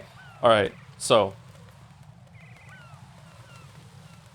back then, I'm not sure if this is completely true, but if there was promotional material that showed you as playing Raiden, I didn't see it. Okay, so all the build up, all the demo, all the Metal Gear Solid 2. Here we go, like.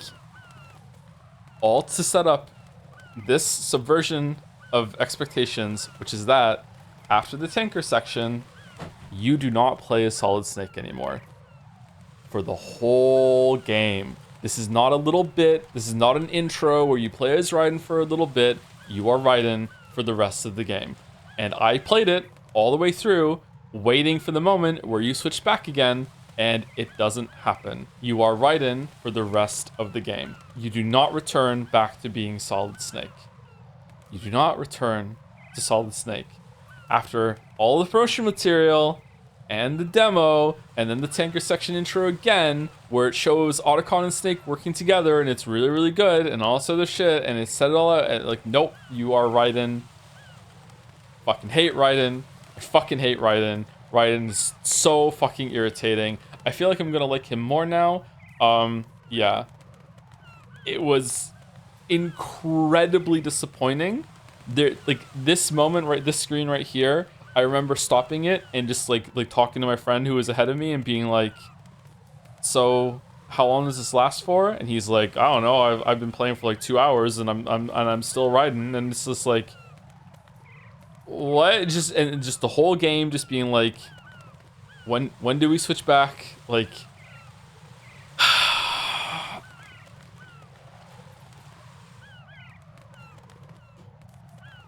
man, Paul, if you're curious, does it still suck? I don't think it still sucks. I think that it's brave that there was a story that Kojima wanted to tell, and this was the method that he wanted to tell the story. But at the same time, I do feel him gleefully laughing the whole entire time. Like we can do the bit, Kojima, wake up!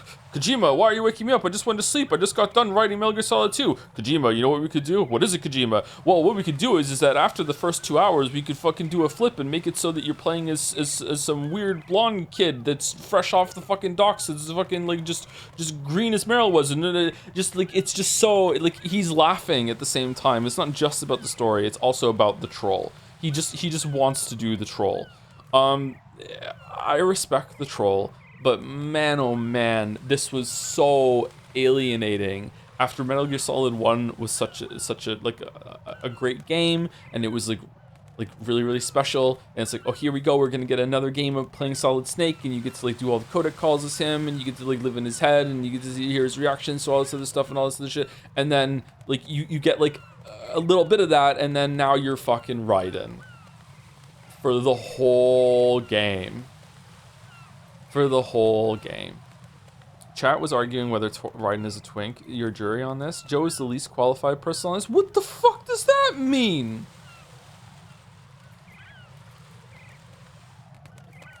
What do you mean I'm the least qualified? Is this game much longer than Metal Gear Solid 1? About the same? It's a bit longer. I think that from this point onward to the end is probably the same length as Metal Gear Solid 1, but we just had the whole tanker section beforehand. Metal Gear Solid 2 is the most successful rage bait ever created. Yep, this is why the title of today's stream is like the most infamous game. This was not received well. There was a lot of upset about this, and it's still upset. There's big time. This was very controversial at the time.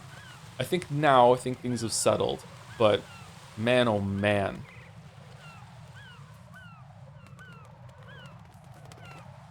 Opinion on twinks versus twunks? What's a twunk? Metal Gear Solid 2 is not received well for the time, and I think that's why they swapped to another Snake for Metal Gear Solid 3. Oh, we're not even going to talk about Metal Gear Solid 3. We're not even going to talk about Metal Gear Solid 3. Nope, we're not going to talk about Metal Gear Solid 3. Twunk is a twink plus a hunk? Isn't that just a himbo or something? Like, what do you mean? Isn't that just a hunk at that point?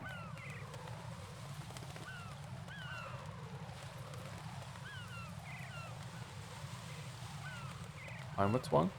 I'm a trunk. That was a bad joke, I'm sorry. No, a himbo is dumb. I feel like you have to have certain physical qualities to also be a himbo. It's not just about being dumb. Because if you're dumb, you're just dumb. We already have a word for that. Stick to women, Joe? Okay, I will.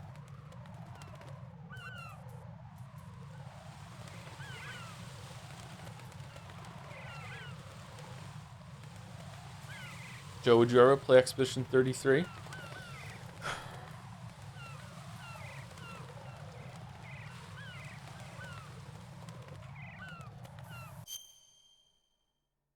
Oh, man. Thank you, Cinnamon Bun, for the resub. 2 in a row. How did you do this? Now that I upgraded, oh, you did tier 3. No, they're both tier 3. How did you do this? Now that I upgraded and I already have 500,000 monocoins, do you think I have a chance to reach the 1 million time? I'll request Scissor 7, by the way, if you want to check the description in the best traditions. Do you have time? If you win some bets, you definitely have time. We're going to do some Scrandle bets when we get back. So you might have time if you win some bets for a redeem thing. And thank you, Jonas NY Baka, for the resub also with hi. Hey, how's it going?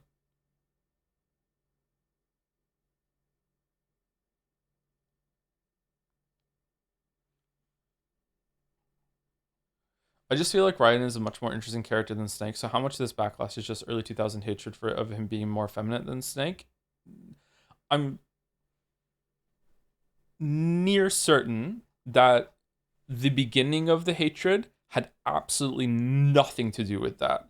However, after that got started, sure, more fuel on the fire. But like at the beginning, nope. Just I want to play as Snake. I want to play as Snake. It's 90% homophobia. It's absolutely not. Absolutely not. This could be anyone else, and it would have been no. I want to play as Snake. It's Metal Gear Solid 2.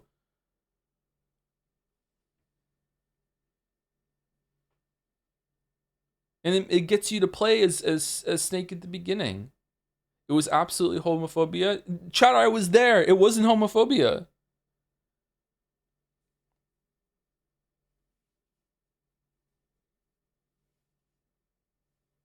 We were there too, so why are you lying? You're straight? Wow, we're gonna ban people. Whoa, are we being serious? Okay, I'm taking a break before this gets heated. That's you're going over my limit there, chatter. Seriously. Alright. Thank you, Squeezins554, before I go. Big Shell might be the worst environment in the Metal Gear series. It feels so bland, artificial, gray, and linear, too.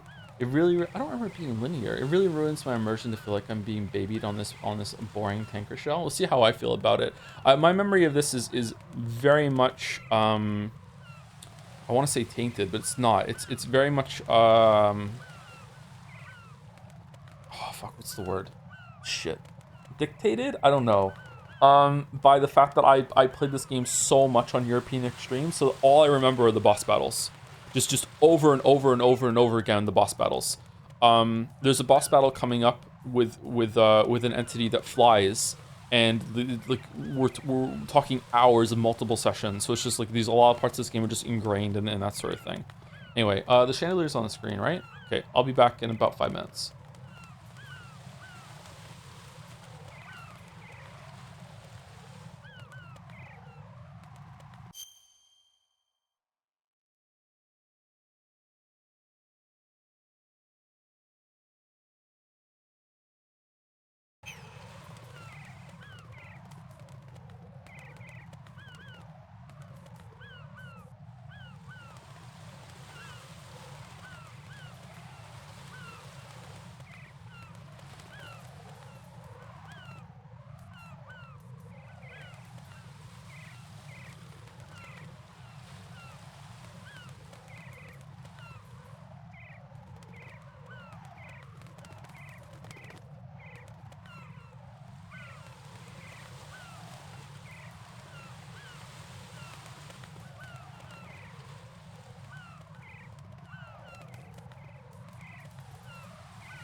Tap, tap, tap, tap, tap, tap, tap, tap, tap, tap, tap, tap.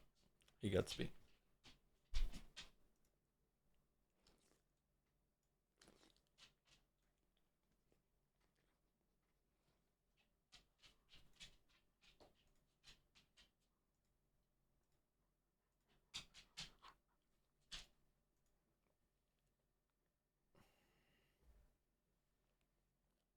Is Gatsby bigger than Blade Wolf? How big is Blade Wolf? How long are you streaming today? Another hour or so.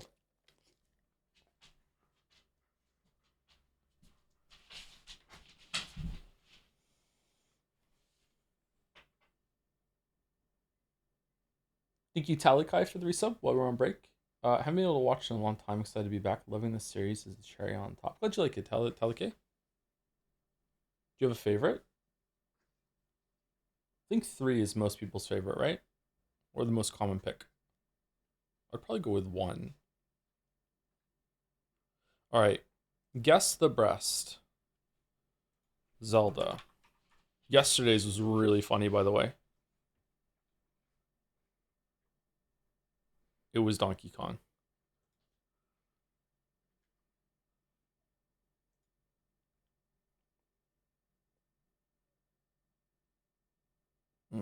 Green Hell? Yeah.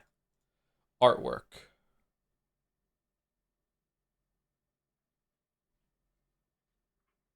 That looks like Sonic, but it's not.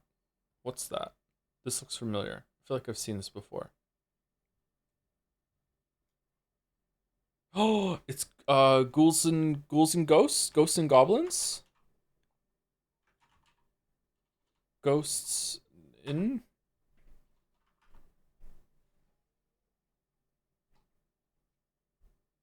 Ghosts and Goblins. No? Ghouls and Ghosts? Ghouls and Ghosts. There we go. 1989. Damn, really? Holy shit.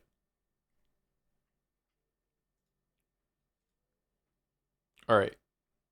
1987, Bandle, 200 million views, Easy Part 2. Can we hear it?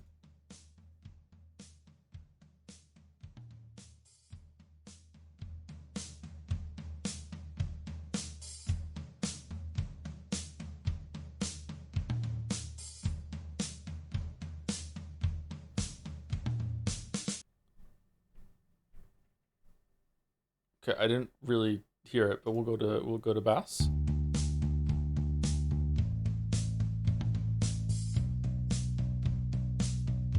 With or without you? Yeah. All right. Finally got one. Oh, we didn't do Glory. Okay, sorry. Jodel, the game loves taking your powers away from you. Loves it. I've never played a game before that just loves to take your powers away more than this one. Life is Strange 2?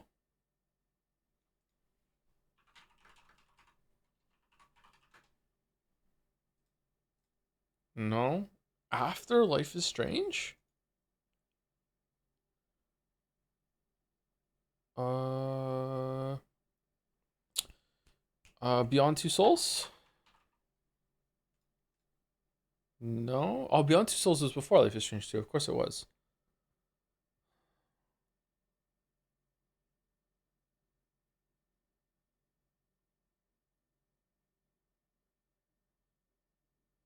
What is this one? Is it 2023? I don't think it's this year.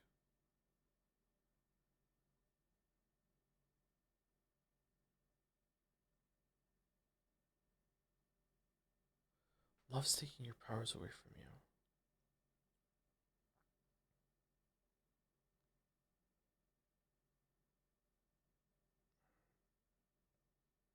It's like like the tip of my brain, man. Silk Song? No, it's not Silk Song.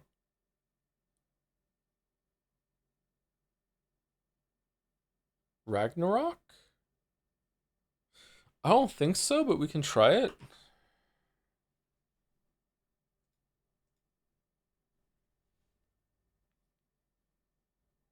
Gravity Rush?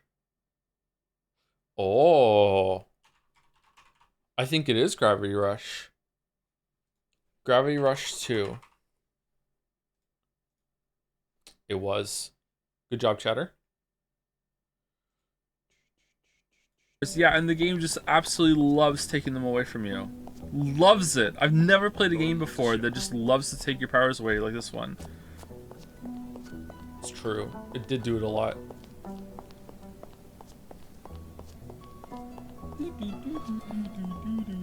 This game had a really cool movement system, and sometimes it did some interesting stuff with it, but most of the time it didn't. There was some like Mario Galaxy level sections where you had to do slides and jumps and shit, and it was actually pretty good, and then it just didn't do that enough. Alright, Scrandle 2. Can we choose it? Ooh. Pie and mash versus homemade chicken curry. I mean, I don't particularly love curry, and I'm still going with right, I think. Alright, so we're doing this for future Scrandonites. Mushy peas for 150 versus Malang meatball. Those don't look great to me. What is this?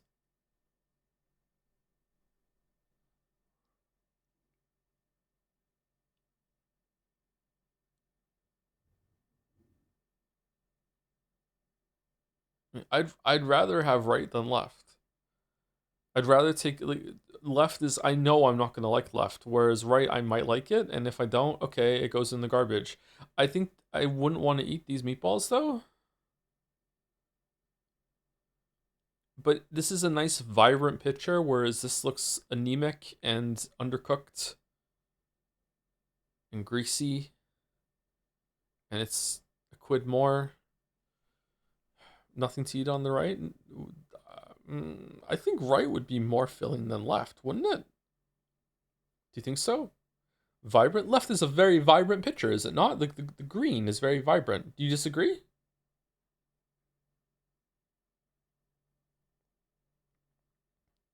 It looks spoiled, so it's shit. How do you make... How do you make mushy peas? Do you boil them? It's just peas? The picture quality is vibrant. Look at it. It's a bright photograph. Like this could be very dark looking mushy peas that are in a shadow or something like that. Like it's a pleasant photograph.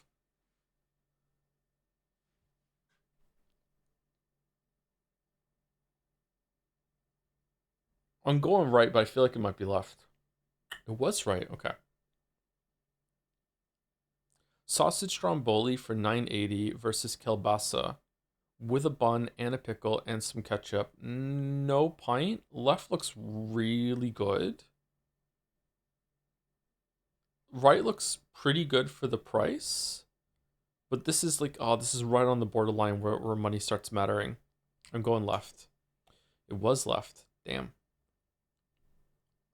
Okay. Double smokehouse burger versus margarita pizza. Isn't this just literally a repeat from Sunday Scran? I remember having commentary about this pizza with mouse versus this exact burger that had these weird onions. So it's left. Left is the winner. I think this pizza looks decent.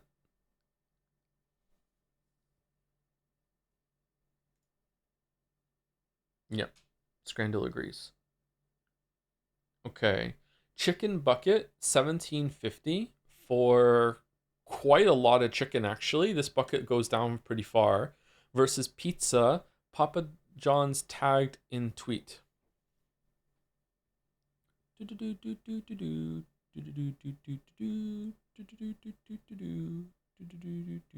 It's left, right? Right looks... I mean, I'd eat it. To be honest with you, like, I'm not happy about it, but I would eat it. I would try it at least. It might be good. I don't know. Left is expensive, but it is a lot of chicken. And right is not that cheap for not a lot of pizza. Chicken looks dry? What? No, it doesn't. It's not that much. Look how deep this bucket goes. You can't even see the bottom of it. Do you get to keep the bucket? No sauce? It has sauce.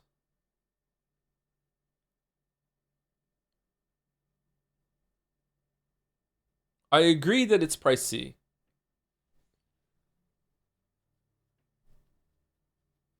Fuck it, I'm going left. It was right. 80? Really? Wow. Damn. Really? I wouldn't have given that 80. I would have given that like maybe around a 50? 80 for that pizza. Unidentified food. We're at the Cricket today. We have Baldur's Grand on the left versus donuts. I refuse to pick anything that is unidentified food, even though I can see what it is. Even with the dessert debuff, I'm going, oh, it's £5 for each donut. Hold on. That is crazy expensive for a donut. £5 for both of these. Okay, now we're talking. £5 for one? That is robbery. That's an incredibly expensive donut.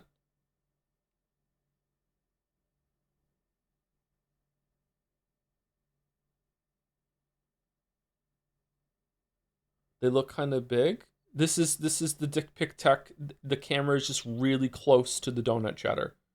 Look at the hand. See? They're not that big. They're just regular donuts.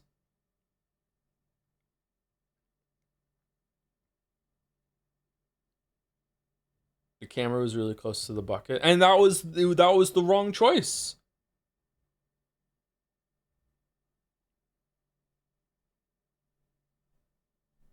It still might be right.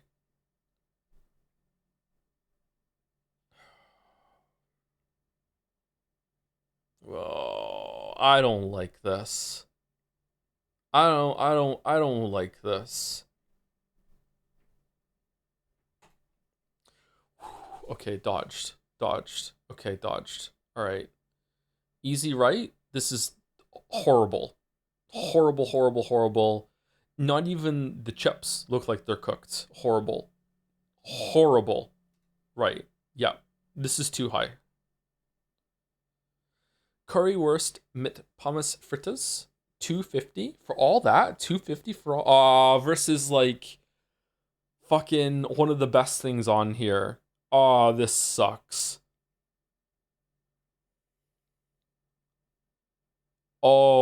This sucks.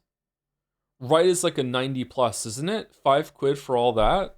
Whereas left might be a 90 plus too. The chips look okay. 6 out of 10 chips. The Mario Odyssey chips. I've never had currywurst, so I can't fucking judge this shit down here.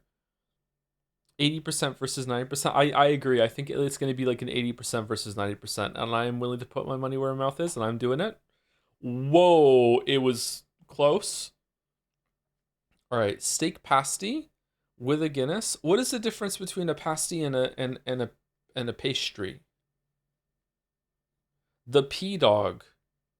No price data. You have to assemble it yourself? Okay.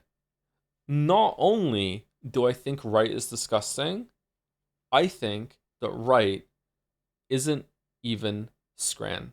You want to know why? I think right has been brought from home. That disqualifies it as Scran. Scrandal Dev, you need to remove this one from the lineup. This is not real Scran. Not real Scran. Someone brought this with. There's no way that a fucking kiosk, whatever you call it, at a game is going to let you take one of their spoons. There's no way. There's no fucking way. Okay? Scrandalous, I agree. It's very scrandalous. No, this isn't even Scran. You can't bring food to the game yourself and then say, oh, look at my Scran. No. Therefore, it's left. Wow. Okay, it was left. Okay, good. All right. Okay. 2 more left. Double cheeseburger with cheesy chips versus the bratwurst. Okay. Right's not bad. This is an easy left, right? Easy left. The values here, the burger by itself is worth $5.50. Like, you know, the chips look okay. It's easy. Yeah, easy left. All right. Can we get a 9 out of 10? Nachos and dip.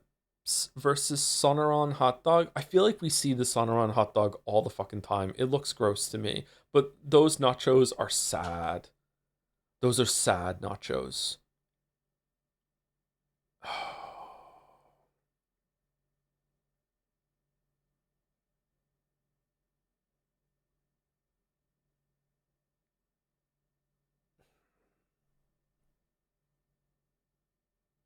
I can't do right. I can't do it. I can't do it. I can't do right.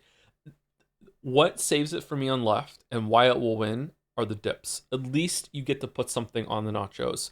I'm not a big fan of dip nachos or anything like that. I don't really like it. I like nachos with chili, which I guess is just complicated dip. I don't fuck with that, but at the same time,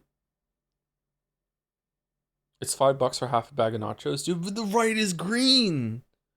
It's green, dog. It's a green dog. No way. It's green with like a yellow shit mustard smear down the middle.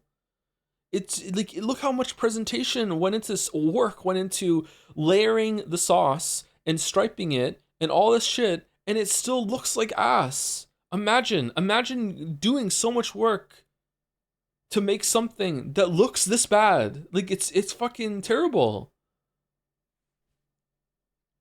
It's just bread, but the visual quality of the food matters a lot. It's left. It's left. It is left. It's left. It's left. It's left. Okay, 9 out of 10 Scran. 9 out of 10 Scran.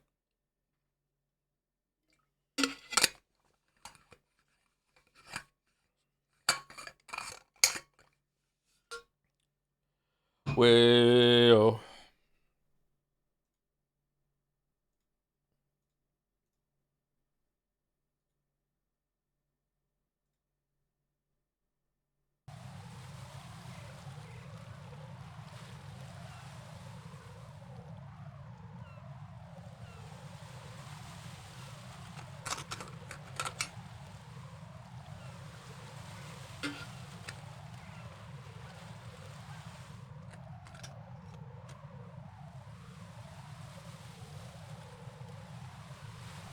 All right, I've forgotten how to play this game. So where are we going? Oh, first of all,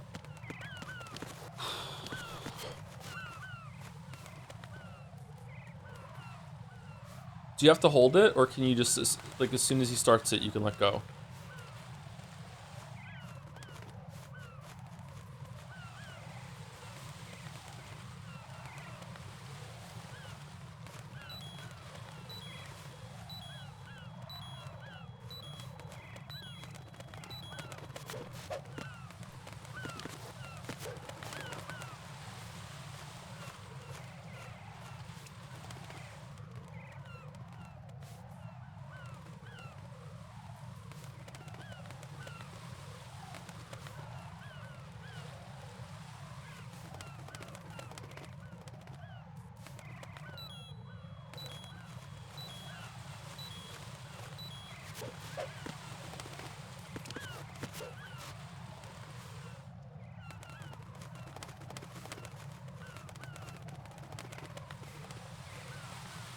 Right, he's got to control the eccentric a little more at the very bottom. At the beginning, he's controlling it quite well, but then he just kind of like loses it now. He just kind of snaps back down.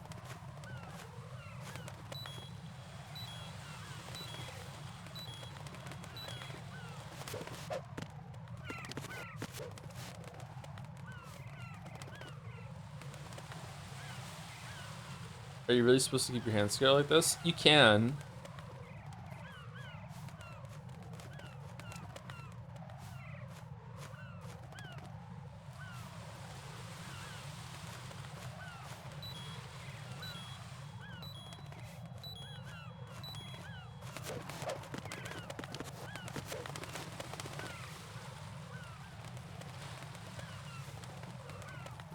Is there some secret scene at the end? See, our grip is level 1 at the top. If you do this, you get to level 2. And my brain is telling me that at some point in the game, it's actually important to have it. And if you don't have it, you can easily run out and fall.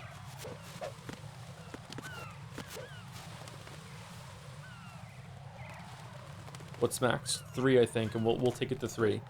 I remember 3 being important.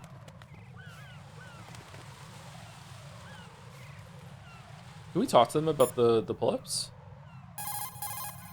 If you fall from that height, you would never make it. Climb up before your grip gauge runs out. Don't even think about letting go, okay? What's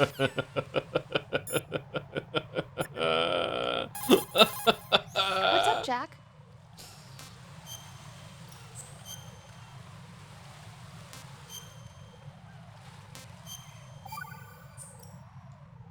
Jack, do you remember what day tomorrow is? That again. I'm sorry, but I still don't have a clue. That's okay. What is it, Rose? Talk to me. I'd rather you figure it out. It's important. How important? Important enough, and we'll talk about it tomorrow. Why not now? Tomorrow seems more appropriate. I need all the help I can get so that I won't chicken out anyway. Is that the reason you decided to be part of this mission? Okay, I'm gonna finish this thing by tomorrow no matter what. You know I'll do everything I can to help you. Rose, there's something I need you to do as an analyst. What is it? It has to do with Solid Snake. The leader of this takeover incident is claiming that he's Snake himself. The legendary mercenary? I need as much data on him as possible. Everything they have on him after the Shadow Moses incident. He's dead now, isn't he? Yes. Should be a burial record somewhere, too. You should be able to request top-level security clearance from the Colonel. That should get us into the most classified material. I'm on it. I'll contact you as soon as I find out something. Is Raiden's voice actor the same one that's in Revengeance?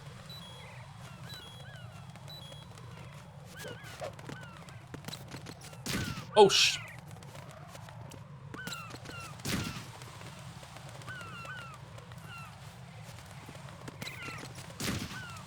wow.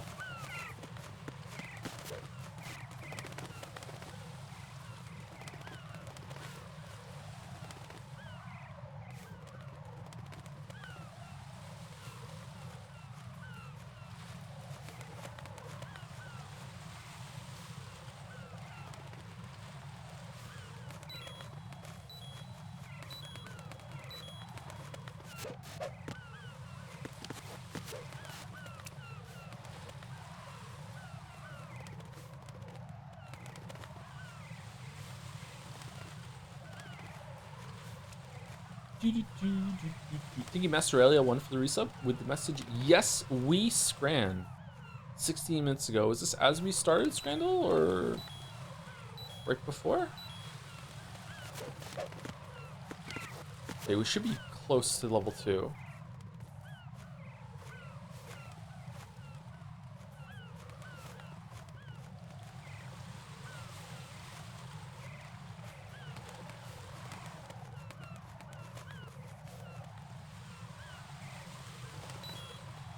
Might as well read the book while doing this on second monitor. Ah, we're not going to go straight to level 3 right now. We'll just go to level 2 and then we'll do some more as we play.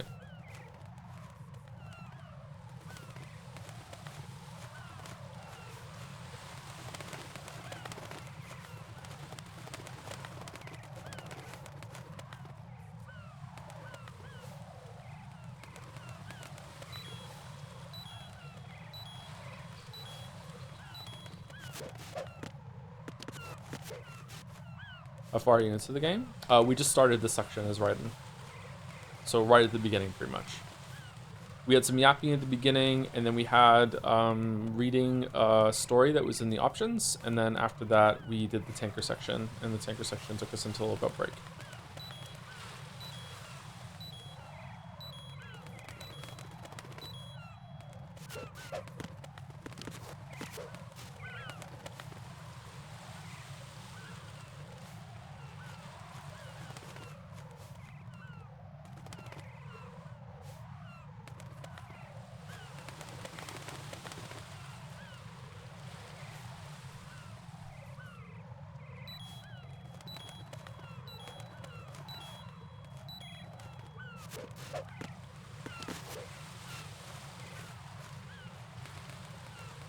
I don't remember this taking this long. Is it not in this version? Am I not holding it long enough? There we go. Raiden, your grip has gotten stronger. Guess your hard work has paid off. Jack, you're great. Hooray! Alright, sorry. I was curious and looked up a bunch of old game magazines around late 2001 and early 2002. By far the biggest comment on Raiden is a whiny. Seriously, it's every magazine. He is kind of whiny, yeah. Followed by Sissy Boy, though I also must include Farthead. Looks more like a chick than a dude. Clueless, well, we'll get to that. Clueless, Bleach Blonde Wussy Boy, and even one review calling him Metal Gear Solid 2's Jar Jar Binks. Damn. What's wrong with Jar Jar?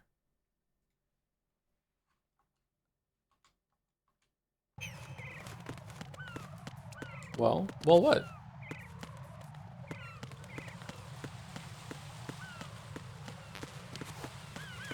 Get M9 first. You can take the ammo, right?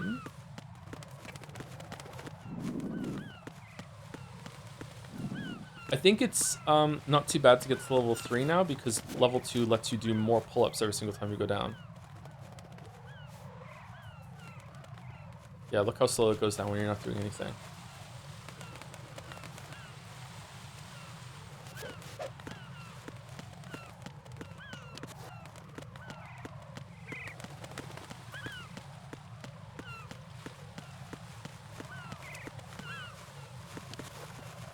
Where do we go?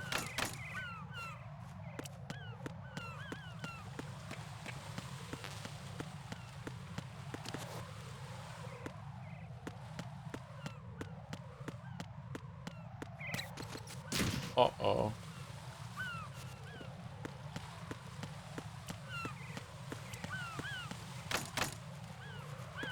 Did I jump over?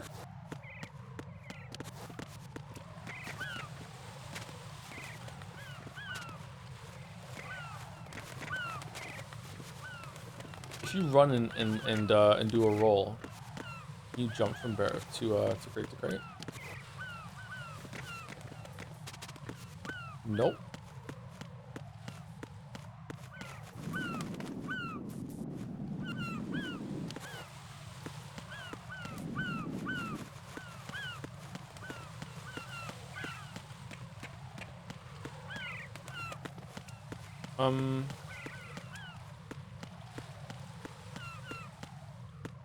Sorry, did he tell me where to go and then we want to break and I forgot, or was I too busy yapping? Can we?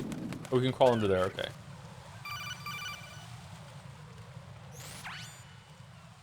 Raiden, look at that wire fence. You may be able to crawl through it. Crouch down using the crawl button. Then push the left stick in the direction you want to move. Push the crawl button again to stand up. You can use weapons even while crawling. This is different from VR training, so you keep that in mind. I don't say I replace the main character with a character as mechanically identical for story reasons as false advertising in a video game. I mean, if the game advertises as, you know, play as Solid Snake, and then you get the game and you don't play as Solid Snake, like, I feel like that's literally false advertising, is it not? We're not talking whether it's bad or not. Like, it's fine. There are reasons for it, but like, I mean, right. It is, right? Like, SEAL Team 10 in terms of false advertising. Do we really have no line of communication with the SEALs? They don't know a thing about us. You know we work in the dark, and this mission is no exception. Only a few people know about your presence here. There's no need for concern. This operation is under Pentagon's direct command, and the NSDD came from the Vice President and the Secretary of Defense. Your mission may be top secret, but it's gone through the usual channels.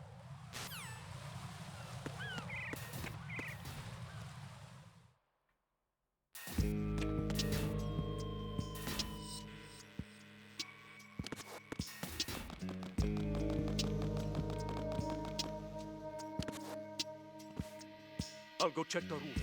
I'll leave the first floor to you, okay? Understood.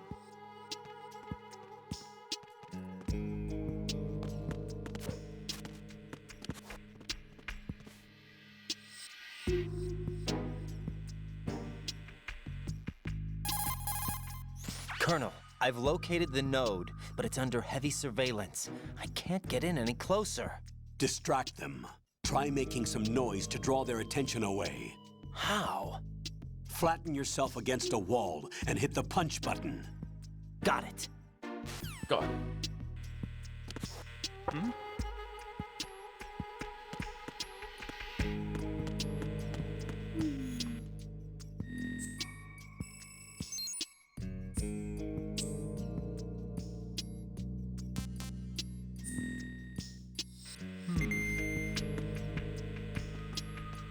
No electricity this time?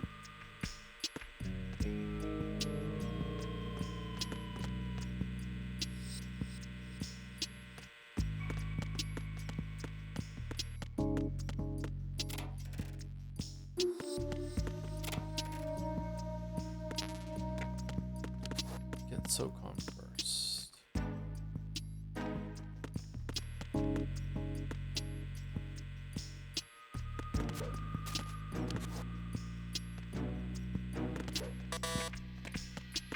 Man, they're deaf too.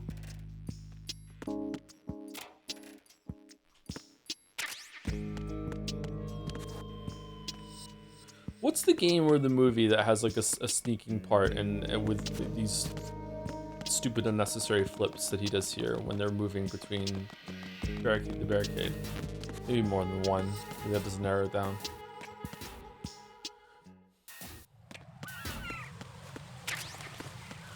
Okay, we got some chaff.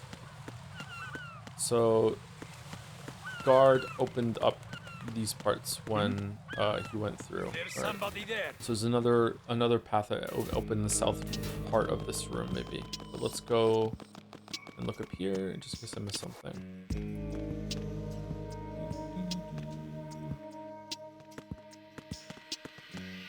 No spoilers, but do you think false advertising also counts for another game with similar twists? I don't know which game you're talking about.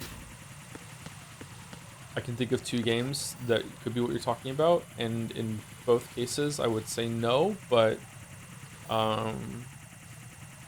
one of them we played on stream, so I can say it. V3, I don't think I didn't pay attention to the advertising of V3, so That's I don't know. a cipher, a type of UAV. If it spots you, it will alert enemy personnel. Exercise extreme caution. But you can use chaff to set up an interference field.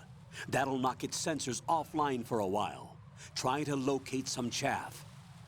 You can also destroy the engine or the camera. Some of the UAVs may be armed. Be careful. Copy that. Wait a second. I just intercepted new intelligence on the operation being executed by SEAL Team 10. Intercepted? As I said before, they need to be kept in the dark about our presence. So we just listen in. I'm patching it through. This is Alpha Zero. We have the president. Is he safe? He is safe. What about the package? Tell the guys upstairs that we've secured the package. Easy money. Good work. Your retrieval is on the way. Come on home. Roger that. Holy! Alpha Zero, report. Definitely not. Cover the president! Come in, Alpha Zero. This is Alpha Zero. We're under attack. This is crazy. Is that... Alpha Zero, respond. All Alpha, respond. Raiden, the president's life is in danger. Head to Strut B now. I don't think that false advertising is necessarily a bad thing, though. I think that games are allowed to,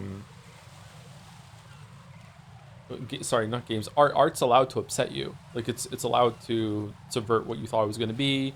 It's allowed to be like, oh, you thought this was going to happen, but it's not. Fuck you. Like, are you upset? Okay, we want you to be upset. We want you to feel like loss, pain, anguish, whatever. Like it's allowed to do that. In the case of Metal Gear Solid 2, probably just a dumb kid, you know, like just couldn't understand, just wanted the to have more of the power fantasy of being Solid Snake in another game, and then it's not, and it's kind of like, you know, so yeah.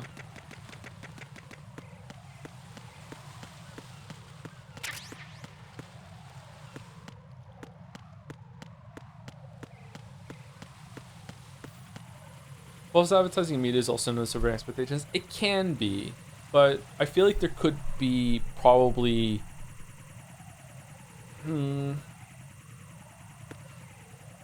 So really exaggerated example. Let's say that there's a game that advertises itself as like a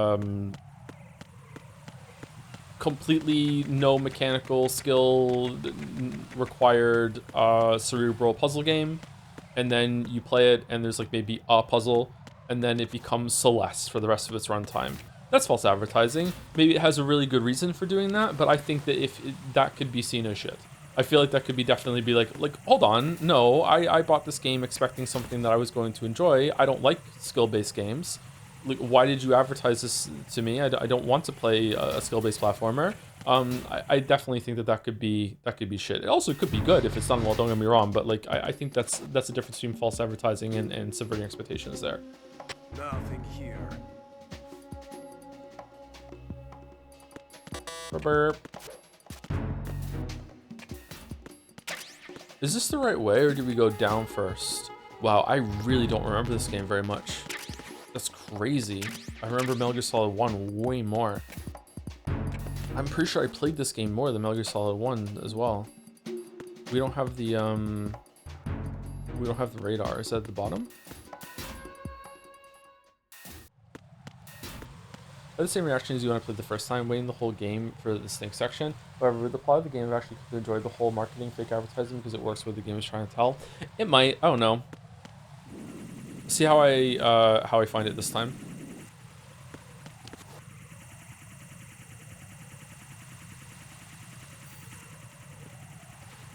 I enjoyed a lot of this game even back then, after playing through it I think twice.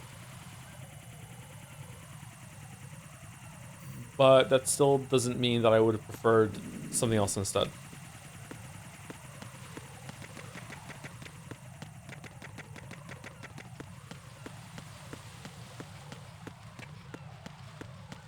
Okay, what's down here?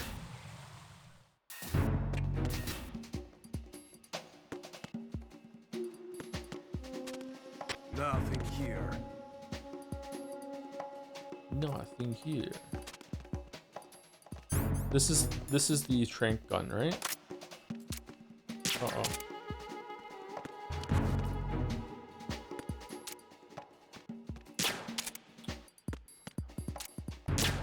Ah.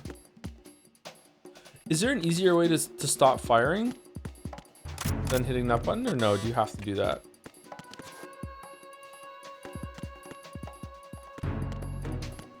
Is the aiming supposed to be bad? I'm bad at it, but the aiming is not great.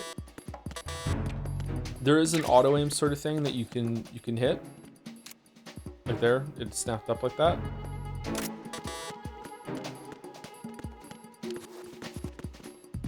Click left stick. Ah, okay. That doesn't snap you out of it, but at least it puts the gun away. Okay.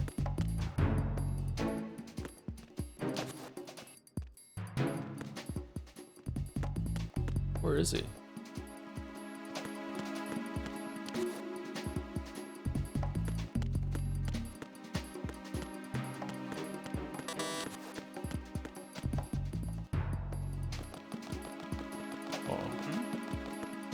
There's somebody there. There's somebody there. You got tranked, bro. You got tranked. Go down. Knockout. Sleep time.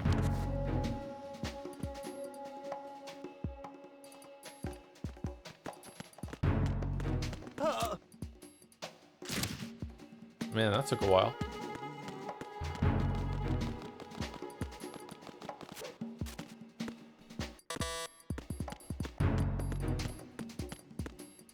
Who even is riding? I mean, okay, so to be clear, it's not like Kojima was like, you know, oh, you want to play as Solid Snake? Fuck you don't get to. You're this guy instead. Enjoy. Like, there's a whole narrative built around it. Like, it's a very story-heavy game. Like, there's a reason why you're Raiden. But just because there is a reason and it builds to it and it builds on it and explains it and you're like, oh, okay, I understand. It still doesn't mean it's like, okay, but I would have preferred a different game. You know, I would have preferred a different story. Why are you late with your status report? Uh-oh. You sleeping? What's going on? Respond. Like, it's Mario Odyssey all over again. Like, Mario Odyssey is quite a good game, especially for... Oh, is this the top part that we were in? Especially for kids, is the first introduction to Mario, and, you know, like, it's good that they did that, and, like, they were successful with what they were set out to do, and although my kids think Odyssey is too simple, so maybe they weren't that successful, but that doesn't mean that I can be like, okay, I understand what they were doing, so I'm right on board. It's like, no, I would have preferred something else.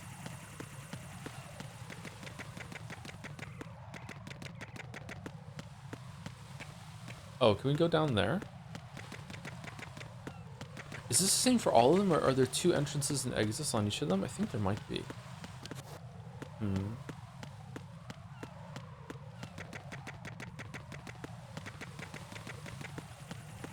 You came this? Yeah, this is where I came from. The other area is locked. I don't have the keys.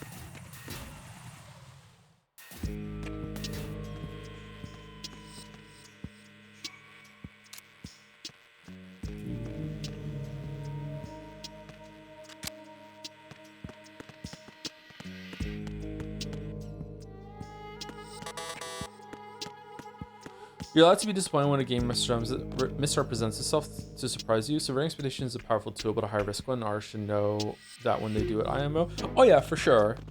You're allowed to be upset. You're also allowed to think that it's fine, obviously. But I think chat was looking at it more from like a nefarious place of like false advertising is not really about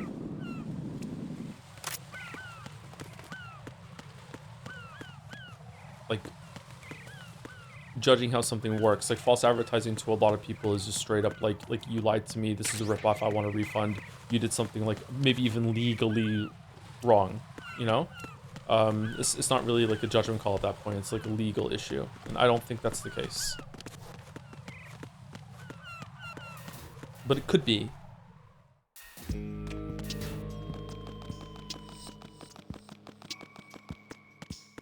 Okay, how do I get out of here? This way. There's somebody there. There we go.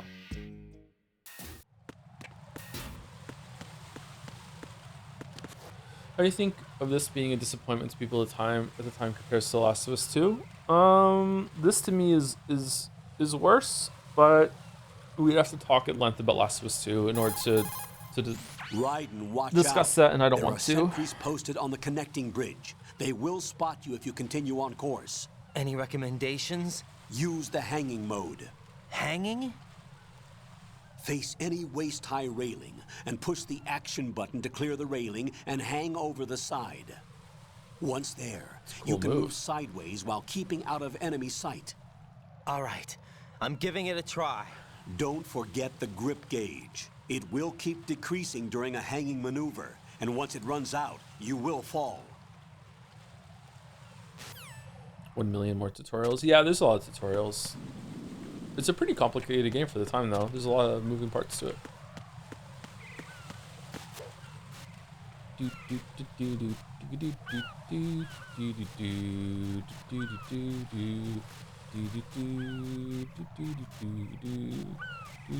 Me and my brother gaslit ourselves into thinking if we beat Raiden's campaign, we could play Solid Snake. Our friends did too, Lameo.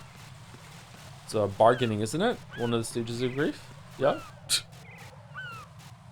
Maybe I did something similar with my friends at the time. I can't remember. It's possible. Fucking hell. Also, thank you to Croc Sleuth for the resub. Thank you very much for the 7 months.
Yeah, let's go. We haven't got caught yet, right?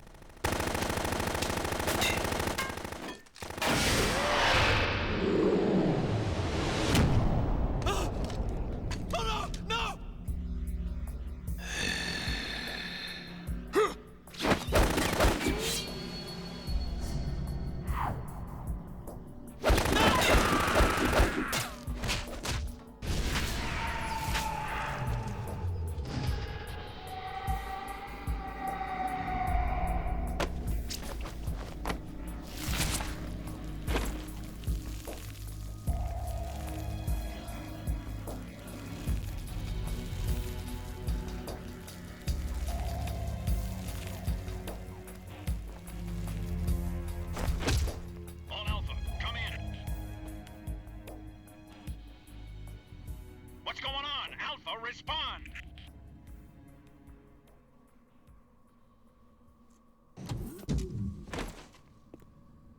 Vamp is Joe's self-insert. So true.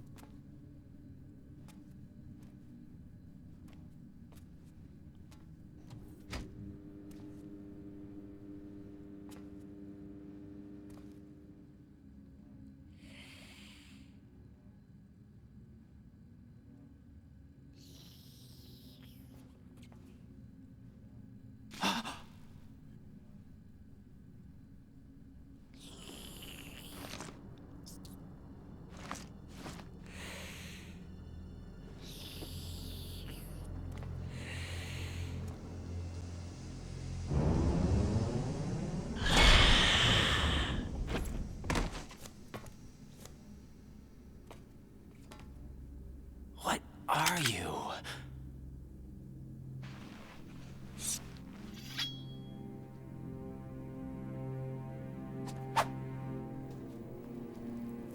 Five today. Or rather, 6. Vamp. Phil Lamar.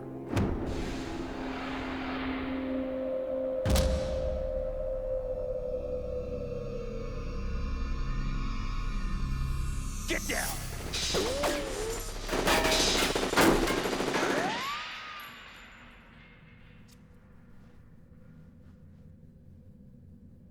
There's a scratch on his face.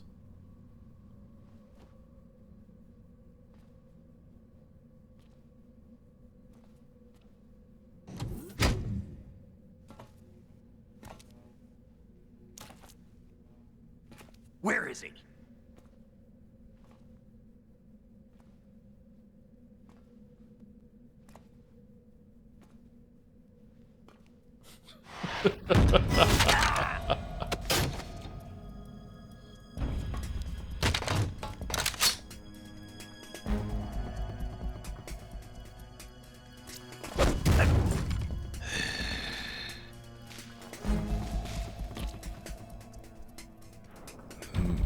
Strange smell.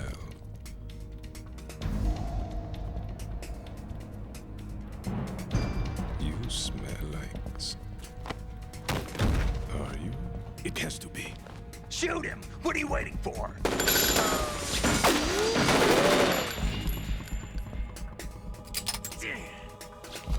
Vamp, Yeah, Queen? are you all done cleaning up?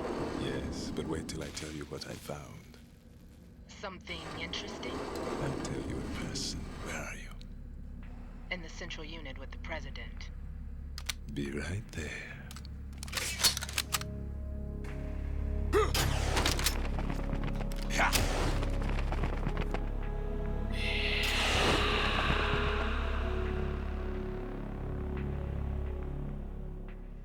Man, he's sure gonna be a nightmare to fight later, right? Hold on. I'm not an enemy. Calm down.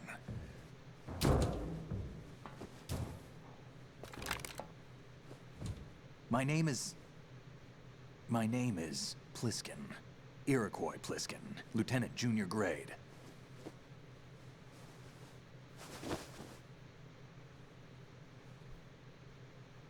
Pliskin, huh? Are you a Navy SEAL? How did you get in? Fast rope descent from a Navy chopper.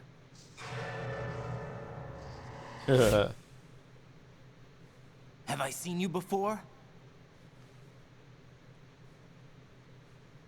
That suit. Are you Foxhound? That's right. Foxhound was disbanded. Huh? Where were you before Foxhound? Delta Force? I was part of the Army's Force 21 trials. Force 21? That's about tactical IT deployment, right?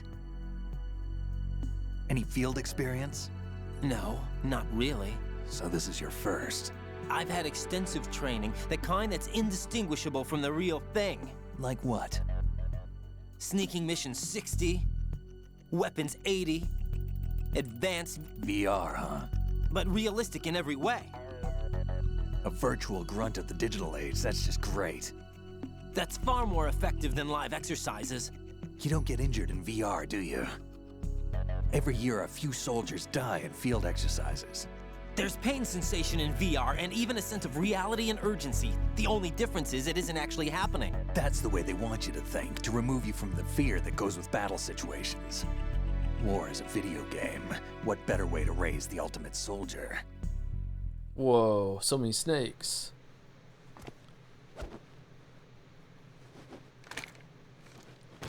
So you're saying that VR training is some kind of mind control? Right. What's going on? The Alpha team from Navy SEAL 10 is dead. No, a single survivor. The kid's wired with nanomachines. He said to no one in particular. What about the president? Looks like they took him somewhere else. I see. You said there was a survivor from SEAL Team 10. Yeah. Lieutenant J.G. Pliskin. Has he seen your face? What? This is a top secret mission. No one can know that we're involved. It's a little too late for that. What's up? Take a look.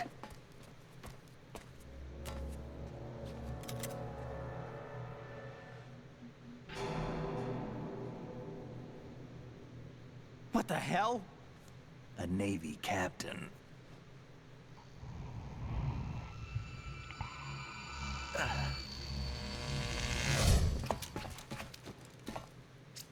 You all right? Give me a few minutes. Must have lost a few more pints than I thought. What was that man just now? That blood-sucking freak? That was Vamp.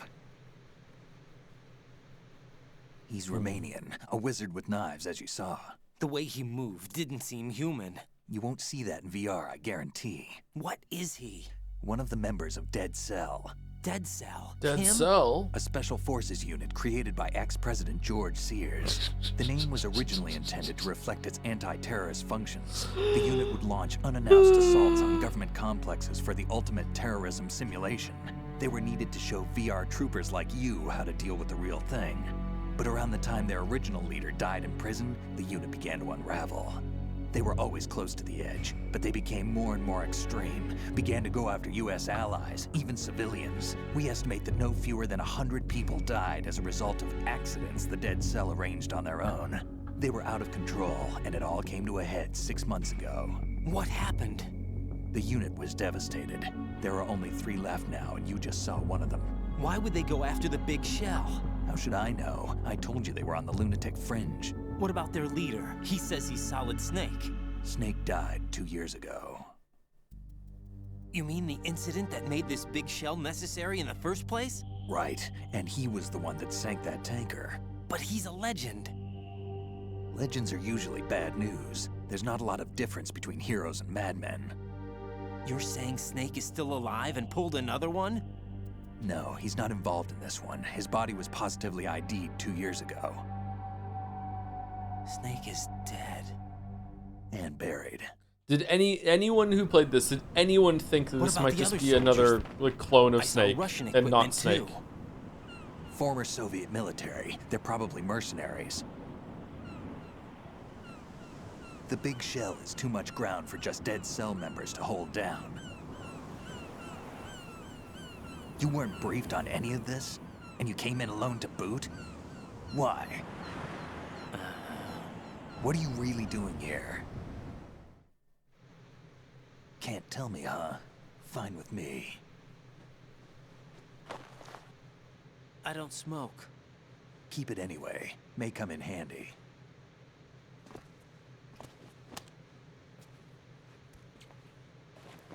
Take this too. Are we cleared for him to say no? It's Pliskin. Come in, Alpha Zero. This is Bravo Zero. Currently at the bridge between struts B and C. The president is. Damn! I can't hit this thing. It's like some bad dream. Alpha, anyone, come in. All Alpha. This is Bravo Zero. Aren't you going to answer him?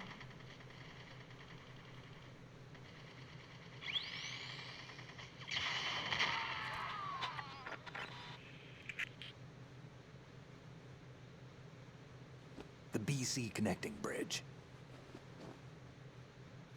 We need to get there. Can you handle it?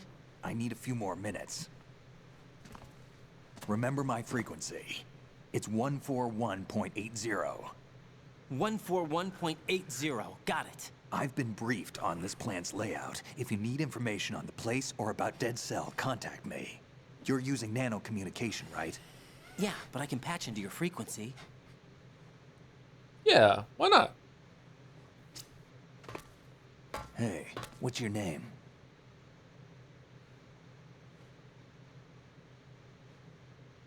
Raiden. Raiden? Strange code name. Makes up for the boring one my parents gave me. Maybe I'll find out someday.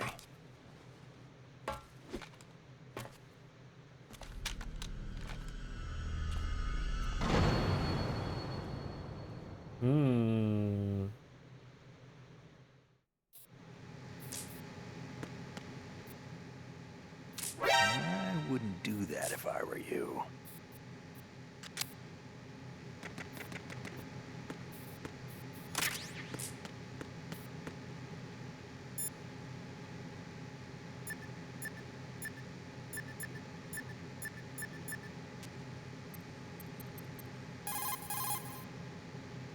Oh, it was 1.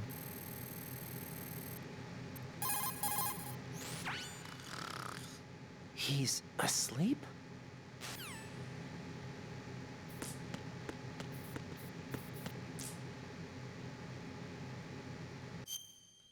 Okay, BC connecting bridge. So that one. Do we see an interior map?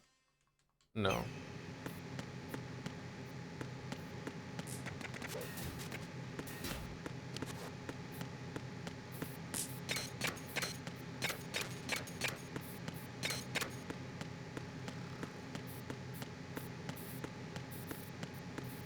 It's loud. All again. Okay. All right. All right. Sorry.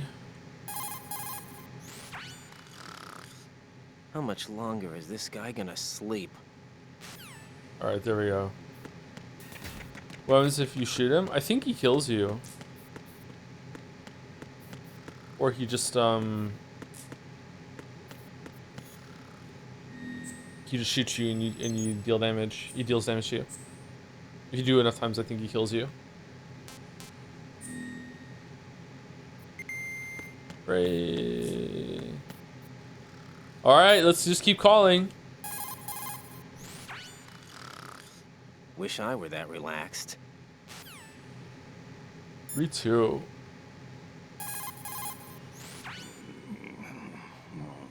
Metal Gear. Meryl? He's still sleeping. Liquid. Huh?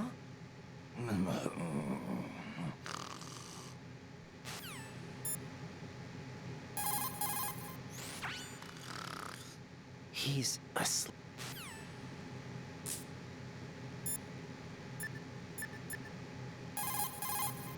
Jack, do you need to save?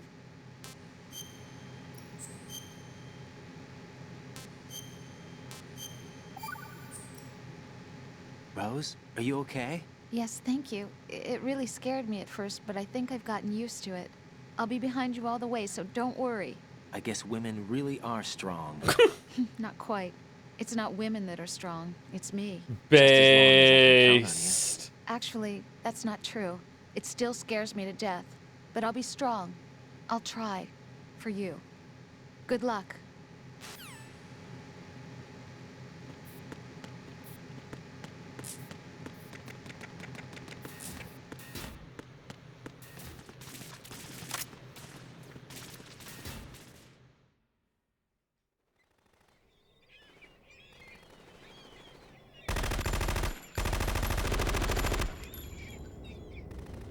I can judge women, right? That's allowed, right?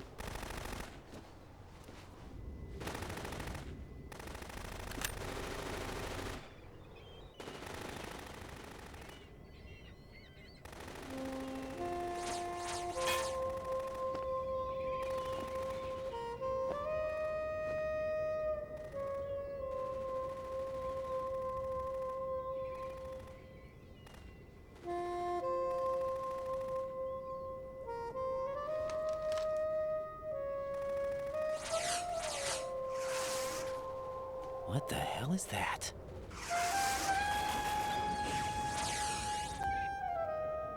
Come, put me out of my misery.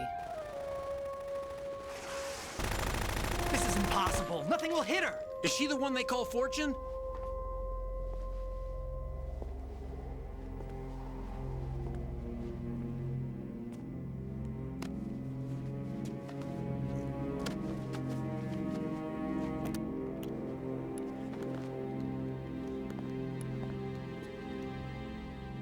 Queen.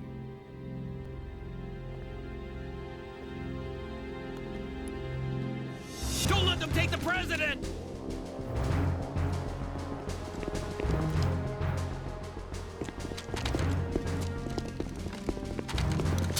Ready grenades!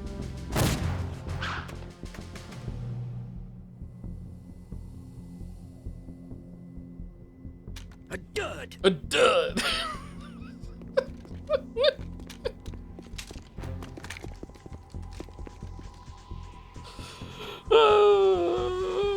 Why do you have to put so much emotion into the line? It's just crazy. It was so unnecessary. Today is another bad day.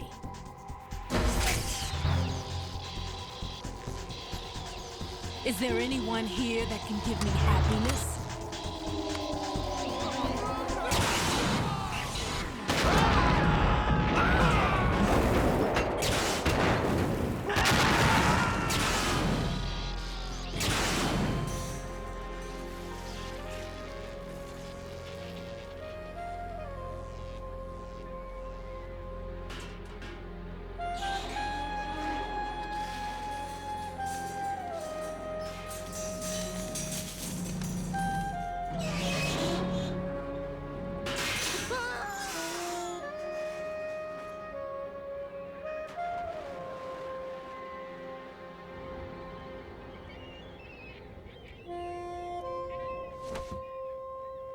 Oh no.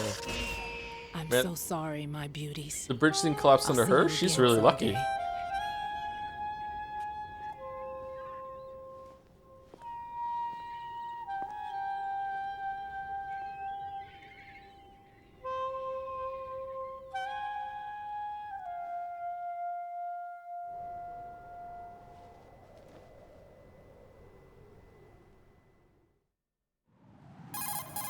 Colonel, SEAL Team 10's Bravo team was wiped out. I see. Exactly. What happened to the cargo choppers? Both of them are at the bottom of the harbor. Looks like your new hosts have a Harrier too. A Harrier? What is this? Calm down. It just means they anticipated the attack. What? Besides, since the SEALs drew their fire, your infiltration went off without a hitch. On top of that, we know their defensive capabilities. Are you saying this was all a feint? Raiden, get a hold of yourself. The entire mission is in your hands now. Do you understand? But... There's no time for questions. They could decide to retaliate for that failed assault. You mean the hostages? They could be in danger, yes. But we need to consider the possibility that they'll blow the whole shell. If that toxic spell does take place, it'll devastate not only the harbor, but poison the coastline for generations. Raiden, we've had to adjust the mission objectives. The priority is now on removing those C4s that the terrorists wired over the big shell. The president can wait, but this can't.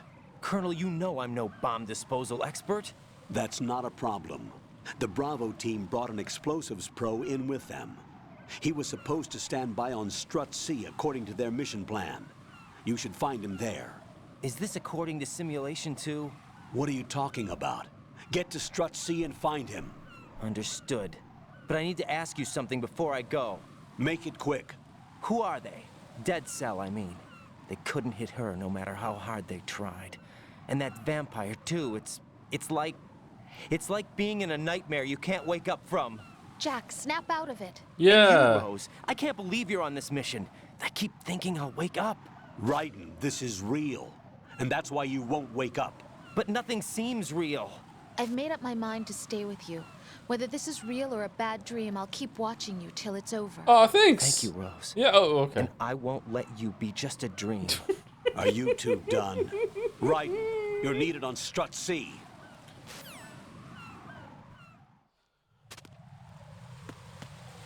Is this the real life? Is this just fantasy? I think I have the Muppet version of that song on my head. I'm trying to sing like the Muppets instead of Freddy.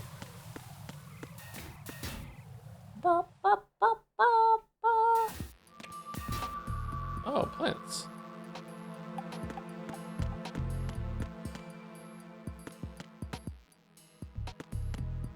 Looking good, Raiden.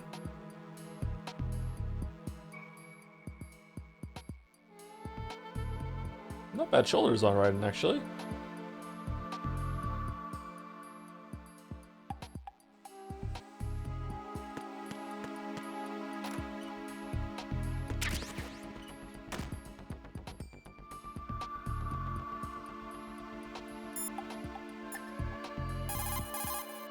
Jack, is that you?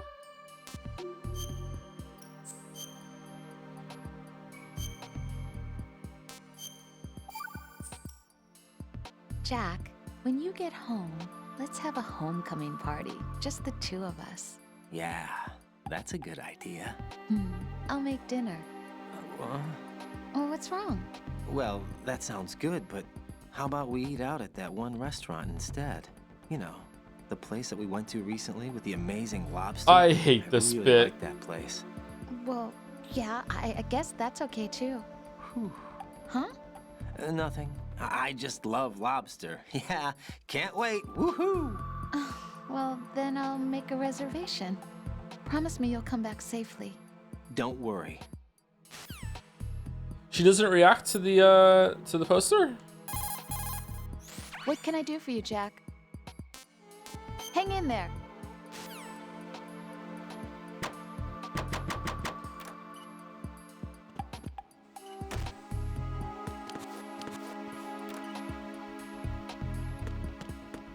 What was the bit? I don't get it. It's a fairly common bit in some of the games that we streamed that the girl just doesn't know how to cook, and it's just constantly like, oh my god, lol, she's just so bad at cooking. Ha ha ha. I don't know. I just find it irritating. We spoke about it at length. I can't remember which game it was.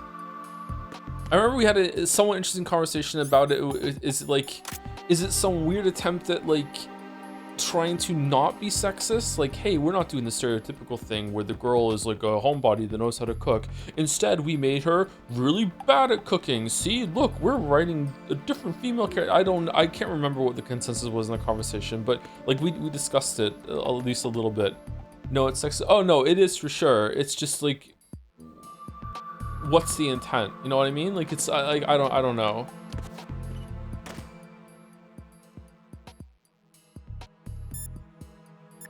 Maybe the colonel responds. It's possible the terrorists will attempt to destroy the big shell in retaliation for the SEAL strike. Defuse the bombs before they make that move. The bomb disposal expert is somewhere in Strut C where you currently are. Locate him and request his assistance.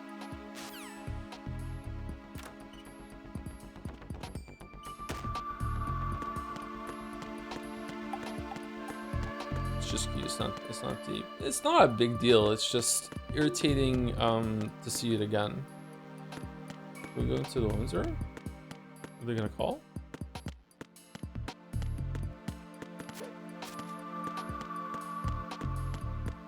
Oh wait. Is there a man in here? Are they equal?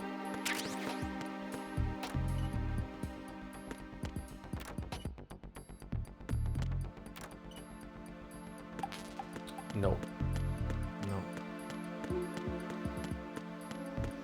No guy poster. Is there an extra cubicle there? Ah, there is. There's 2 extra ones. Neat.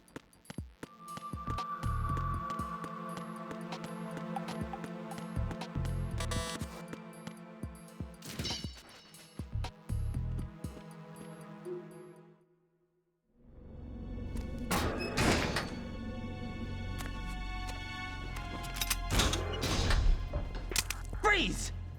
Don't shoot. Oh yeah, this guy. You a cop? I'm not NYPD. I came in with the Bravo team. Who are you with? And what happened to SEAL Team 10? They're all dead. All of them? That's bad. Did I tell you you could move? It's all right. He's not one of the bad guys. Don't go pointing that thing everywhere, kid. What's your name? My name is Peter. Peter Stillman. Lecturer at Navscolio at Indian Head. Also a consultant for the NYPD bomb squad. A poor old man who got dragged along for this picnic. I thought you'd retired. I did. Can't keep up with everybody, as you can see. It's because your hands have to be A really famous still church when got you're wiped defusing off a the bomb, map so next he's to me, still man. with too many lives inside. All I lost was this leg. So you're the bomb disposal guy.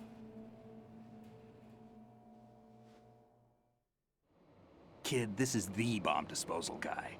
Open any explosives disposal textbook and you'll see his name. Okay, let me get one. Just ancient history now. Why did they bring you out of retirement then? Because the terrorist group here includes one of my students, One the Emperor of last job. Explosives, Fat Man. He built an atomic bomb when he was only 10. I created him in a sense. And that's why you're here. I'm pretty rusty. I was supposed to supervise the bomb disposal. Looks like it was taken care of before I had my turn. I wouldn't say that. There are at least 2 people here who can claim to be experts at bomb disposal. Are you two with SEAL Team 10? I didn't see you at the mission briefing. My 10-year-old beat Silk Song, the whole thing. My So, name is Pliskin, you know, Lieutenant Junior who's the more Grade. advanced one, Honored to meet really? you, sir. Mr. Pliskin, do you have any experience with explosives disposal? Don't worry about me. And he looks young, but he can do it. But we need more manpower. I'm, What's your name? Raiden. Raiden. That's an odd name. Any other survivors? There was also an engineer with me. An engineer? A skinny guy. He went in with us. Where is he? I haven't seen him since that skirmish. Was he killed? I don't think so. I didn't find his body. I see. They told me he was a security systems architect for the big shell. Why would they take a civilian along? Everything in this structure is computer controlled.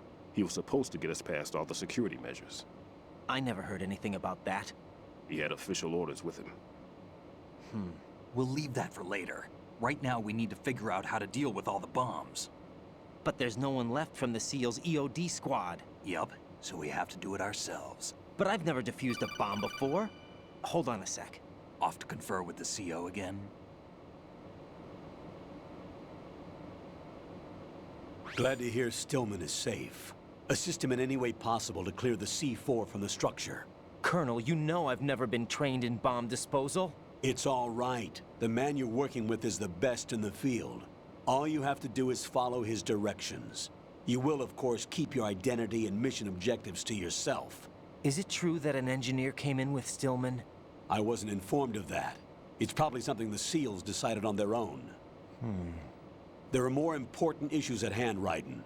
The enemy may retaliate for the failed assault. Get those C4s neutralized now. Colonel, I'm not qualified for bomb disposal. Jack, it's me. Rose? You can do this. Trust me. You haven't had bomb disposal training per se in VR, but you're more than capable of handling C4. This is a little different from using C4. You're up for this. You know that. How about it, kid? Are the results in yet? Whoa. There's no need to think about this so much. You won't actually be dismantling the bomb. Oh, That's okay. not for amateurs. What we'll try here instead is a temporary freezing measure. Here, look at this. All right. Nice explosive. Yeah, okay. Let's arm it. This is a C4 bomb. Uh-oh. But I only see 3. It's live. You can see it pulsing. Yep. Now you spray this on the sucker and there we go. Simple, huh? The spray freezes the detonator instantly. How long does the effect last? Instantly. There's no way the thing can detonate in this condition.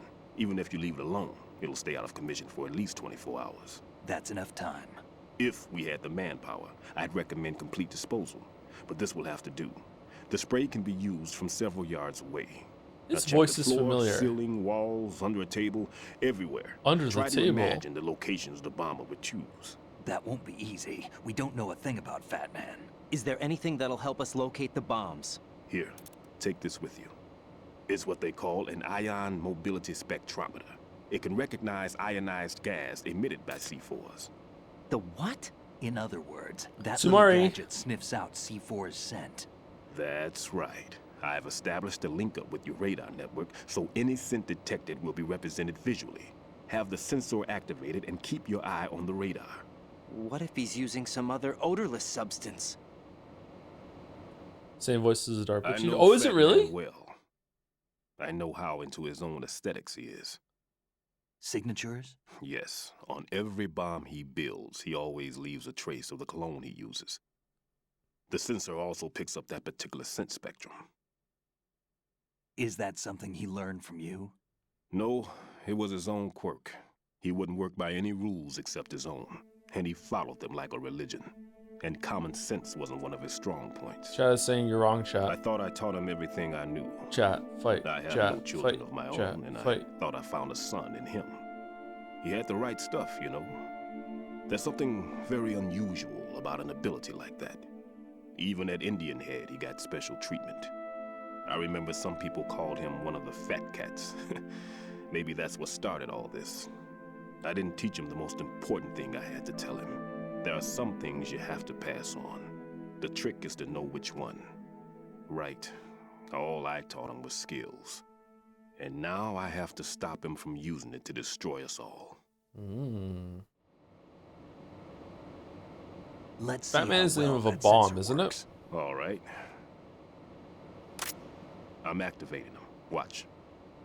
You see the green stuff on the radar? That's a visual representation of the C4 scent detected by the sensor. It's a pretty big area, isn't it? Don't complain. It's better than nothing. Just activate the sensors and search the area, okay? All right. Don't forget that you need the radar to use this system. Log into the node at every strut and turn the radar on. We have to keep out of the enemy's sight, too. Because the radar gets knocked offline when we're spotted? Exactly. Fat Man would have allotted some C4s here in Strut C as well. Here? I know the structure of this facility, and if he wants to take out the plant, where he would target.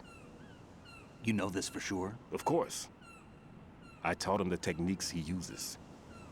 His ideas are based on my theories. Demolition is a kind of ideology. It makes no exceptions for time or place. Big Shell consists of 2 hexagons joined end on end, north to south. There should be packets of C4s on each of the vertices, or the struts in this case. You need at least that to take a building of this integrity out. 6 on Shell 1, another 6 on Shell 2. A total of 12 bombs at least. Considering the shell's architecture and composition from an engineering standpoint, that's my conclusion, and it's exactly what he would have decided as well. Yeah.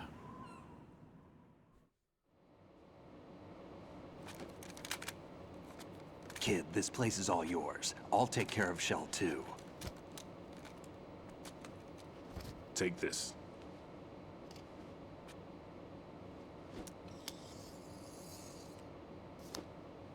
What's this? Security card issued to Shell personnel. The Big Shell security layout includes varying levels of clearance. I haven't seen Grim The Adventures, clearance Baldur, level no? is identified by the number printed on these doors. Raiden, your card key can open doors with security clearance level 1. Pliskin, your card can get you into level 3 areas. You'll need it to get next door He's to always Shell ahead 2. of us. How did you get this? That engineer I told you about gave it to me. He was supposed to program a set of all-access cards once we were on site. Unfortunately, this card won't get you into every area of this structure. We'll have to deal with the remaining security lockouts as they come up. Let's get going. You stay here. No, I'm going. The two of us can handle it, don't worry. But... You'll just slow us down with that leg of yours. There's a war going on here. I don't have time to babysit anymore. Why don't you just let us handle the grunt work? You can tell us what to do over the radio, like in the original mission plan. All right. Or I'll give you instructions from here. I may also need to prepare a backup plan just in case. In case of what? Good luck to both of you. This is a dangerous one. Who dares, wins. If anything comes up, let me know. My frequency is 140.25. Good luck, kid. I'll see you later. Semper Fi. Semper Fi. Two bros. That man's no SEAL. I don't even think he's a Navy man. What? He's a snake. Semper Fi.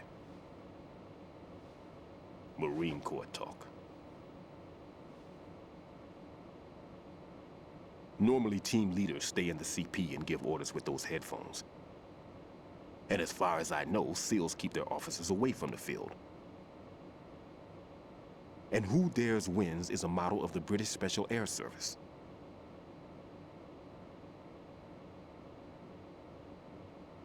Is he one of the terrorists then? No, somehow I don't think so. If there's someone to suspect, I'd put my money on you.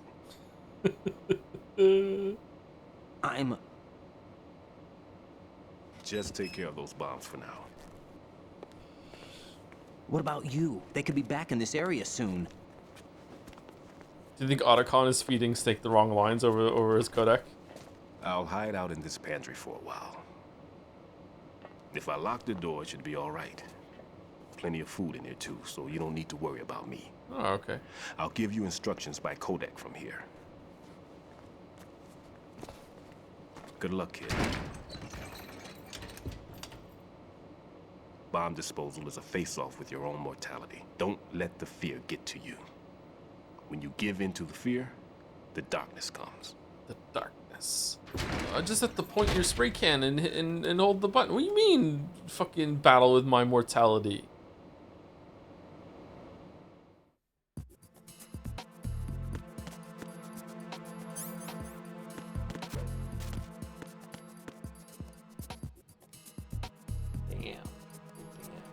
Thank you to Sneck Pliskin for continuing the sub. When did you play this game? When did that happen? And thank you to Jungle Raba for the 5 gift subs as well. Thank you, Jungle Raba. And thank you, Valorant, again, too. You know, thank you, Valorant.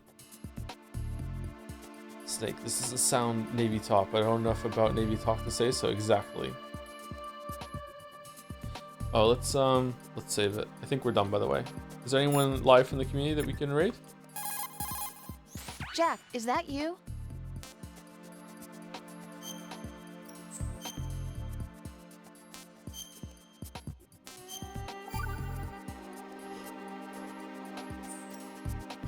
See ya. See ya, see ya, see ya, see ya, see ya, see ya. I quite like this part of the game. You have to go on a scavenger hunt and you have to find C4 that's been hidden in different rooms. And I remember it's different every playthrough, or it's different on different difficulty modes. I remember some of them can be quite devious.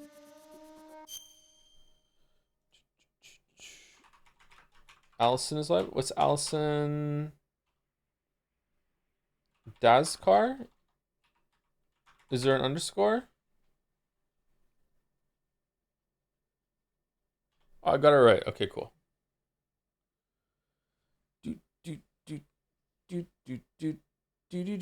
Thank you, Sherlock Homeless, as well.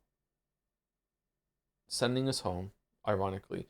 Thanks for stream. Have a good one. Thank you, Sherlock Homeless. I've been awake for a long time, so I'm eager to get some food in me and to go have some sleep.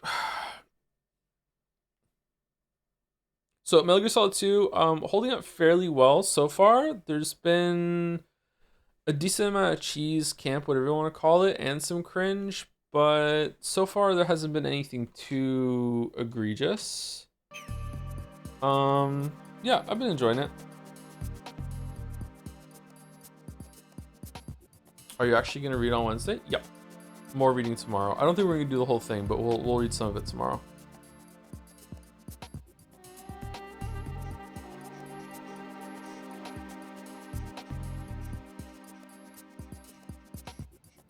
How do you feel about Raiden as a whole, Joe? He's just not that interesting. I don't know. Not that Snake is like terribly interesting too, but I feel like there's a bit more to him. I don't know. We'll see how it goes. Anyway, raid's going through. See you tomorrow, everyone. Have a good rest of your night.